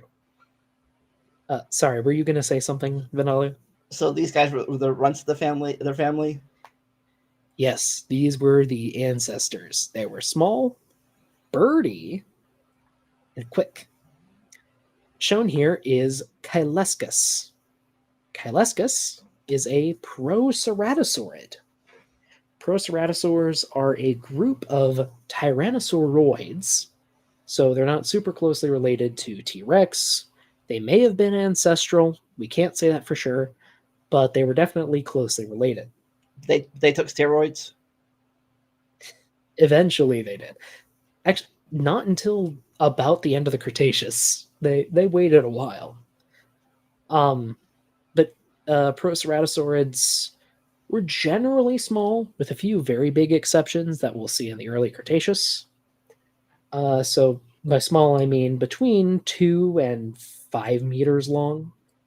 So between about 6 and 15 or 20 feet. Very lightly built, and actually very good runners. Like, exceptionally good runners. I think they're basically tied for speed with ornithomimids. So, the the bird mimics, the ostrich mimics, whatever you want to call them. So very fast, very leggy, and fluffy. We have evidence of feathers. Where would they rank in a modern race? In a modern, just running? Yeah, with a modern. They'd be near the top in most ecosystems. They'd probably be about as fast, if not faster, and longer running than wolves. Actually, yeah, probably faster and longer running than wolves because they have an avian respiratory system. They are Coelurosaurs, which is the next group within theropods that we're talking about. Coelurosaurs specifically have hollow vertebrae. I think that's... Wait, I just said that. I think that's where it comes from. Let me double check. I know Coelus is hollow. Oh, okay, it's hollow-tailed lizards. So they have hollow tail vertebrae. It reduces the weight of the vertebrae in the tail, makes it easier to swing around, while mostly retaining its strength. They also generally have long arms, and in the case of Proceratosaurs, they generally have crests, which is kind of interesting, and it's something that continues all the way to the end of the Tyrannosauroids. Most of them have some sort of structure on the nose and or above the eyes that looks like a crest or a horn. Even Tyrannosaurus rex has markings that indicate it probably had big keratin pads or spikes on its nose, which is pretty cool. I don't believe we have the crest of Chilescus, but based on closely related animals like Proceratosaurus, it probably had the crests. Real fast. Or it probably had a crest. You mean the ones that have been that the people have claimed that they're fake? Who made them? Huh? The crests? No, the Inca stones. Oh, the ecostones. Okay, so that's actually something interesting to talk about. So, for those who don't know, the ecostones are something, I forget the tribe, but some tribe in Central America would make etched stones to like record history and stuff. And they usually have animals or people on them showing ceremonies, things like that. However, in the 1900s, a local dentist decided to start making some and sell them to tourists. He hired local people to carve the stones. He artificially aged them. I think it was in a bath of chicken feces because the chemistry of the feces caused the rock to artificially weather and look older. And then he sold that to tourists.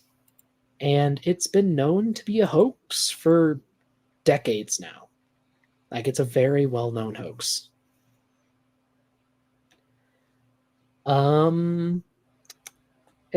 Again, I believe we have that as testimony from local people who were hired to make them.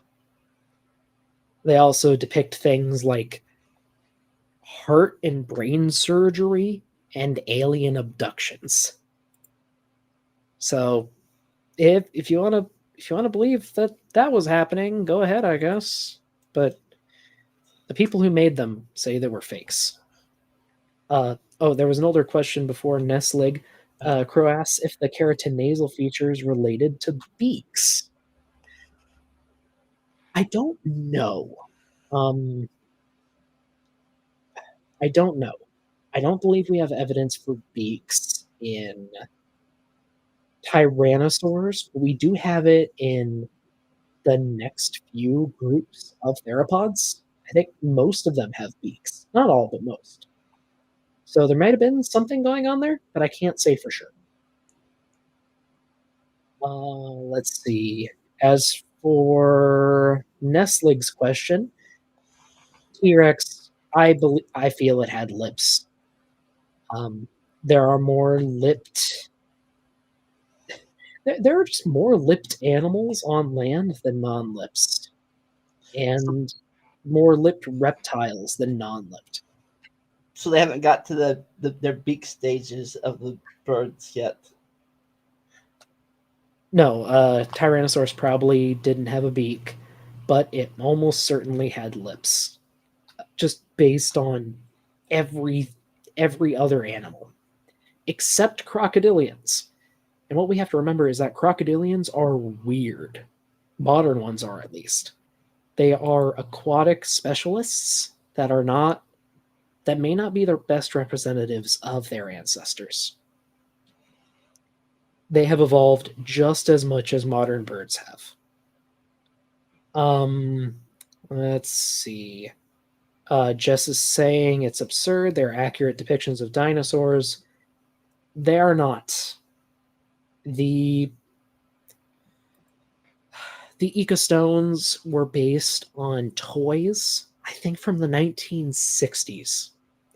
They look like toys from the 1960s. They are horrifically outdated by modern standards.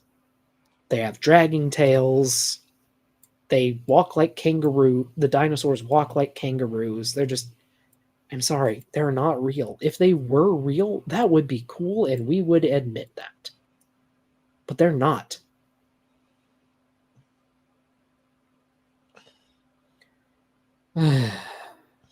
It's the last page. Are you done this page? Yes. Only click once, though. Please. Well, I only have one page to go. No, what? No, I wasn't supposed to show that. If that's all that there is, the show. You're in the slideshow, right? Yeah. And you press next page? Yeah. Maybe you can try sharing it. Like you're in the slideshow presentation. Yes. Just a second. This is gonna be a reveal. So, folks, people were. Oh, where is it? Hang on. Why is it? Yeah, slideshow. Okay, I'm sharing it. Okay. Google Slides, you're fired. You're drunk. So someone asked before if birds evolved once.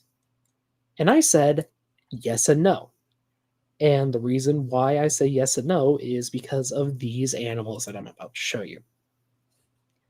So in the mid-Jurassic, a lot of weird things happened. Like I said before, a lot of dinosaurs started to appear. One of the stranger things that appeared are the Scansoriopterigids. I think the talking time with caffeine is covering up its face, but this is a Scansoriopterid. It is a small theropod with very long arms and hands that had membranes between the fingers. They were what happens when dinosaurs try to make a bat. And they're so weird. But they were a thing. They were real. It's so cool that they were.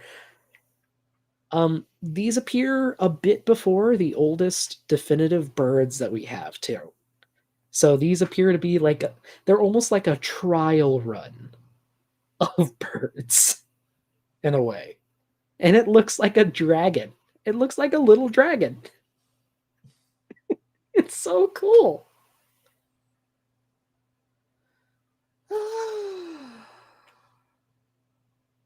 We don't know what dinosaurs looked like because we weren't there. We had the fossils. We don't know what it ate or anything. We just know it lived and died. Jess, you're not being consistent. Just a bit earlier, you said the Ecostones were accurate and that they looked like dinosaurs because we know what dinosaurs look like. You said that earlier.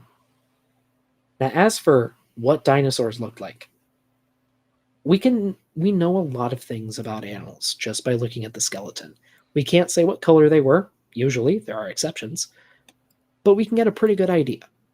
And there are a lot of dinosaur skin impressions, so we know what a lot of their skin looks like, too. We know if they had armor in the skin, or if they had spikes, or 100 other weird little details. We have a lot of that information. In fact, some dinosaurs, we do actually know the color of their skin, because it's preserved that well. It's really cool. It's rare, but it's cool. And again, the Ecostone dinosaurs look like toys from the 1960s. There have been a few years since current year and 1960. Let me see.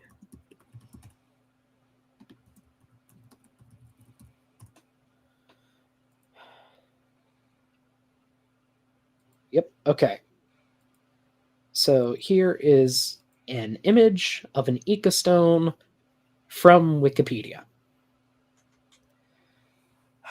So it looks like we have what looks like a T-Rex up here. We have a sauropod over here. They're both dragging their tails. The T-Rex is hunched over like a kangaroo. It physically could not do that without breaking its tail and its spine. The Triceratops, its feet don't look like Triceratops' feet. It also has what looks like one horn in the middle of its head. I have no idea what this thing is.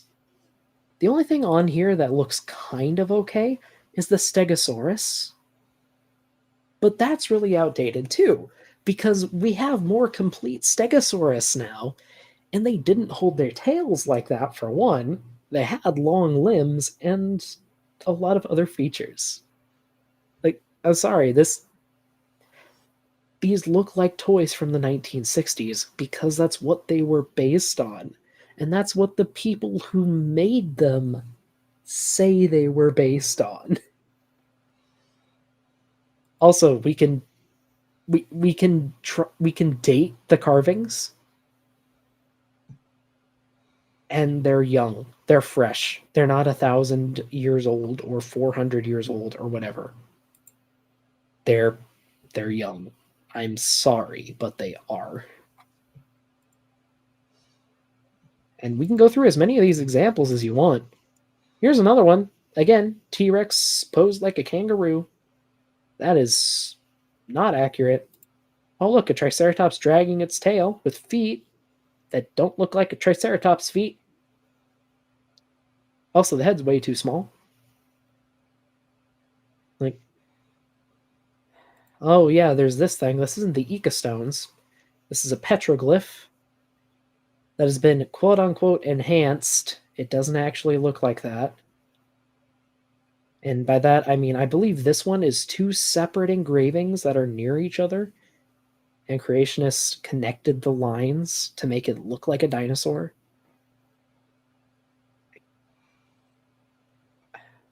Sorry, this is just... they're not real. Behemoth is said to have a tail that moves like a cedar. Yes. It looks like a sauropod's... words. You're making me mix up. It looks like a cedar tree. The cedar that's being referred to in that passage of the Bible is a local cedar tree that is small and wispy and waves in the wind. Yeah, it's not It an looks American just like an elephant's tail. not an American red cedar from America. Totally on a different continent. Nope. Here, let me see. Middle East cedar tree. Yep, a Lebanese cedar. Where is it? No, it's not one of these. Well, kind of like this. They're not very tall, and they're wispy. They float around in the breeze. It's not a single tall trunk like the American cedar.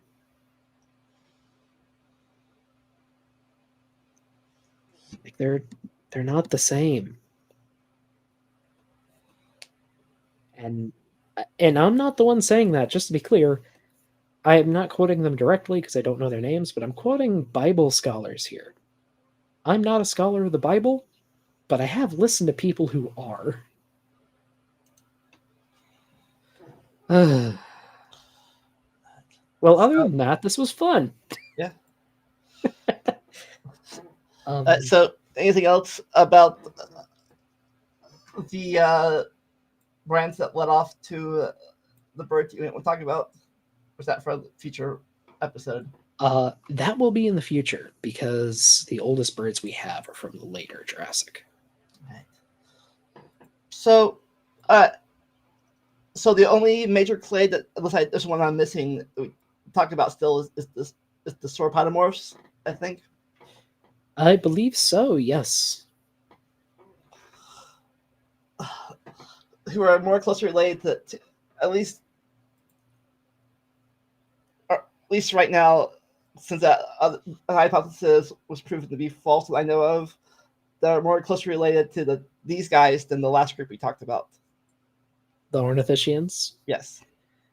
I'm not 100% sure. I don't know what way the literature is going to swing on that. I think right now that Sauropodomorpha is a group.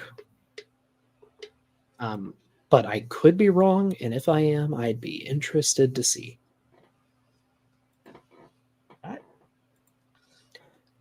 Let's see. So, well, do you want me to say an outro? Or? I was gonna say, anything coming up on your channel or your either of your two channels you want to advertise? Sure. Though only one channel is mine. I don't know. I haven't done a lot of stuff on my personal channel lately, mostly because I've been really busy. I've had a lot of projects. I've got a big one coming up. I'm going to be talking more about expedition planning soon, I think. For those who don't know, I am a fossil preparator, currently in between projects, but I'm trying to find another one. And this summer, I will be going to Wyoming. I'm going to be heading out there, trying to find some dinosaur fossils. Not to take with me, but I want to try and find the original dig site that some fossils were taken from. Because if there's anything left there, it needs to be preserved before the Badlands devour it. On the other channel I'm on, I've started a new channel recently with some friends. We call ourselves The Boneheads. We're currently using the video game Ark Survival Evolved as a way to teach people about evolution and biology and Spec Evo and a bunch of other fun stuff. If you want to check us out, folks, it's at thebone-heads. The logo is 3 layers of rock with fossils in them, surrounded by what looks like a drill. It's a tool used in fossil cleaning, because 2 of us are preparators. This week we'll be talking about a Spec Evo creature, which should be fun. It's a giant sloth with crystals on its back. All right, so either anybody on my channel hasn't subscribed to him yet, do that now, and vice versa. Anybody on Dino's channel has subscribed to me. Of course. Return the favor. As for my channel coming up next week, there's nothing because I'll be at a carnival in my area, once a year, local carnival, checking it out. Then in 2 weeks, Jillian will be back on my channel to talk about the production code of comics. I'm not sure what that is, but I'm sure she'll explain it closely. In 3 weeks, I find his name real fast. Tapioca here, we back on my channel along with Ness and Landon for a Q&A about the history of years before Earth, our follow-up show. And then in a month from now, 3 weeks, about 3 to 4 weeks from now, can't do math. My friends Eric and Nick will be back to talk about the different Disney eras, from Golden Era to Dark Era to the Renaissance, all the Disney movies and their throughout time and why they are good, bad, or whatever. And finally, in about a month from now, Dr. Dan will be back to talk about sauropods. Yes. So, does anybody have any last minute questions? I'm not seeing any last minute questions, though I will say, might be streaming on that second channel. Not sure if I'll be doing that later tonight or sometime soon with my co-hosts, but if anyone wants to come enjoy some nerds talking about dinosaurs on a live stream, feel free to join us. Though we won't be giving any spoilers away about future creatures. So, you have a closing catchphrase you used to like to say? Have a good evening, folks. Hope you have a lovely day. All right. And as always, never stop learning and enjoy the randomness. We will see you next week, or 2 weeks from now. Bye. Just do it. Turn out okay. Today, we are talking about what we currently know as the largest land animals ever to walk on land. What will eventually be some of the largest animals ever seen. Yep. Not living and not all of us in general, because I believe whales are bigger. In terms of mass, yes. In linear dimensions, no. But in biology, we usually talk in mass estimates. And by that token, yes.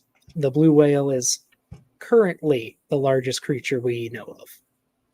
Mm-hmm. And as far as we know, all the animals that we're about to talk about today were herbivores, or at least omnivores. I don't know. I'm not sure. I don't know if any of that were carnivores that I know of. Well, we'll get to that when we get to the presentation. Should we introduce ourselves? It has been a while. For those on his audience watching this, I am Deli998. I have a podcast, Talk Time with Caffeine, which you're watching. I sometimes do gaming videos, which I need to edit, which I would have more if I got around and stopped being lazy and editing them. But I interview people, talk about science, history, anime, movies, and whatever else you want to see. So if you haven't subscribed to me yet on his channel or him from my channel, do that little subscribe thing for back and forth. Yes, please go do that. Vendalia's channel is linked in the description, or his @ is on screen. It's right there. For my part, I am Dr. Dino, showing my face on this channel for the very first time, though I have recently been showing my face more often. For the record, I am not an actual doctor. Or an actual dino. Well, I mean, that's a little uncertain. I could be highly evolved. Anyway, I'm an early career paleontologist, currently finishing up some field work out in Wyoming. And it's been going really well. Found a ton of fossils. I'll be talking about my adventures later in my 500 subscriber celebration stream that I'll be doing after this. Nice. And since coming out here, I've lost like 20 pounds. Turns out hiking is hard work. So yeah, I'm happy. Nice. So the GoFundMe or whatever worked out great, and you're using the money now for yes, educational purposes. We raised over $3,000 for the expedition itself, and for extra money at the end to donate. We should currently have about 1,000 right now to donate at the very end, which will go to a local museum here in the town of Grable, Wyoming. We'll probably get to it more on your stream, but one quick question. Have you found any new dinosaurs named after yourself? I haven't found anything I can name yet. Everything I've found is still on the ground because I can't excavate it. But maybe someday. Nice. And a shout out to my wonderful field assistant, Grayson, who is here almost every day and helped me a ton. He'll probably be on the celebration stream. Nice. So look forward to that. Okay. Well, introductions out of the way. Shall we introduce our dinos du jour? Yep. Today we're going to talk about the final major clade of dinosaurs, at least in the broad sense. Yes. Today we are talking about the sauropods, or as the larger group is known, Sauropodomorphs. Sodopora. That I can't talk. Sauropodomorpha. Anyway, there are 3 main divisions within dinosaurs. We've already gone over 2. We've gone over the Ornithischians, which are most of the herbivorous dinosaurs you know of. Think like Triceratops, Ankylosaurus, Stegosaurus, Parasaurolophus. And we've gone over the theropods too, which are like T-Rex and Allosaurus. And we saw some of the earliest members of both of their groups in our last episode. This one, you're tackling the last major group, the sauropods. So as far as we know, this group is more closely related to the theropods than either are to the Ornithians. That's the current consensus. Unfortunately, we don't have any DNA from sauropods to test, which would cinch the issue, but at least based on their anatomy and how similar they seem to have been at the very beginning of the age of dinosaurs, they are probably each other's closest relatives, not living relatives. Stupid DNA not lasting millions and millions of years. Yeah, it's unfortunate. As with our other groups, we will only be following these guys into the late Middle Jurassic, which might sound a bit confusing. So number-wise, we're going to go up to about 165 million years ago. So still quite a bit of time, but we're going to stop just before they really explode. Right. For a future episode. Yes. Right. We should be good to go to the next page. Okay. And just a quick outline. This right here is a family tree of sauropods. This tree comes from a paper that is linked in the presentation that we're going through. And the link to that is in the description of this stream on my channel and on Vendalia's channel. So you can follow through. Yes, you can walk along with us if you want. Everything we'll be covering today is in that red rectangle.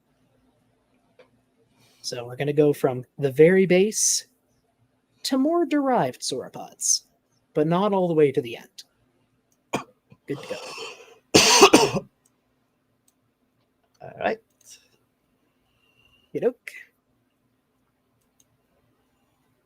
Okay.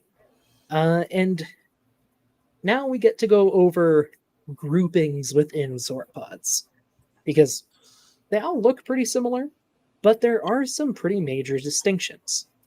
First off, there are 2 main categories, those being the basal sauropodomorphs and the derived ones. And each of those can be split into 2 other categories. So here are the categories for the basal sauropodomorphs. So these guys are all in the late Triassic and early Jurassic. And they go into 2 main clusters. You have the prosauropods, which may not be a real group. It's what we call in science polyphyletic, meaning that we're kind of just lumping similar animals because of similar characteristics that they evolved separately.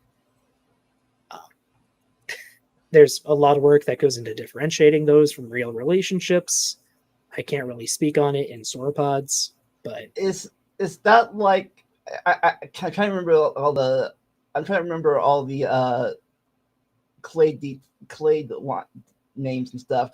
Is that like how both birds and mammals are warm-blooded, but not warm-blooded through a common ancestor? Those are independently derived characteristics, yes. Maybe it'd be like calling crocodilians lizards, right? Kinda, because they're not actual lizards. Lizards are a completely separate category of reptile. Yeah. But they look similar enough on the surface that you just call an alligator a big lizard. Yeah, crocodiles are more related to these guys that we're talking about now than they are the lizards. Yes. So I'm not going to... Oh, sorry. My brain had to say this now. Say monophyletic, paraphyletic, and polyphyletic. Is that the three terms? Those are different types of groups, yeah. Yes. A monophyletic group is every animal that descends from one common ancestor. So you and your cousins form a monophyletic group to your grandparents. Excuse me. Paraphyletic is when similar things get grouped together by characteristics that they derived separately. So, like if sorry, so like back when you were in school, you and your classmates in a classroom would form a paraphyletic group. You're not related, you're just grouped together. And polyphyletic is pretty similar. Paraphyletic and polyphyletic are kind of just different grades of the same thing. Right. That Well, at any rate, in today's vocabulary terms. Oh, not all of them. So, all that to say, we're going to be going over these as broad body types rather than trying to separate out the true prosauropods from the true actual sauropods and all that. So, on one hand, we have the prosauropods. These are mostly bipedal, mostly lightly built, and mostly herbivorous, with a couple exceptions that we'll actually get to on a later page. They're also usually small. The largest ones get up to about 30 feet in length, but most of them are 10 feet long or shorter. So they're small plant eaters. The next group is the basal sauropods. These ones are when they really start to get big. Almost every dinosaur in this group is a multi-ton behemoth. And they're also mostly quadrupeds. So they started to get really big bellies to eat tons of plant matter, in some cases literally every single day. And that forced them to be quadrupeds because they just couldn't balance anymore. Some may have been able to rear up on their hind legs still, but not all of them. But at least as far as I've seen an artist rendering of them, their front arms, paws weren't that good for grasping anymore after a while. No. The basal sauropods are when we start to see a lot of characteristics for bearing weight. Because again, these guys were heavy. They were slower. So prosauropods were lightly built and they could run and they had usable arms. Basal sauropods are stockier, larger, and slower. And we'll get into this a bit later, but their hands start doing some really weird things. And we should be good to continue. Yeah, it's not weird, but like front. Oh, it's weird. It's very weird. They went from front paws to walking on to grasping things back to walking on them again. They get crazy, but we'll get into that later. The second main category of sauropodomorphs are the eusauropods. So these are advanced sauropods. These are when we start seeing some characteristics that carry through all the way to the end. So first we have our basal eusauropods. These are all quadrupedal. They're usually high browsers, so they're like eating at the tops of trees. And all of them have these huge guts for digesting hundreds of pounds of plant matter every day.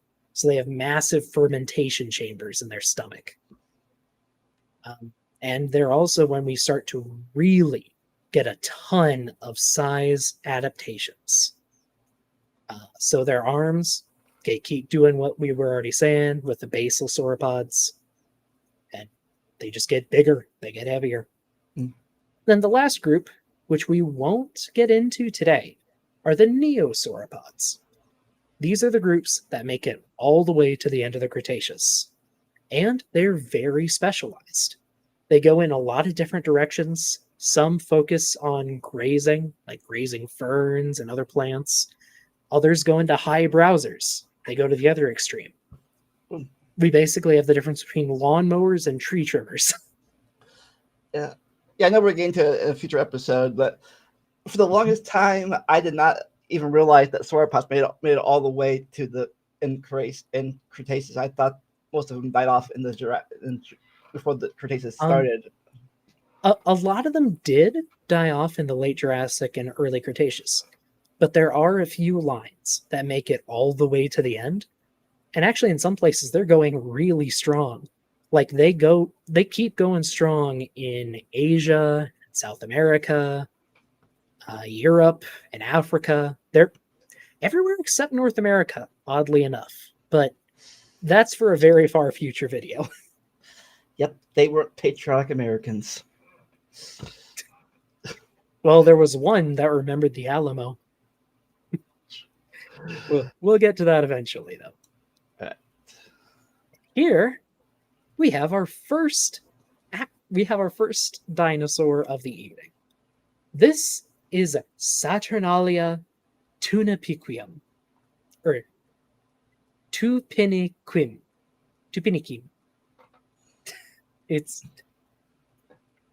It basically means Saturnalia, the Roman festival from Brazil, because it was discovered during Carnival, which I think is actually kind of cool.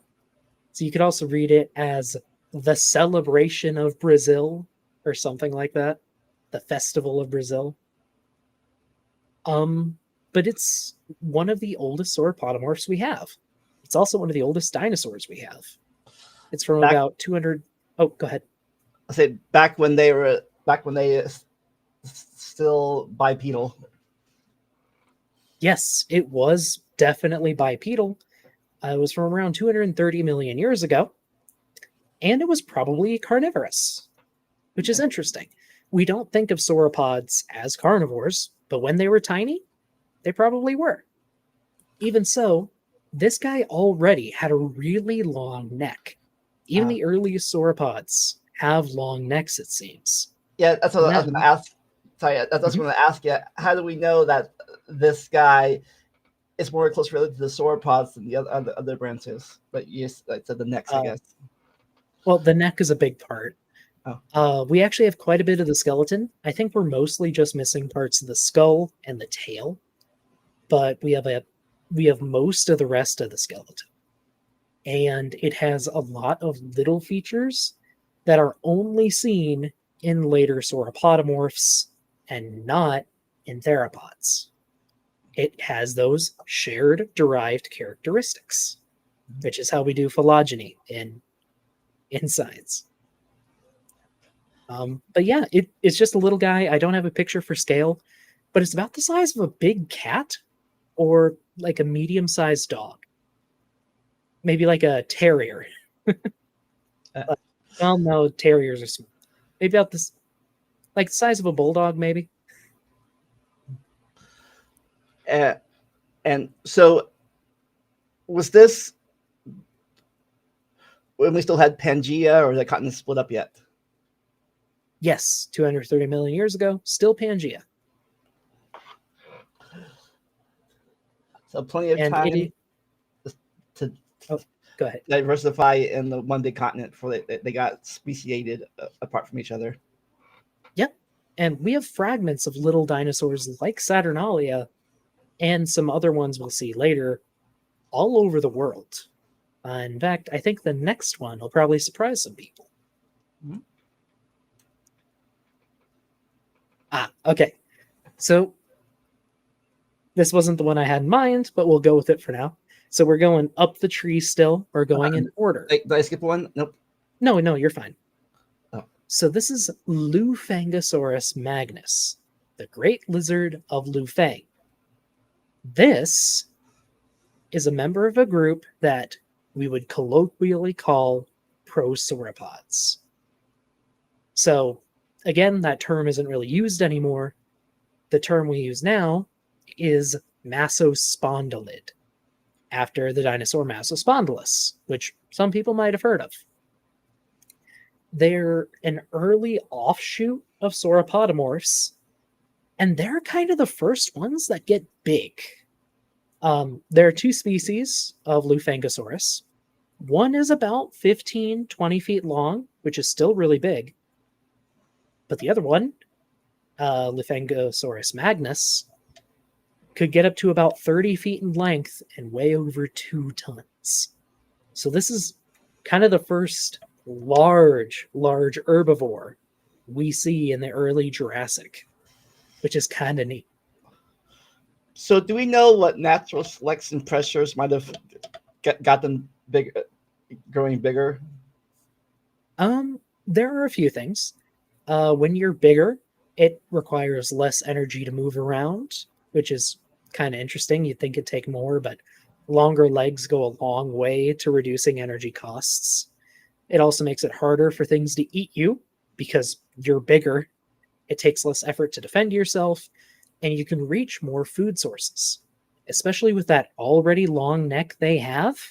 Like we said, the earliest ones had long necks.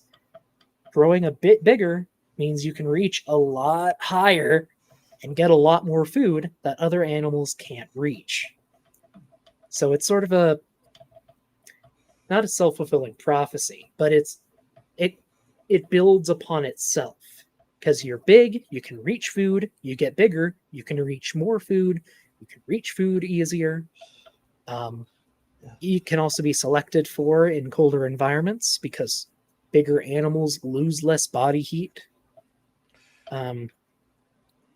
Honestly, sauropods could probably survive pretty well near the Arctic Circle just because of their sheer mass, which is kind of neat.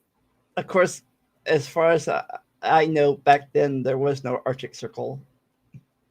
Well, it wasn't as cold as today. It still would have been cooler, but not as cold. Sure. Yeah, and of course, I guess I could say not as like a downside opposite effect. If you get to survive, if you get bigger, your predators get bigger too. At least more way to eat bigger animals. At least find a way to eat bigger animals. So they can. It depends on where you live and what the predator is. Sometimes predators stay good at hunting small game. Other times they will specialize in bigger game. But we don't see that for a little bit. It seems that the plant eaters get big first and the predators eventually catch up. It's like I heard it during one of my streams with Jackson. He talked about a bacteria that got multicellular to avoid a amoeba so we can eat it, but I never found out if the amoeba ever adapted to eating that bacteria that's bigger now. I forget the name, but I know what you're talking about. It was an algae that became multicellular, which is really cool. Yeah, but I want to find out if the amoeba ever adapted to eating it. I don't know if it did it or not. I don't know. But just to end off on Lufengosaurus, we actually have quite a few skeletons of it too. So we have a pretty good idea of what this animal looked like. Pretty neat, I think. And we should be good to go. Now we're going back to the actual line of sauropods. We saw the prosauropods already. This is what an early sauropod looked like. This is Ankylosaurus, the sought-for near lizard. It's a complicated name. Yeah, it sounds similar to one of the Ornithischia names, but not some of the Ornithischia names, yeah. The Ankylosaurus. Well, Ankylosaurus is actually really important historically. This was one of the first dinosaurs found in the United States. It was actually found on the East Coast. I don't remember if it was in Connecticut. I think it was in Connecticut, though. Excuse me. It was discovered in the 1800s, just scraps at first. And then some fossils were found in a quarry that had been dug up to build a bridge. So for a time, we just had the back half of this animal because the chunk that had the front half was used in building the bridge. And it wasn't retrieved until decades later when the bridge was eventually torn down. But it was eventually reunited. It's interesting. A lot of sauropods are found during construction projects. It's weird, but it happens a lot.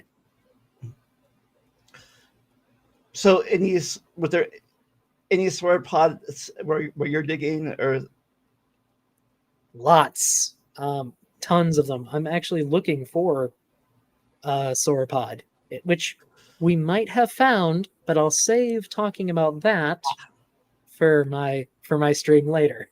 So a little advertising, I guess. Anyway, Ankylosaurus here is also kind of small.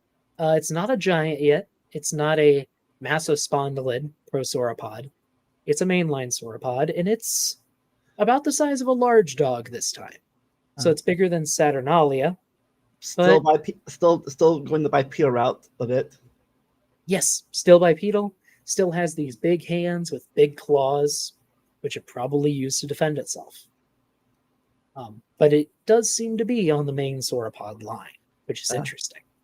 And do we know if it had gone fully herbivore yet, or still going on the meat side? It appears to have been fully herbivorous. And now that it's herbivorous, things are going to start getting big.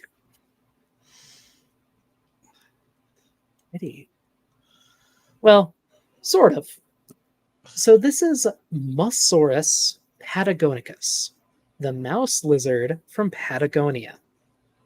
And it's at the same time one of the coolest and saddest dinosaur discoveries I've ever heard of. See, this dinosaur is called the mouse lizard because the first ones we found were babies. Babies in their nest, almost complete. There's one right there in a picture. And yeah, they're tiny. So there's a baby and its parents right next to each other, for comparison. I don't know if the parents were found at that site, but we have found adults since.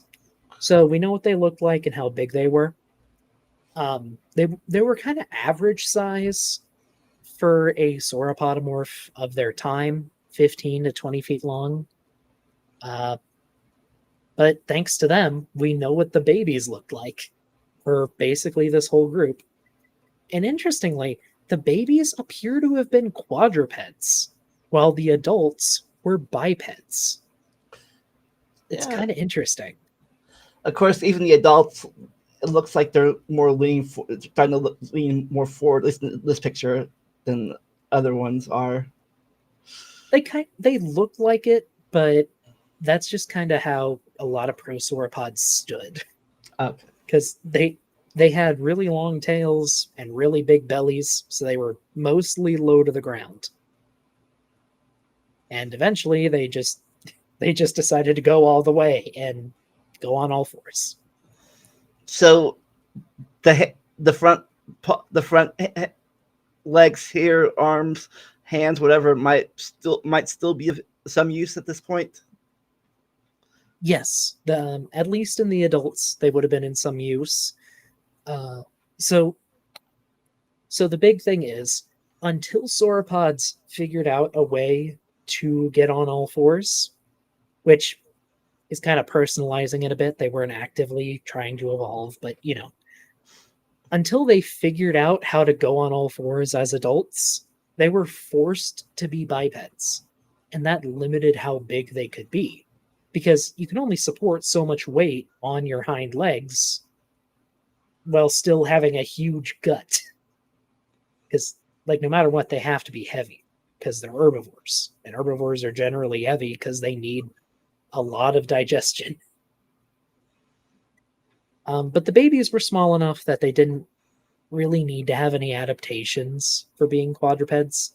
In fact, it's likely that if they had to run, they could have just run on their hind legs. even as babies. Do we know what their diet was? They were herbivores. Well, I know that. I mean, was it like grass type Oh. stuff? If the grass was around yet, more leafy type stuff.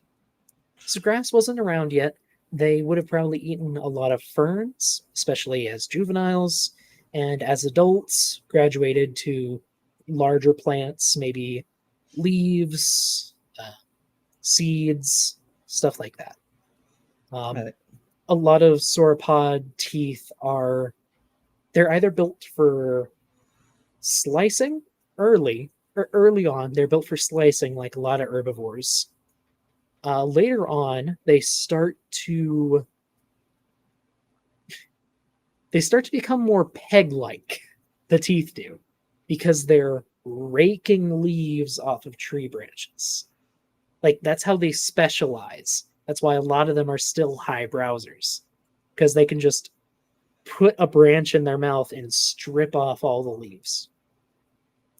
But I think for Mosasaurus, it still had those slicing teeth, so it was chomping leaves and ferns. Is that similar to what giraffes do? Yes, it is. Similar to giraffes, or next Christmas, if you have a real tree, you can do it yourself. You can just slowly strip it off with your fingers. But probably shouldn't eat it. Yeah, you shouldn't eat it. That's a lot of tannin. It's also really tough. Should be good for the next one, though. Yes, Caden is right here. So grass evolved kind of late during the age of dinosaurs. I think we have records of it from the Middle Cretaceous now. So nearing 100 million years ago, maybe a bit older than that. Not when Mosasaurus lived, though. Mosasaurus is about, I think it's 170 to 180 million years ago. Okay. And here we have our first actual sauropod. This is Volcanodon. Volcanodon caribensis, the volcano tooth from Kariba Lake. This Where's is that our at? first. It's in Zimbabwe. Okay. Volcanodon is our first quadruped of the video. Mm-hmm. Now, it could have maybe reared up on its hind legs if it needed to, but it would have been at least a facultative biped, meaning it spent most of its time on all fours and could sometimes rear up on its hind legs. It had a really big belly. We have some of its ribs. We don't have the entire skeleton. You almost never find that for a dinosaur, but we have what we need to know that this thing was a quadruped. It had a big belly, and it had a long neck and tail. It's a sauropod. And just go ahead. As I say, so they're I can't talk. So they're no longer morphs. They're full. They dropped the morph now. Yes, it's not a sauropodomorph. It is a sauropod. And again, it's from Zimbabwe. It's from Africa. This was, I believe, just when the North Atlantic started to split, but South America and Africa were still connected at this time. So you still had all of these dinosaurs moving all over the world. They weren't all split up yet. So nothing early. Right. You all right? Yeah. Okay. And just a little fun fact here. Volcanodon's fossils were first discovered on an island floating in the middle of the largest artificial lake in the world, at least at the time. So it almost got covered by water.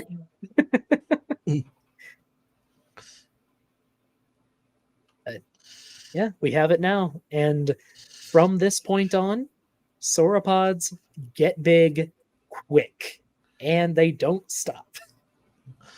Volcanodon itself is estimated at, I believe, 10 to 12 meters in length, so about 30 to 35 feet. Okay. Of course, when you say quick, you mean in geological time, not in. Yes, within the span of a few million years, they go from about 1 ton at most to 4 to 5 tons to 10 tons, and they keep going. Oh no, the animations didn't. Can you hit next really quick? Oh, that's a shame. Weird. It worked when I was doing it on the on my phone. I saw each thing pop up individually, but apparently not on this presentation. That's weird.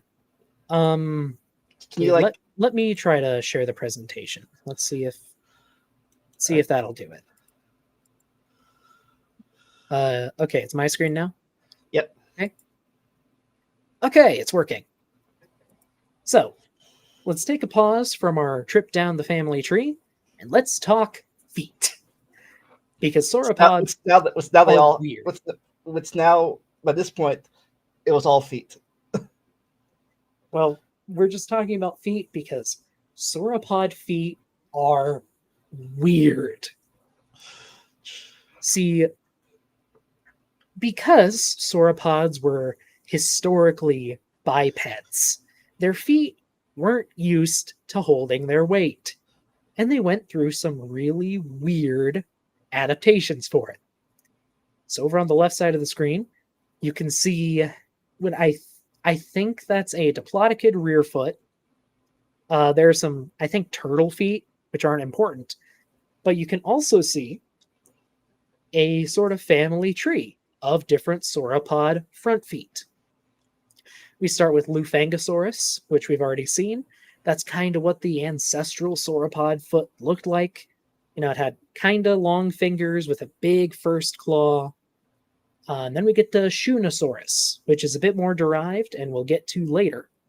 This is a quadruped, and its fingers have already shrunk, except for that big old thumb claw. They keep that for a while.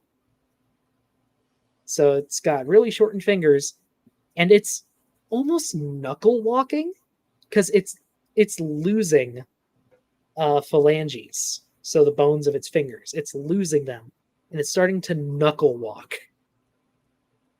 And then that keeps getting weirder with stuff like Apatosaurus and Camarasaurus, where their fingers are just kind of pushed out to the front, and most of their weight is going on their metacarpals. It's like they're walking on their fists. And from there, they just get bunched up really tight into this weird horseshoe shape just for bearing weight. This is actually a model of Camarasaurus feet. So in image 1, the thing to the left is its front feet. The thing to the right is its hind feet. Actually, I think I got those backwards. Sorry. In image 2, the one on the left is its hind feet, and the one on the right is its front feet. They get so weird. The rear feet twist and spread out like a pancake to try and spread out some of that weight. And the front feet do the opposite. They shrink up and just become pillars to punch the ground every time they walk. Until you get to the end with sauropods, which we'll get to eventually. They don't even have fingers anymore. There are no finger bones there. They're just walking on a fist on their metacarpals. They are punching the ground with every step. It's bizarre. And yeah, that's sauropod feet. That's my rant. Thank you for coming to my TED Talk. Nice. So I know you're going to talk about this in this. I don't know if you're going to talk about it in this presentation. I don't check, but I noticed the hollowness of their bones, and that helped them get bigger. So some bones are hollow and some aren't.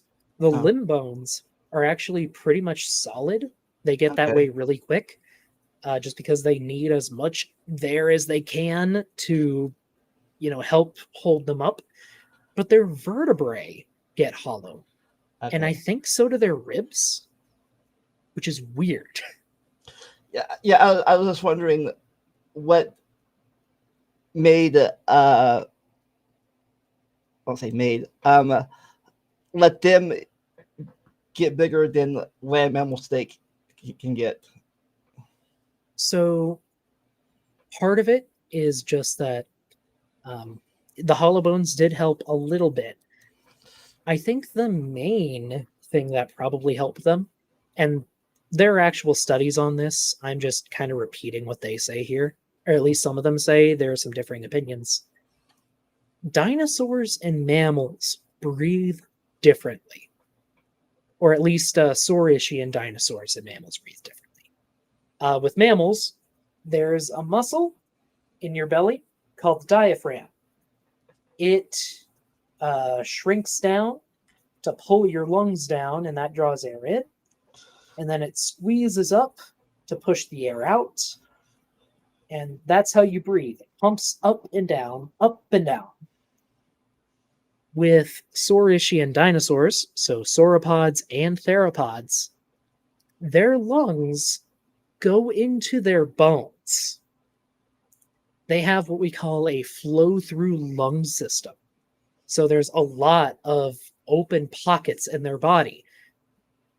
They have kind of like just a bunch of mini lungs scattered all throughout their torso, going into their vertebrae, into their ribs. In theropods, it goes into their limb bones too. Just it infiltrates everywhere. And everywhere those air pockets are, they can absorb oxygen. And that lets Saurischian dinosaurs absorb almost all of the oxygen that they breathe in. Compare that to a mammal. With every breath you take, in a normal breath, unless you hold it in for a really long time, you're only going to absorb, I think it's 10 to 15% of the oxygen you breathe in. They get almost 100%. So they are way more efficient. That means that they can feed more tissue because they're absorbing more. All they have to worry about is bearing the weight. Whereas with large mammals, there is actually an issue with getting the oxygen everywhere it needs to go. And also, of course, they have they have to use some of that space to bear their kids. Dinosaurs didn't have that problem. Yes, even the biggest dinosaurs laid. I think the largest eggs are still only about the size of a softball. Like they're not big, and they could like some sauropods would lay dozens in a single clutch, but compared to the size of the animal, that's nothing.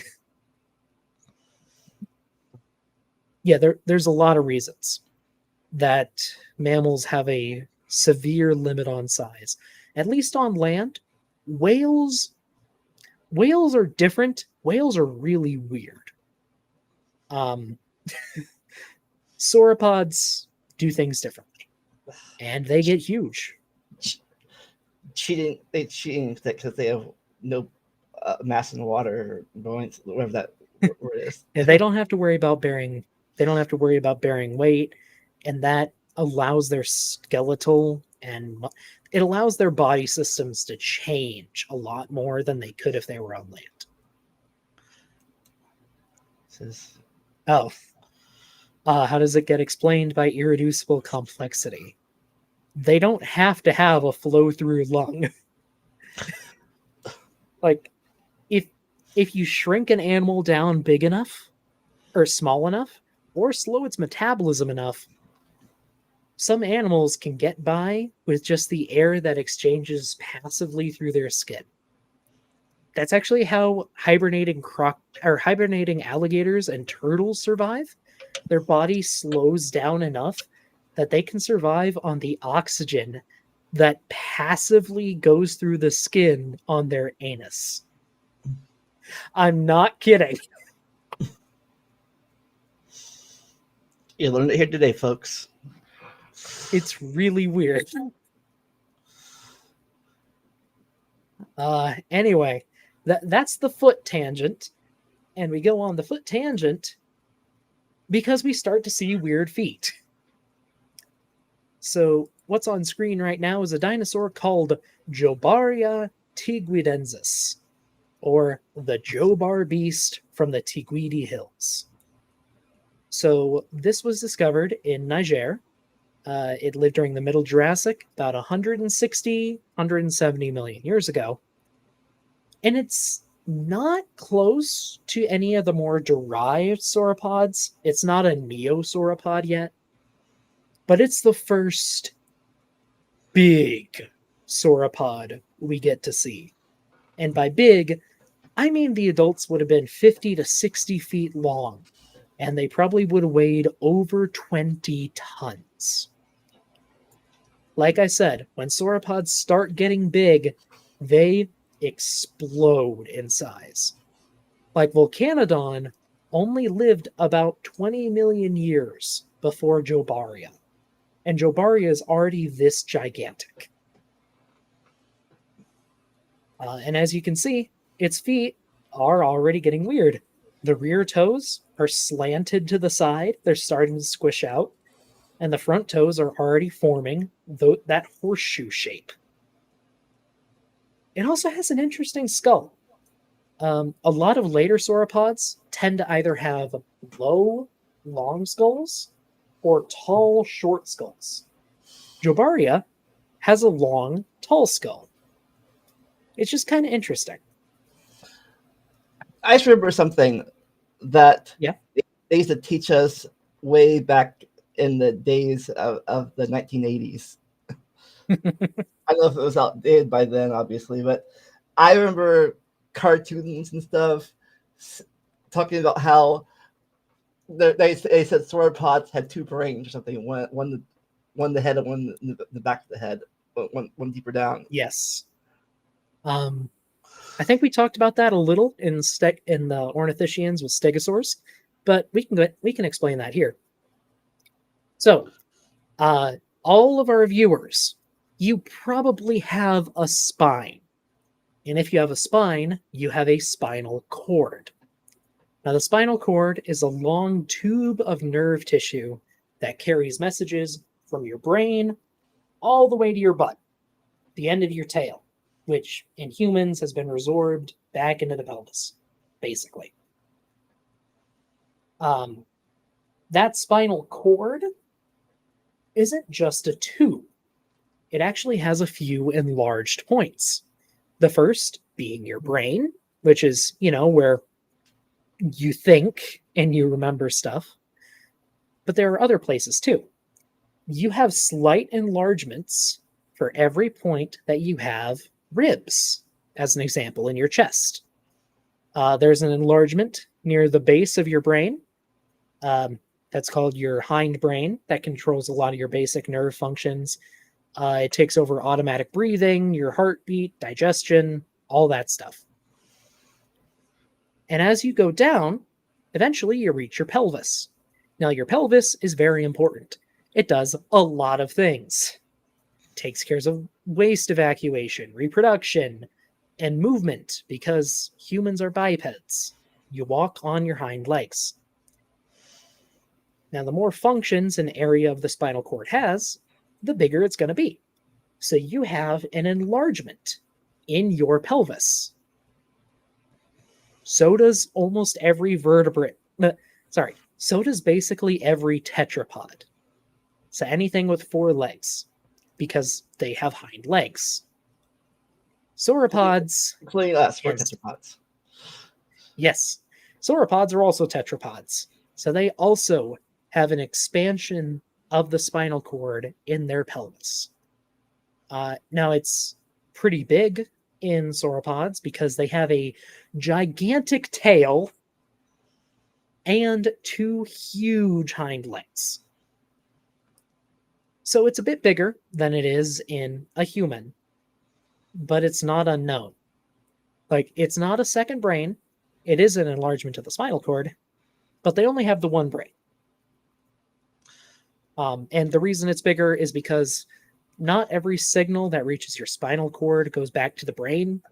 There are other specialized nerve clusters that can perform basic functions. Like if you've ever been to the doctor and the doctor hit your knee with a hammer and your leg popped up, that signal from the tapping your knee didn't go to your brain. It just went to your pelvis and bounced back. Yeah. It's a quick reaction. But And there's a lot of stuff like that. But definitely not a second brain like they taught back in the olden days of the 70s. No, it's not as complex as a brain. It just controls super basic functions. It'll happen with your hand too. If you touch something and you get hurt or it burns, your arm will jerk back before you can think about it. Yeah. Because it just bounces up to your spine, hits a cluster, and bounces right back, rather than having to go up to and be processed by your brain. Before we get to the chat question, the sauropod, I think I missed this before, but the sauropods had it worse for their that one nerve than giraffes do. Oh, the recurrent laryngeal nerve? Yeah. Yeah, we'll actually get to a sauropod in this presentation. Its recurrent laryngeal nerve would have been over 80 feet long. Definitely, that is insane. Definitely intelligently designed. Definitely. Like at that length, that's like a second of delay at least from the brain to the voice box. Like you would have time to actively think before your words would even come out. But I see Sydney Raptor's question here.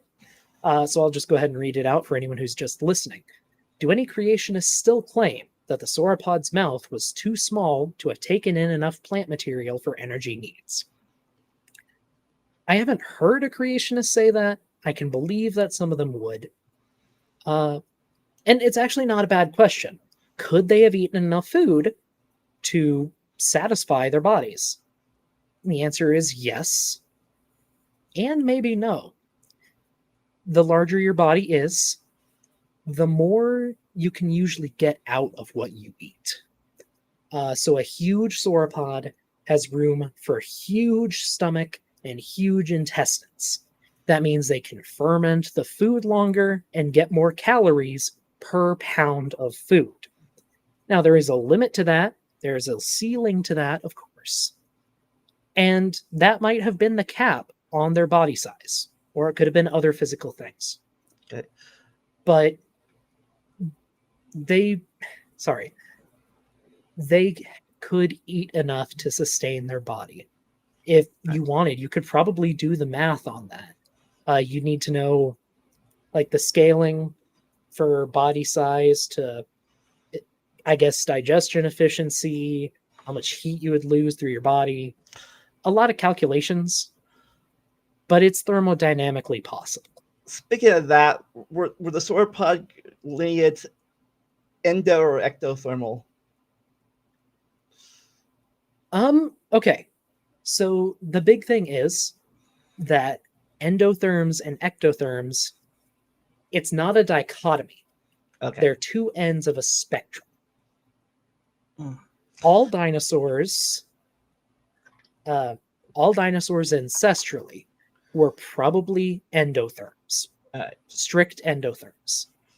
However, as you get bigger, you don't need to actively create heat as much.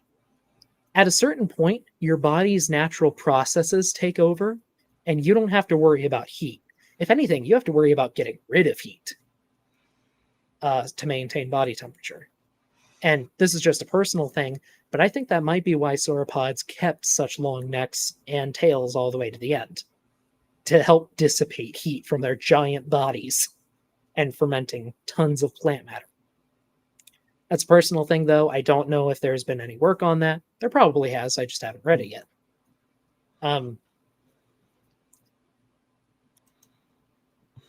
Where were we?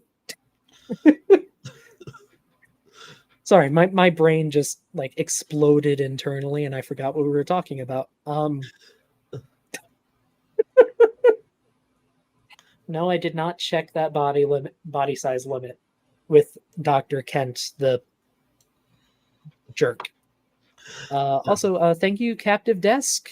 Yeah, I have I finally reached 500 subscribers. We are celebrating that this evening after this stream.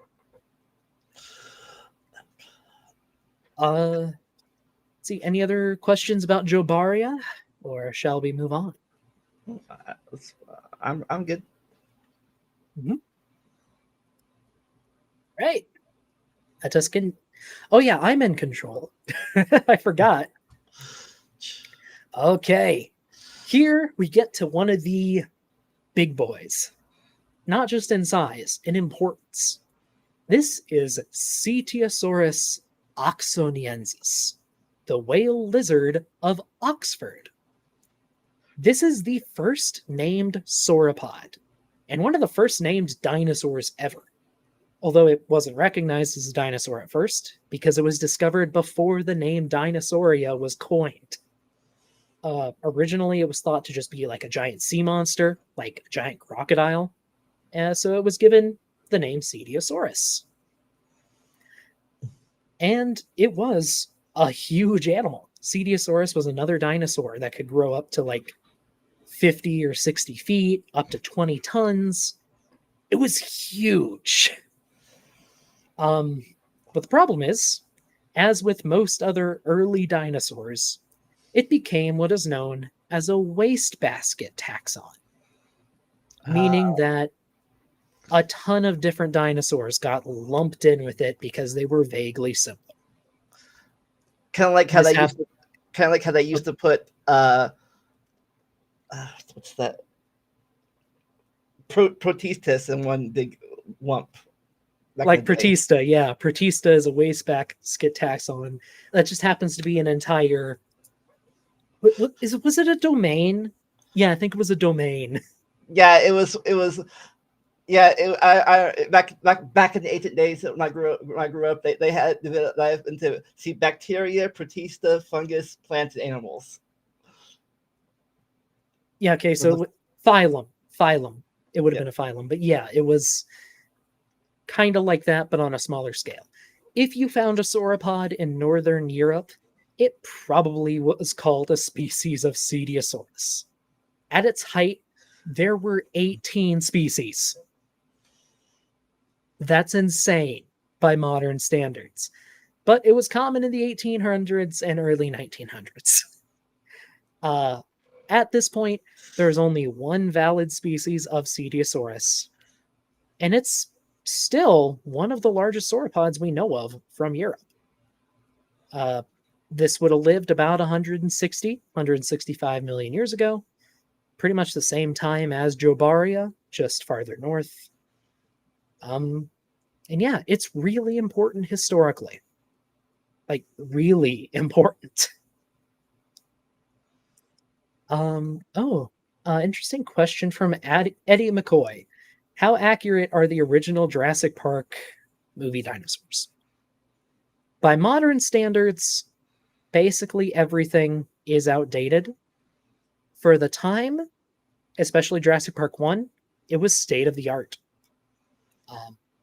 Like Steven Spielberg and the other creators of Jurassic Park did as much as they could to make everything as up to date as they could.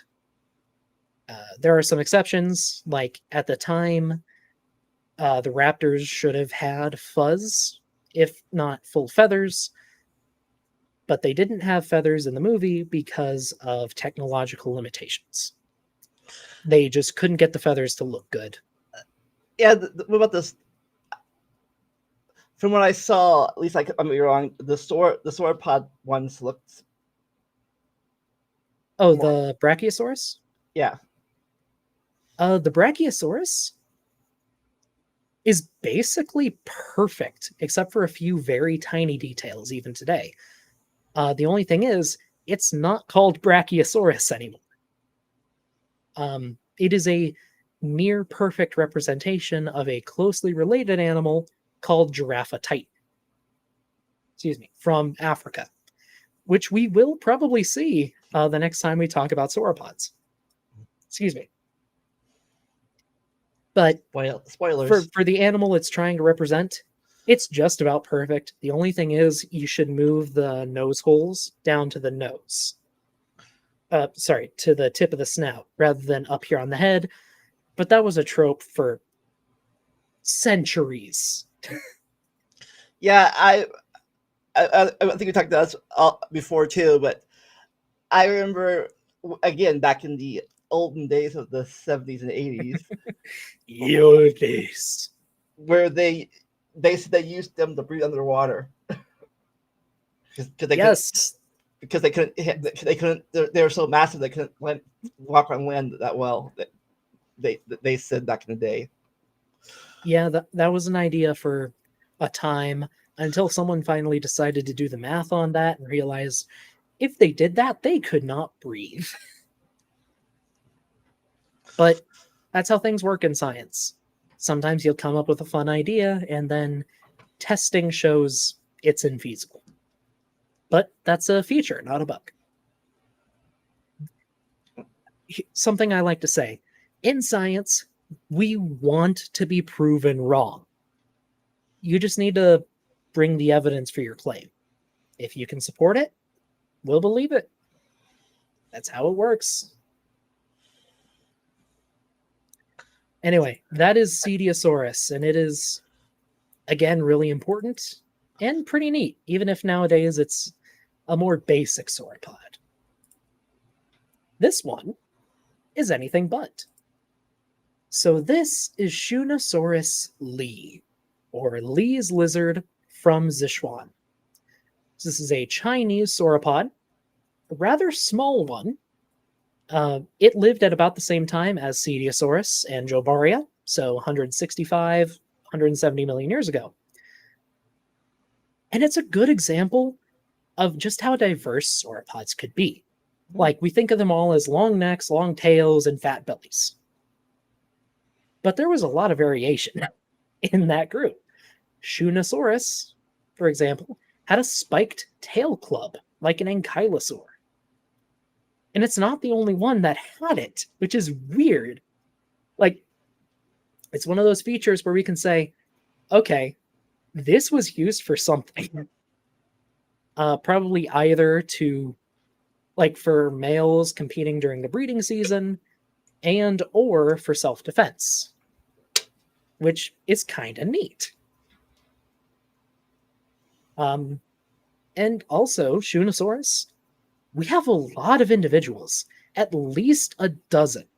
So we know what almost every bone in its body looked like, and it's a great representation of what a lot of sauropods looked like during this time. It's about the size of a Asian elephant, so about 30 feet long, maybe 4-5 tons at most. Small for a sauropod, still huge by modern standards. And it's a neat animal. So it would be smaller or bigger than what an elephant would be? It would be about the size of an Asian elephant, Okay. maybe smaller than at least a bull African elephant. Which not every sauropod was a giant. There were small sauropods, even all the way to the end of the Cretaceous. Right. And now, our final dinosaur of the evening. Now we are talking about Mamenchisaurus constructus. It's another Chinese sauropod with a longer name this time. This is the lizard from a construction site on Horsegate Creek. No picture, or is that picture coming later? Picture is going to be in just a second. Okay. Now, before I show the picture, Mamenchisaurus isn't a large animal. It is a titan. This is what this thing looked like. That neck was 15 meters long.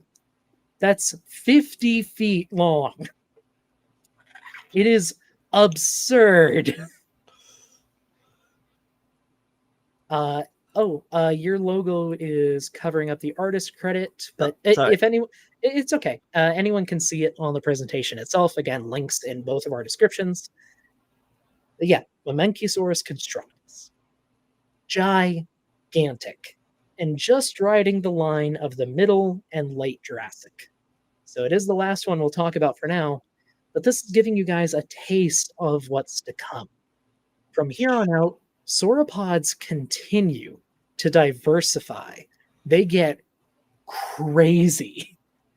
Some of them are the largest land animals to ever exist. Others are small and fulfill really weird niches. Yeah, I wonder And if they use go ahead. their necks for sexual selection. Honestly, Like- probably. At least in some species. I would be surprised if they didn't. Oh, and I'm seeing here, Rana is saying that Mamenchisaurus is like 2/3 neck. Yes, it is. It is absurd. This does not look like it should exist, but it does. And it is really cool.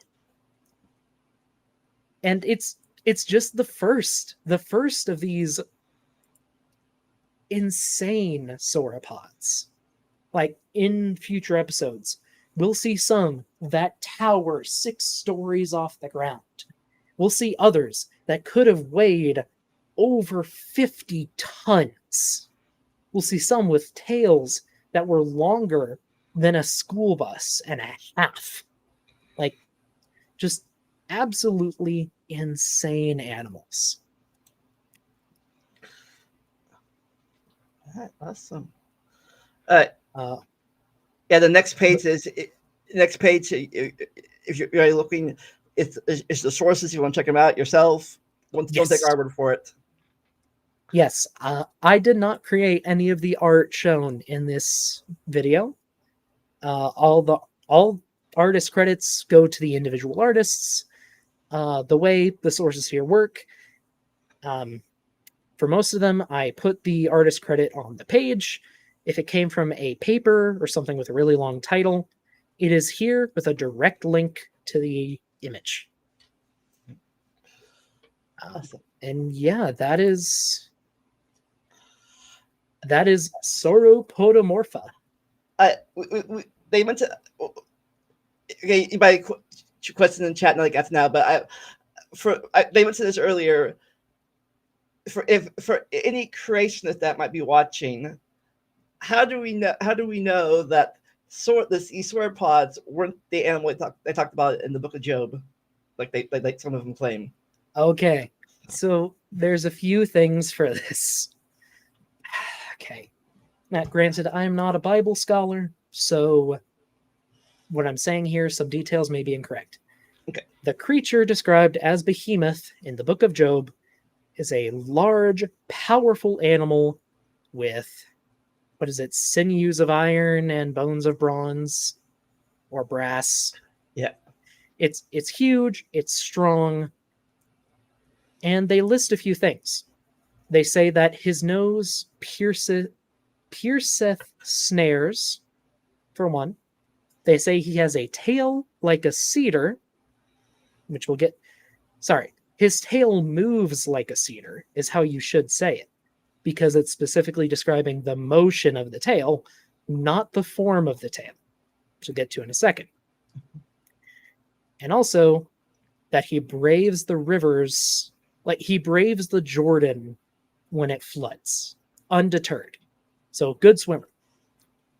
So the first thing, his nose pierceth snares. Good luck getting a sauropod to stick its head through a snare, first off. Also, yes, a lot of them don't fit under a 15-foot lotus tree, especially the larger sauropods, which is what God would be telling Job about, if it's truly the greatest of his creations. Second, tail moveth like a cedar. Now again, the important part of this sentence is that it is moving like a cedar. The tail itself is not like a cedar tree. Oh, Now, and also, sorry, one thing.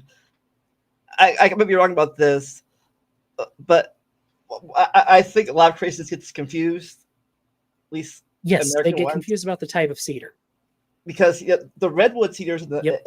in America are totally different from the cedars in the Jordan area, even though they were the same size tree. Yep, I was just about to get to that.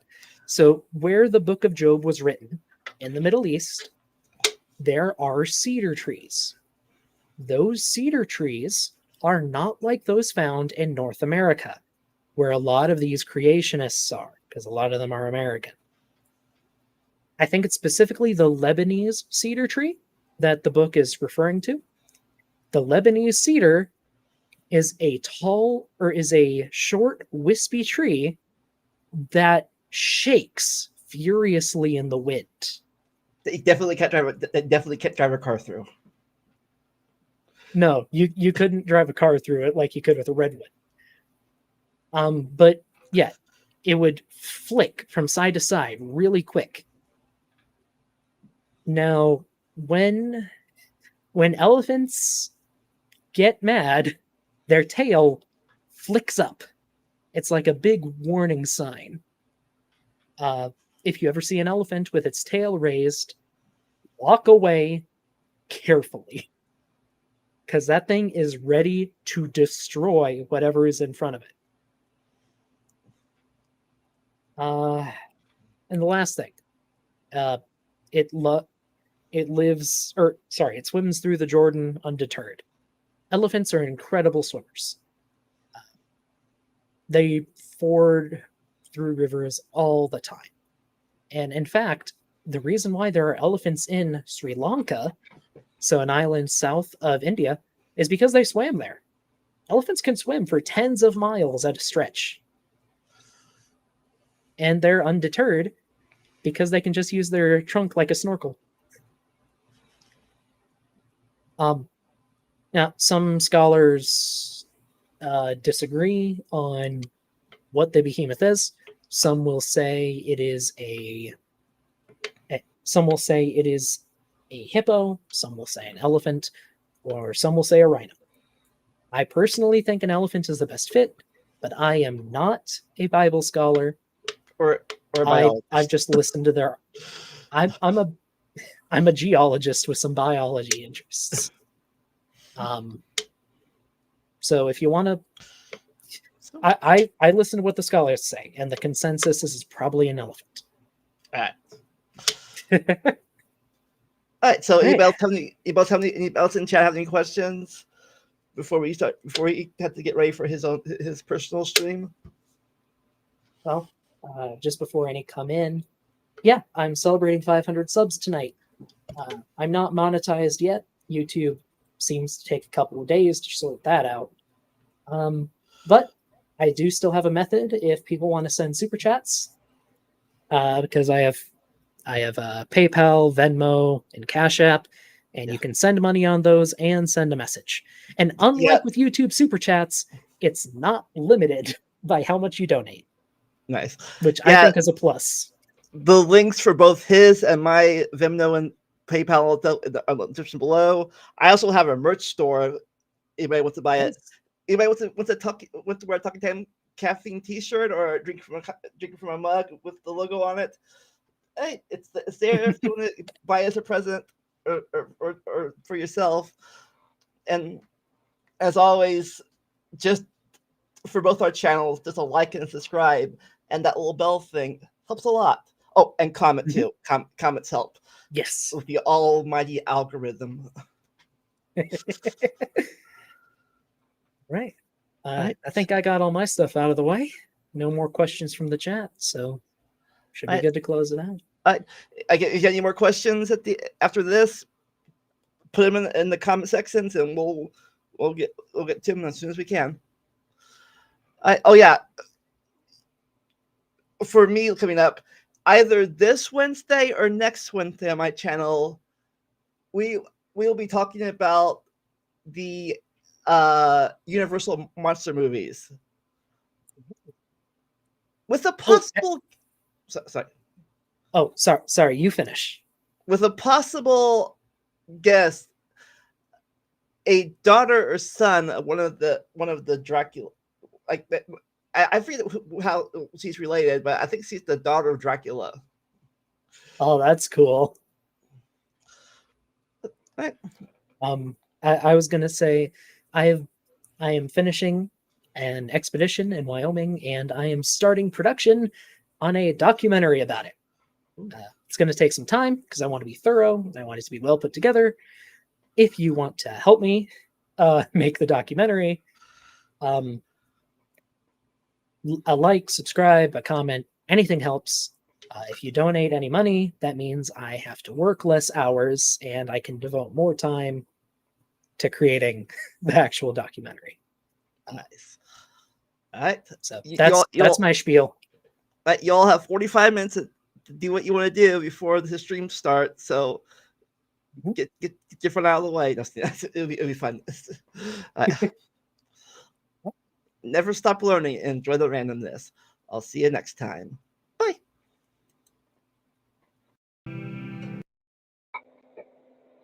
Just do it. Okay. Even though for some reason Restream here decided to get rid of the bottom video layer of our video screen and make it from the side, so our presentation is a lot smaller now than it used to be. So thank you for that. No reason that I really need to it could just be me, but you sound pretty quiet, Vandalia. Yeah. Probably not you. I'm talking loudly. Yeah, you sound quiet and echoey.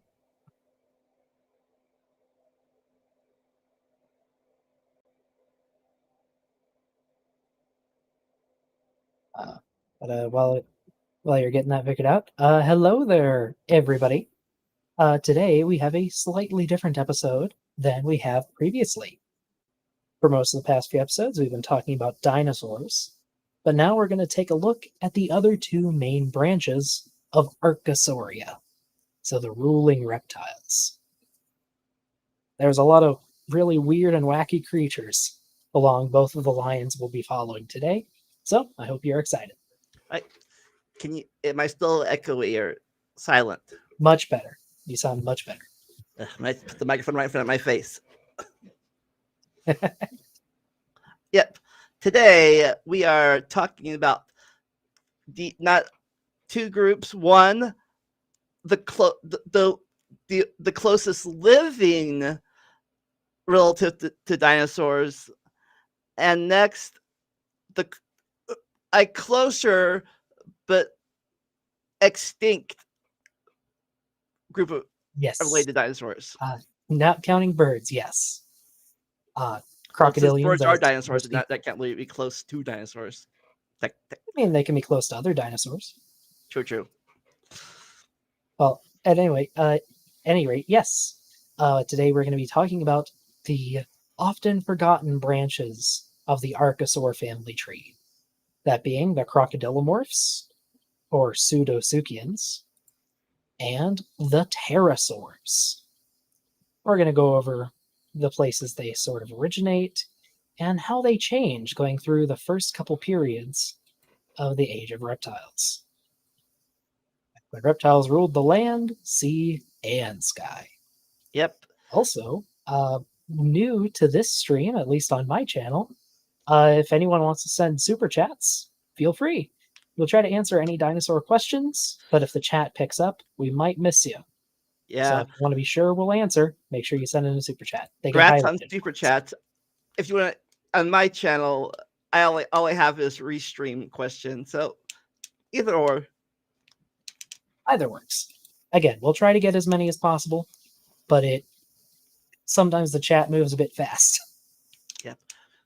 If I want to be our producer, we'll hire you. Maybe not, probably not hire it. I can't afford that. Intern you. Well, at least for now, should we get started talking about the weird archosaurs? Yes.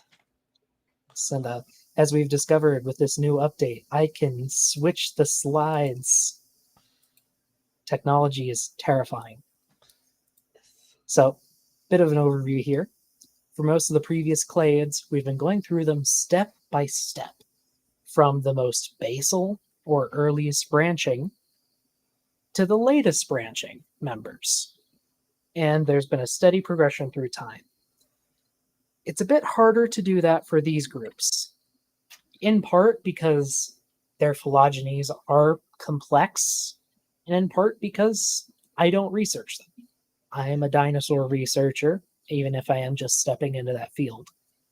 So instead of a super structured phylogeny, we're just going to go through some really interesting representatives that I think highlight the weird paths that both of these lineages went on during the age of reptiles. Yeah. So wait. First of all, two things. One, are you saying you don't know everything about these a branch of animals you haven't studied? Oh, I do not, and I am speaking outside of my field. And two, a little history lesson. Around this is around the time of the end Permian, beginning Triassic, right? We're going to be starting in the mid-Triassic, so about 230, 240 million years. So at this point, the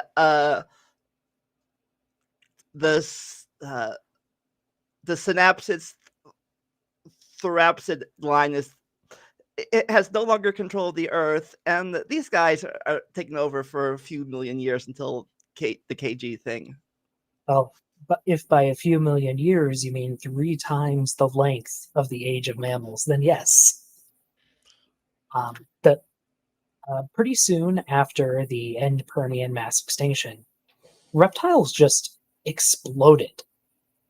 They have a lot of advantages compared to mammals, mostly a lower requirement for calories. At least at first, some reptile lineages do speed up their metabolism, but for the majority, it's pretty slow and they can adapt to changing situations. Also super quick. Thank you, Robin Webster, who says she doesn't know enough for a question. Well, still much appreciated, Robin.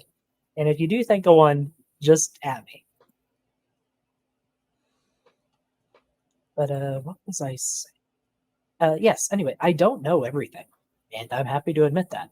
If I knew everything, then life would be pretty boring.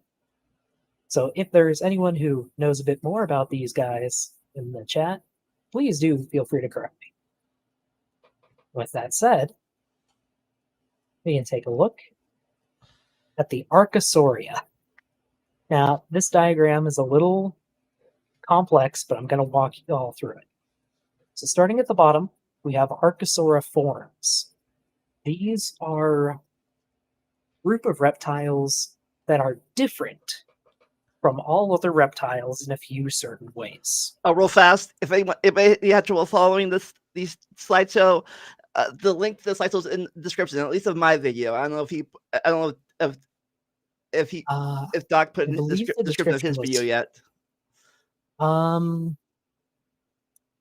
It is not in there. I will edit and put that in. If it wants to follow through it later on or can't see the screen very well because its size, feel free to.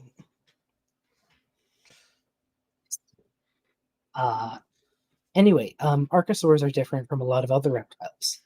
On the whole, they have a much more upright stance, with their legs at least partially beneath the body. Whereas if you think about like most lizards, their legs are spreading all out to the side. Or if you're like a snake, you don't have legs at all. There are differences in the way the head is structured. In particular, a lot of archosaurs have more solid skulls than other reptiles.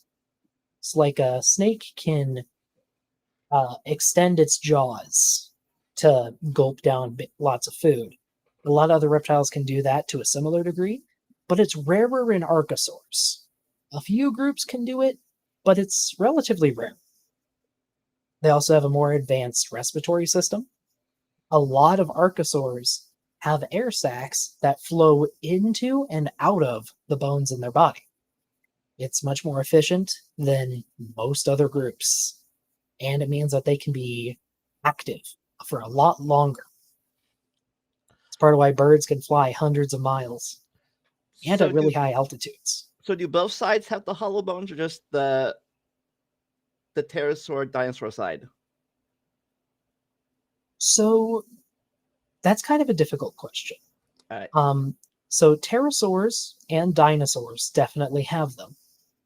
The crocodilian or Pseudosuchian line have a reduced version of the same system, at least in modern animals. But it's a bit harder to tell from the bones unless you have like a beautifully preserved specimen, which we do have for some dinosaurs. Actually, all modern Pseudosuchians, I don't think they have hollow bones, but they're also all semi-aquatic. So you don't want hollow bones if you want to be able to sink in the water.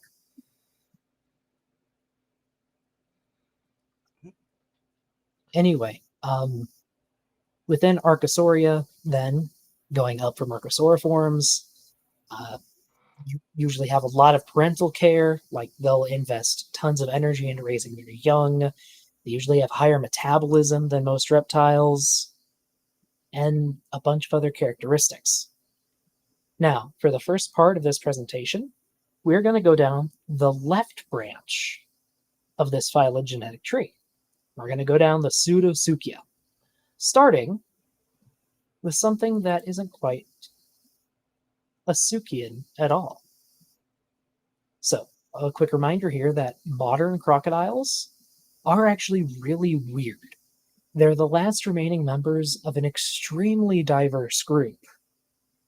They were the kings of the Triassic, both in the water and on land.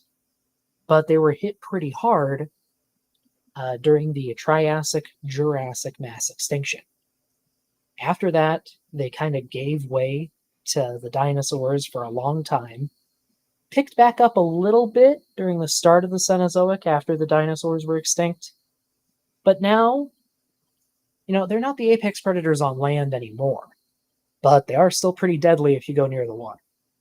And they're still alive and hungry on at least, 5 out of, is it 5 out of 7? Yeah, 5 out of 7 of the modern continents. I don't think there are any native European crocodilians, at least today. Or native Antarctican? Yeah, none in Antarctica. At least currently. There might have been some before it turned cold. Oh, there definitely were during the Jurassic. But yeah, there used to be walking crocodiles, jumping crocodiles. There used to be tree climbers. Like, this group was super diverse. And we'll still see them pop up throughout the Mesozoic. We've got some really cute herbivorous crocodiles down the line, or crocodilians down the line. One of which is one of my favorite extinct animals ever, and I wish I could have it as a pet. But that's a story for another day. Yeah, I don't know. I don't know much if that is true or not still, but I remember old videos and stuff about how even crocodiles or whatever they were,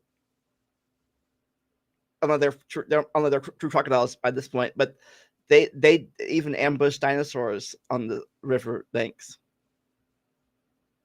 It's in the old videos. I'm pretty sure as long as crocodilians have been around, there have been at least some semi-aquatic members.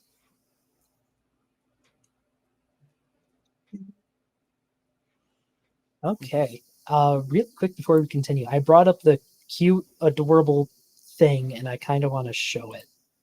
All right. If I can. Wait 1 second. So this is C. masucus, and it is the most adorable little thing I have ever seen. It is so cute.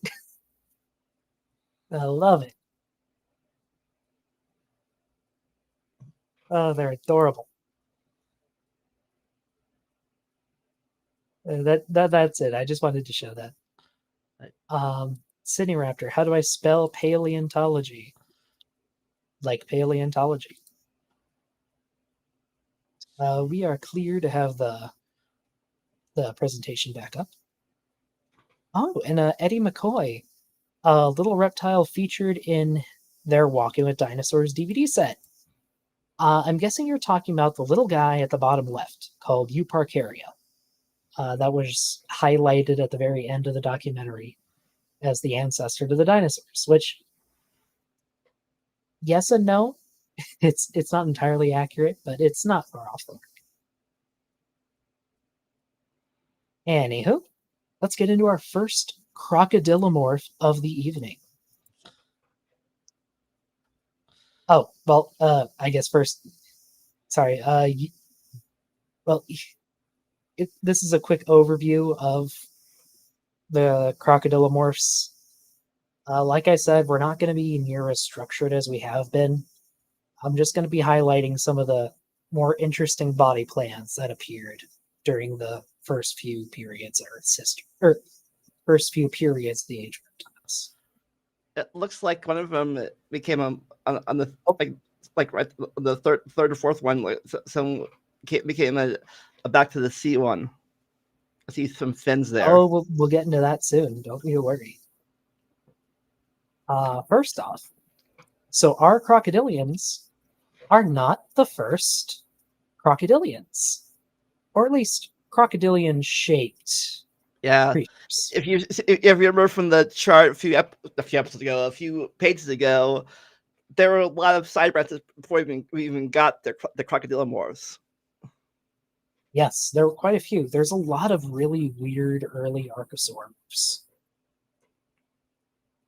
These, what you're seeing here, is a phytosaur. Specifically, this is called Redondosaurus. So phytosaurs were an early branch of the archosaur family tree.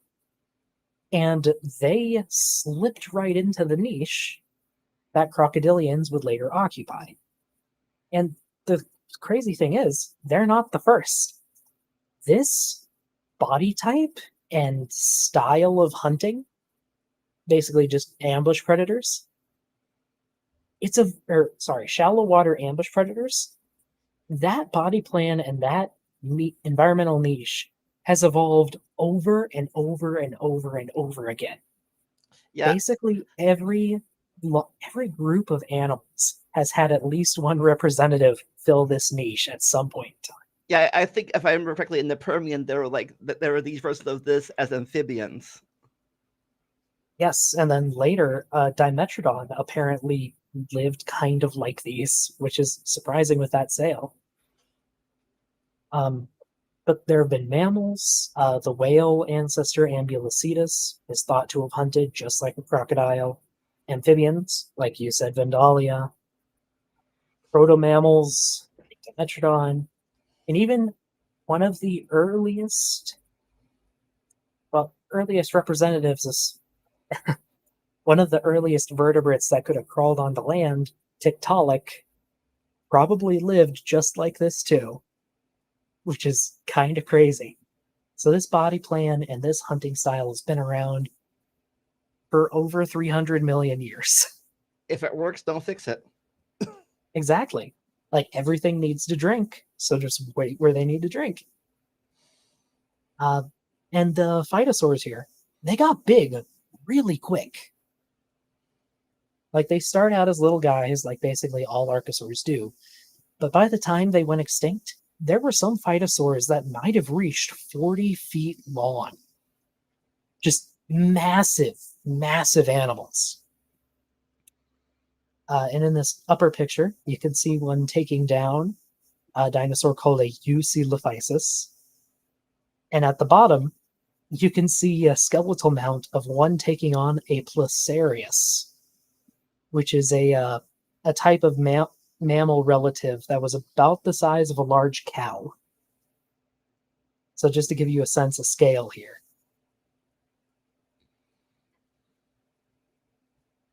They were... Meanwhile, the actual crocodilians were a bit smaller during that time.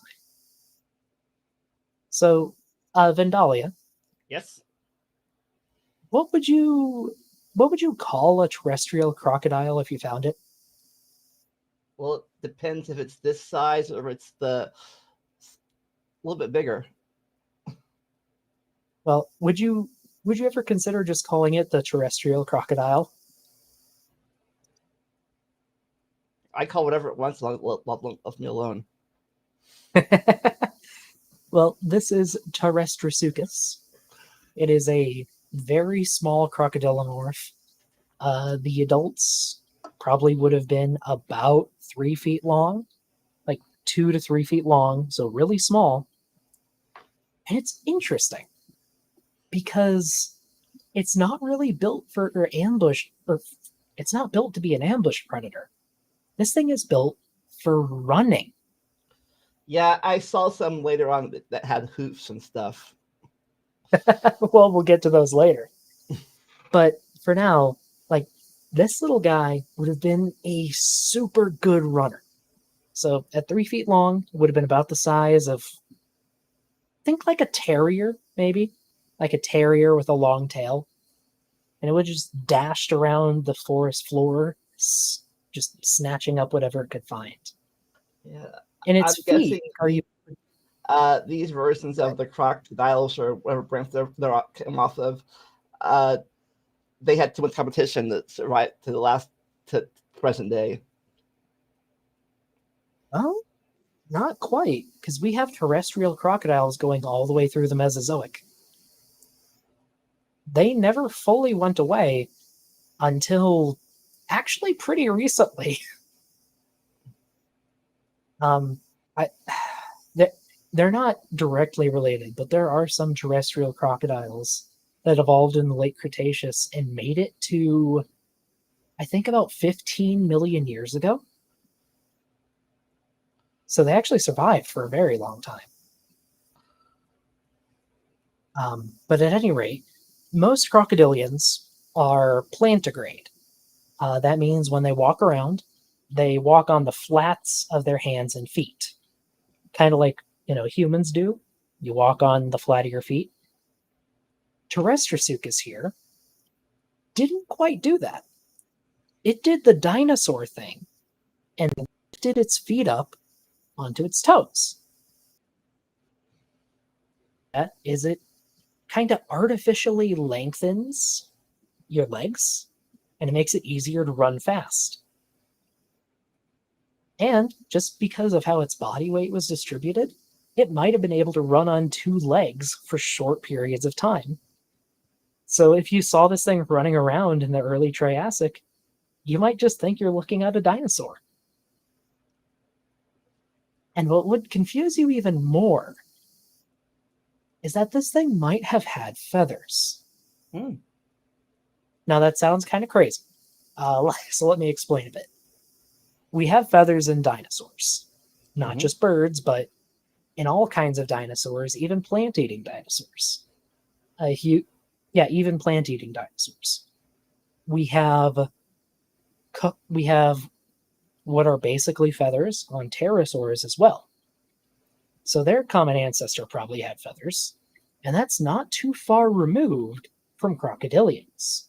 So you think maybe archosaurs might have a basic feather plan, or at least proto-feathers? At least ancestrally, it's pretty likely.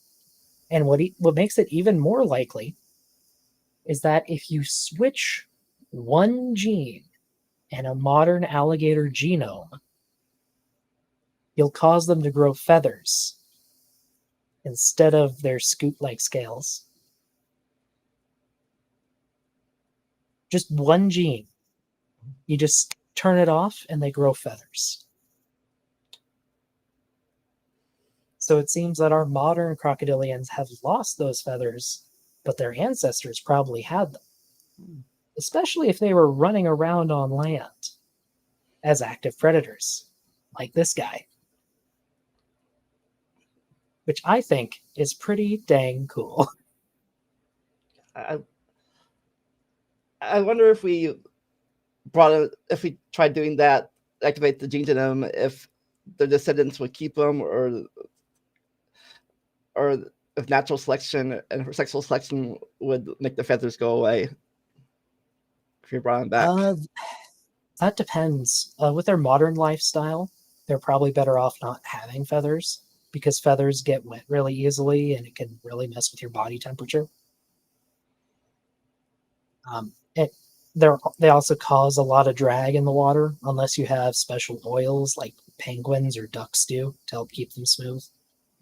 So definitely not natural selection then. Maybe sexual selection, but we would have to see. We would have to do it and find out, see if the feathers were mates.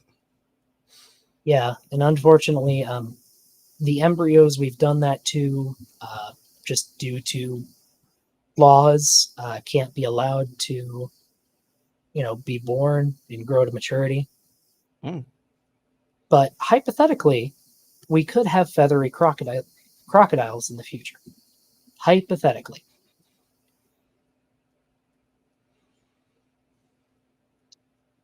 But what if we go a bit bigger?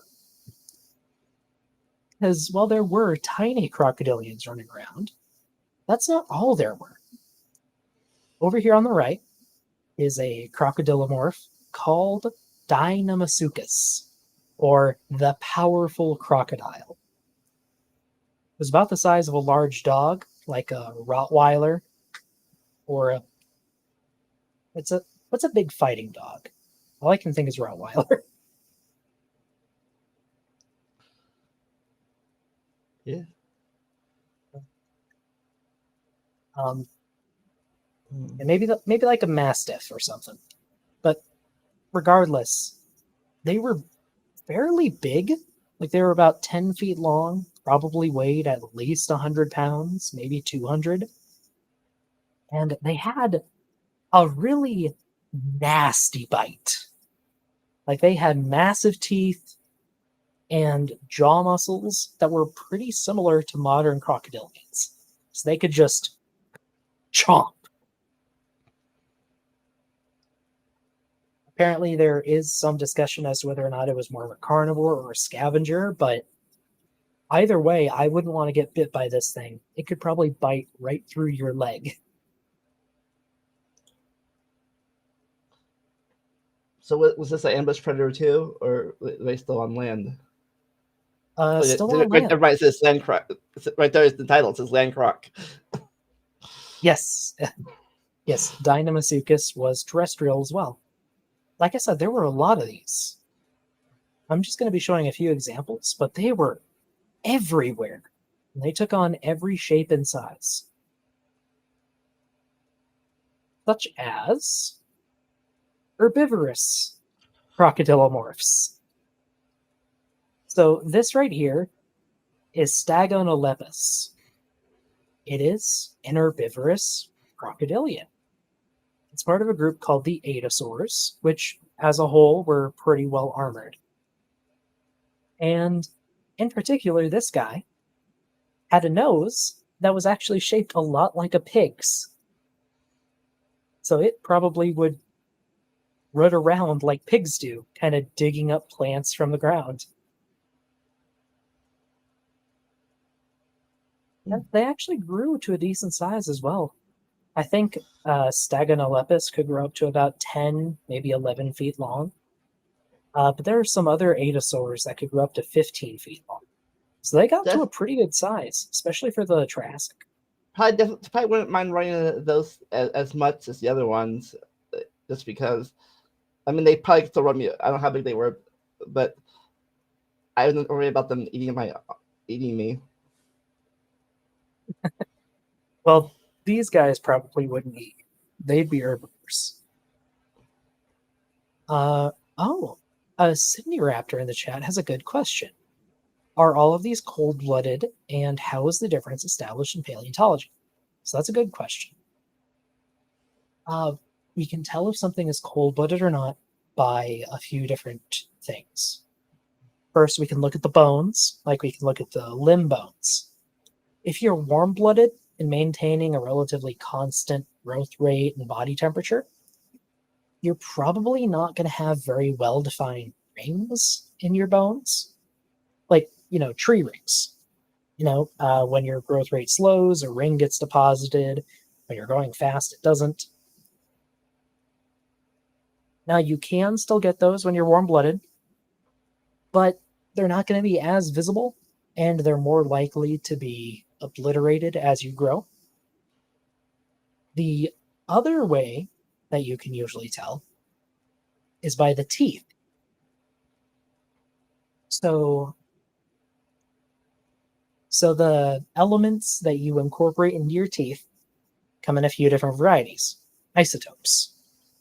And depending on your body temperature, different proportions of isotopes will get laid down when you build your teeth.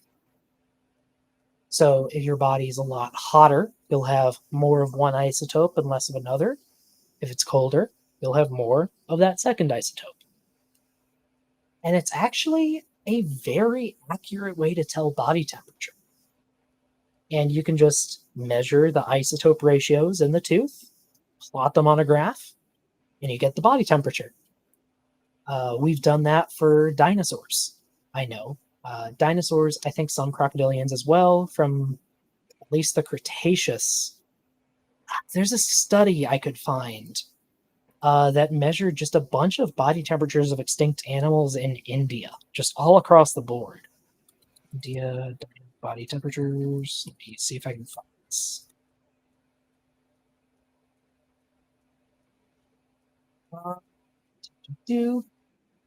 Yes, okay. So this one focused mostly on fossilized eggshells, which, since they're produced in the body, also work for this type of testing. I put the link in my chat, and I'll send it to Vendalia if he wouldn't mind passing that along to his. Okay, 1 second. Yes, cortical growth marks. Thank you, Pregnant Crystal. But yeah, using those two different methods, you can usually tell if something is warm-blooded or cold-blooded. As if it's cold-blooded, it's going to hit a lot lower body temperature than if it's warm-blooded. And I think, yeah, they got some surprising results from this too. Like, they got a lot of smaller dinosaurs plotting at around the same body temperature as birds, whereas a lot of the bigger ones were a lot lower. It was pretty neat. And they also incorporated data from a different study that showed that Jurassic sauropods apparently seem to have had a much higher body temperature than those found later in the Cretaceous, which might have some implications for their metabolism, which I think is pretty neat.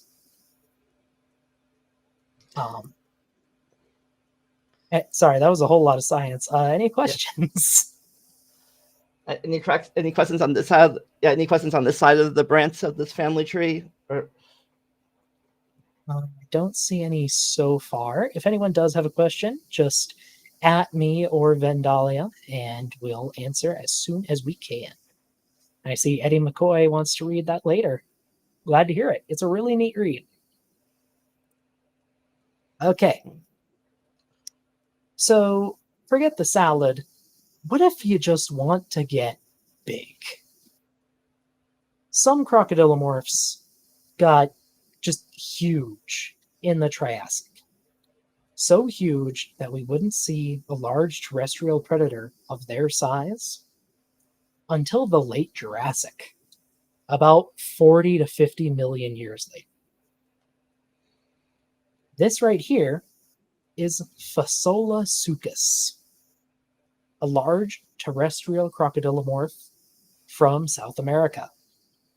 It could reach up to 30 feet long and weighed a few tons.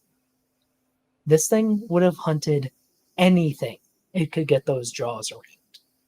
It would have hunted mammals, well, not mammal-like reptiles. It would have hunted things like Placarius from a few slides before. So mammal-like creatures the size of a cow. like at this point, would they be? Were true mammals around yet, or are they still on the silent phase of their life? True mammals weren't around quite yet. Those appeared in the early Jurassic. This is still late Triassic. But I believe there's some evidence out there that this thing may have hunted some early sauropods, which is I mean, I believe it, but that's still kind of crazy. Well, it's early. I doubt they got the size of Titanosaurus by this point. No, but there would have been some that could probably reach 30 or 40, maybe 50 feet long. Mm. They So start this early. this thing would have hunted anything it could get its mouth on. At least if it's anything like modern crocodilians. Is that a saddle? Yeah, this is art that apparently this artist, Emily Stepp, did for a commission. I thought it was kind of cute, and we have a person here for a sense of scale. Probably wouldn't recommend riding an MO. No, well, if you Maybe. could tame it, it probably wouldn't be as fast as a horse, but I don't think anything would mess with you if you were riding one. Hopefully it won't mess with you. That's why I said if you tamed it. Oh, But, maybe getting big isn't what you want. Maybe you just want to swim. So we saw a lot of terrestrial crocodilomorphs today. But there were marine ones as well. And they got kind of weird too. So before I introduce you guys to this one, Sydney Raptor says limb placement form limits size too. Yes, it does. Depending on how you hold your weight is really going to change how much weight you can hold. As an example, I think the largest lepidosaurs get, so like a snake, not snakes, but like just lizards get, is I think Megalania in the Megalania in the late Cenozoic, which is maybe 20, 25 feet long, and that's probably around the limit for a lizard. But their legs are sprawled out to the side, so they really have to push up with their legs to even move at all. Crocodilians hold their legs more under the body, not quite directly under, but closer than lizards do. And so the largest we get with them is stuff like Pseudosuchia here, which is definitely bigger and probably faster on land too. But if you want to get really gigantic on land, you want your legs to be directly underneath your body, like mammals or like dinosaurs. Once you have that, you can really start packing on the pounds. And the only thing you're really limited by once you have that style of limb placement is just how much weight your bones can take without breaking. Stupid gravity. It does get in the way. Not that was a problem for this guy. So this is the Latasuchus, or the sea croc. Yeah, for some reason, once you go in the water, they're like, size? What's that? Well, because you don't have to support your weight on your legs. You just have to be able to go up and down and side to side. If you can do that, you can keep growing. Though I don't think none of the diapsids ever got as big as the mammal whales, I think. There are some contenders, actually. Mm. It was either just this year or late last year. There was a fragmentary ichthyosaur found in England. If the size estimates for that are correct, it may have been the largest known animal ever. Wow, Dorf the blue whale. Sorry, blue whale, you're no longer the king of the ocean. Yeah, it may have been bigger than the blue whale, which is just absolutely mind-boggling, especially since this thing was probably still a predator, like an active predator. But funny enough, that was also in the Triassic, but it's not an archosaur. Maybe we can do a little deep dive on aquatic things sometime. Anyway, back to the crocodilian.